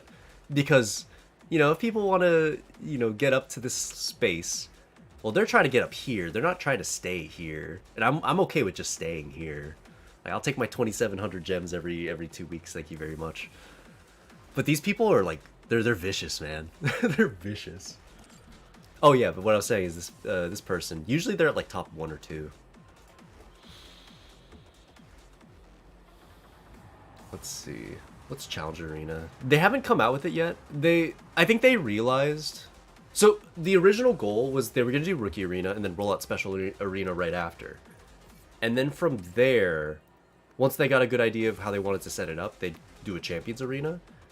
But I think they found they didn't like their formula for PvP, so they're reworking the Champions Arena. They said it in a dev blog, but essentially they saw how people reacted to this mode, and how competitive it was, and how kind of mean it was, all things considered. So they're trying to rework it to make a system that will give everybody resources that we'll all be happy with. And I don't think they'll manage that, but I have faith. PvP is ass in my opinion. I'm saying this because I'm salty. I like PvP a lot in as much as I think the gameplay in the mode is really cool. It's not nearly as good as the rest of the game. In fact, it's easily the weakest point. But I like that it has its own metas. My problem is that it doesn't have anything... How do I put it? There's no mechanical skill involved. It's totally team building, and it turns it into a regular gacha game, and I don't like that. So I think that PvP, despite being cool, having its own metas and whatnot, I think it's the weakest mode. Purely because it takes the thing I really like about Nikke and throws it out the window. Which is the fact that Nikke is mechanically actually a very difficult game. It doesn't have to be played to be a very difficult game. But if you've seen what like good Nikke players can do, it is very impressive. So, you know, when you take the mechanical side out of it, it's not nearly as cool anymore. Look at top 1. In my arena? Or does top 1 damage in co-op? What are you saying? This one? Or are you saying that this person's in your arena? Oh no, did you see top 1 is I Love Food? Yeah. They've been in my arena for a long time. The I Love Fuda person, they are quite the whale. To put it into perspective, I used to be top 1 in this arena. So it was me, Hisui, and Misiu. We were all at the top 3 slots. And the I Love Fuda person was there too, but they were down here. Because they were like a good 20 levels beneath us. And then you could see, over the course of weeks, they started getting higher and higher and higher. So they went from 20 levels below me. I'm level 380. They're level 413. And mind you, I'm not like a whale, but I do pay for the I pay for the $15 a month thing that gives you more core dust. So they're buying a fuck ton of core dust. If me, who by the way, if I recall... Oh, does it not show you what level they're on anymore? Oh no, it shows you right here. No, this makes sense now. It used to be the case that I had a higher hard mode campaign. Now theirs is higher than mine, which would make sense. They're way higher level. But it used to be that I was getting higher passive core dust, and yet they were leveling up like twice as fast as I was. So, yeah. But they've got a sick name. I don't mind. Actually, I wonder if I can... It was such a long time ago. I doubt that they're in my arena backlog. I'm just gonna double check.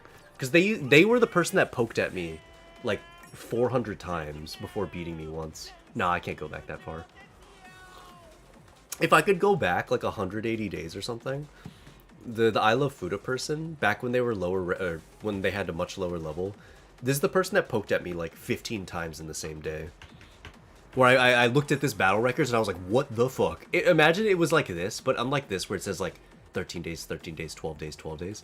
Instead of that, imagine it just said like 15 hours ago, 15 hours ago, 14 hours ago, 14 hours ago. It's just like, imagine. That's what the I Love Fuda person did to me before. I don't know if they were just experimenting with campaign teams or if they really wanted to beat me and they were willing to spend like 6,000 gems in one day to do it.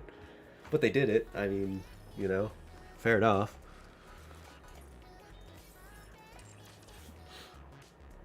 Bro, I'm at 450k power level fighting at 600k people. They need to fix the ranking. Yeah, I think it's based on like when you started playing is how your arena's shuffled. So if you started playing the game but you weren't playing super efficiently and you also weren't like whaling it, you're basically putting your arena with somebody who started at the same time or like within a week or within a 2-week period, I think. But those people, you know, some of them probably spent money, some of them might have been playing like super efficiently since the game came out. So if you've been like inefficient in any regard, they're going to be ahead of you, that kind of thing. In any case, let me find a place to raid since it is 1. It is quite late. Let me see who's online.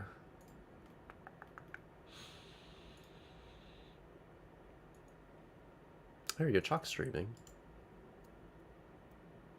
You can drop on by. What are these tags?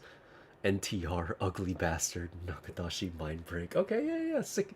This will be the place to go, 100%. In any case, I will see you guys on the next stream. Actually, let me change my game back to art so I don't forget, since I always do. Art. Okay, there we go. Let's also go turn on Clip Studio, turn this off. Thank you for the stream and see you tomorrow. Yo, thank you very much for staying here, or for sitting in and chilling in the stream. I appreciate that. Links are going to be right there to social media as well as other random things. Let's see. Discord if you want to know when we go live. Merch store, new stuff coming soon. I've already submitted everything. We're going to get 2 new desk mats. Potentially up 3 to 4 desk mats in the future, but 1 for now. 3 for when I finish another piece, and then 4 overall planned. As well as all the new posters. I'm going to be adding 30-ish posters from the last like year or so. So if that sounds cool, that's going to be coming. And Patreon as well, if anyone doesn't know, I've restructured the whole thing. So, and I am posting to it consistently and adding new exclusive Patreon pieces. So if you want to see more content from me, that'll easily be the best place to do it. But other than that, I appreciate you guys taking the time out of your day to be here. Other than that, see you guys tomorrow. Take care, take it easy, stay safe. See you then. Peace out.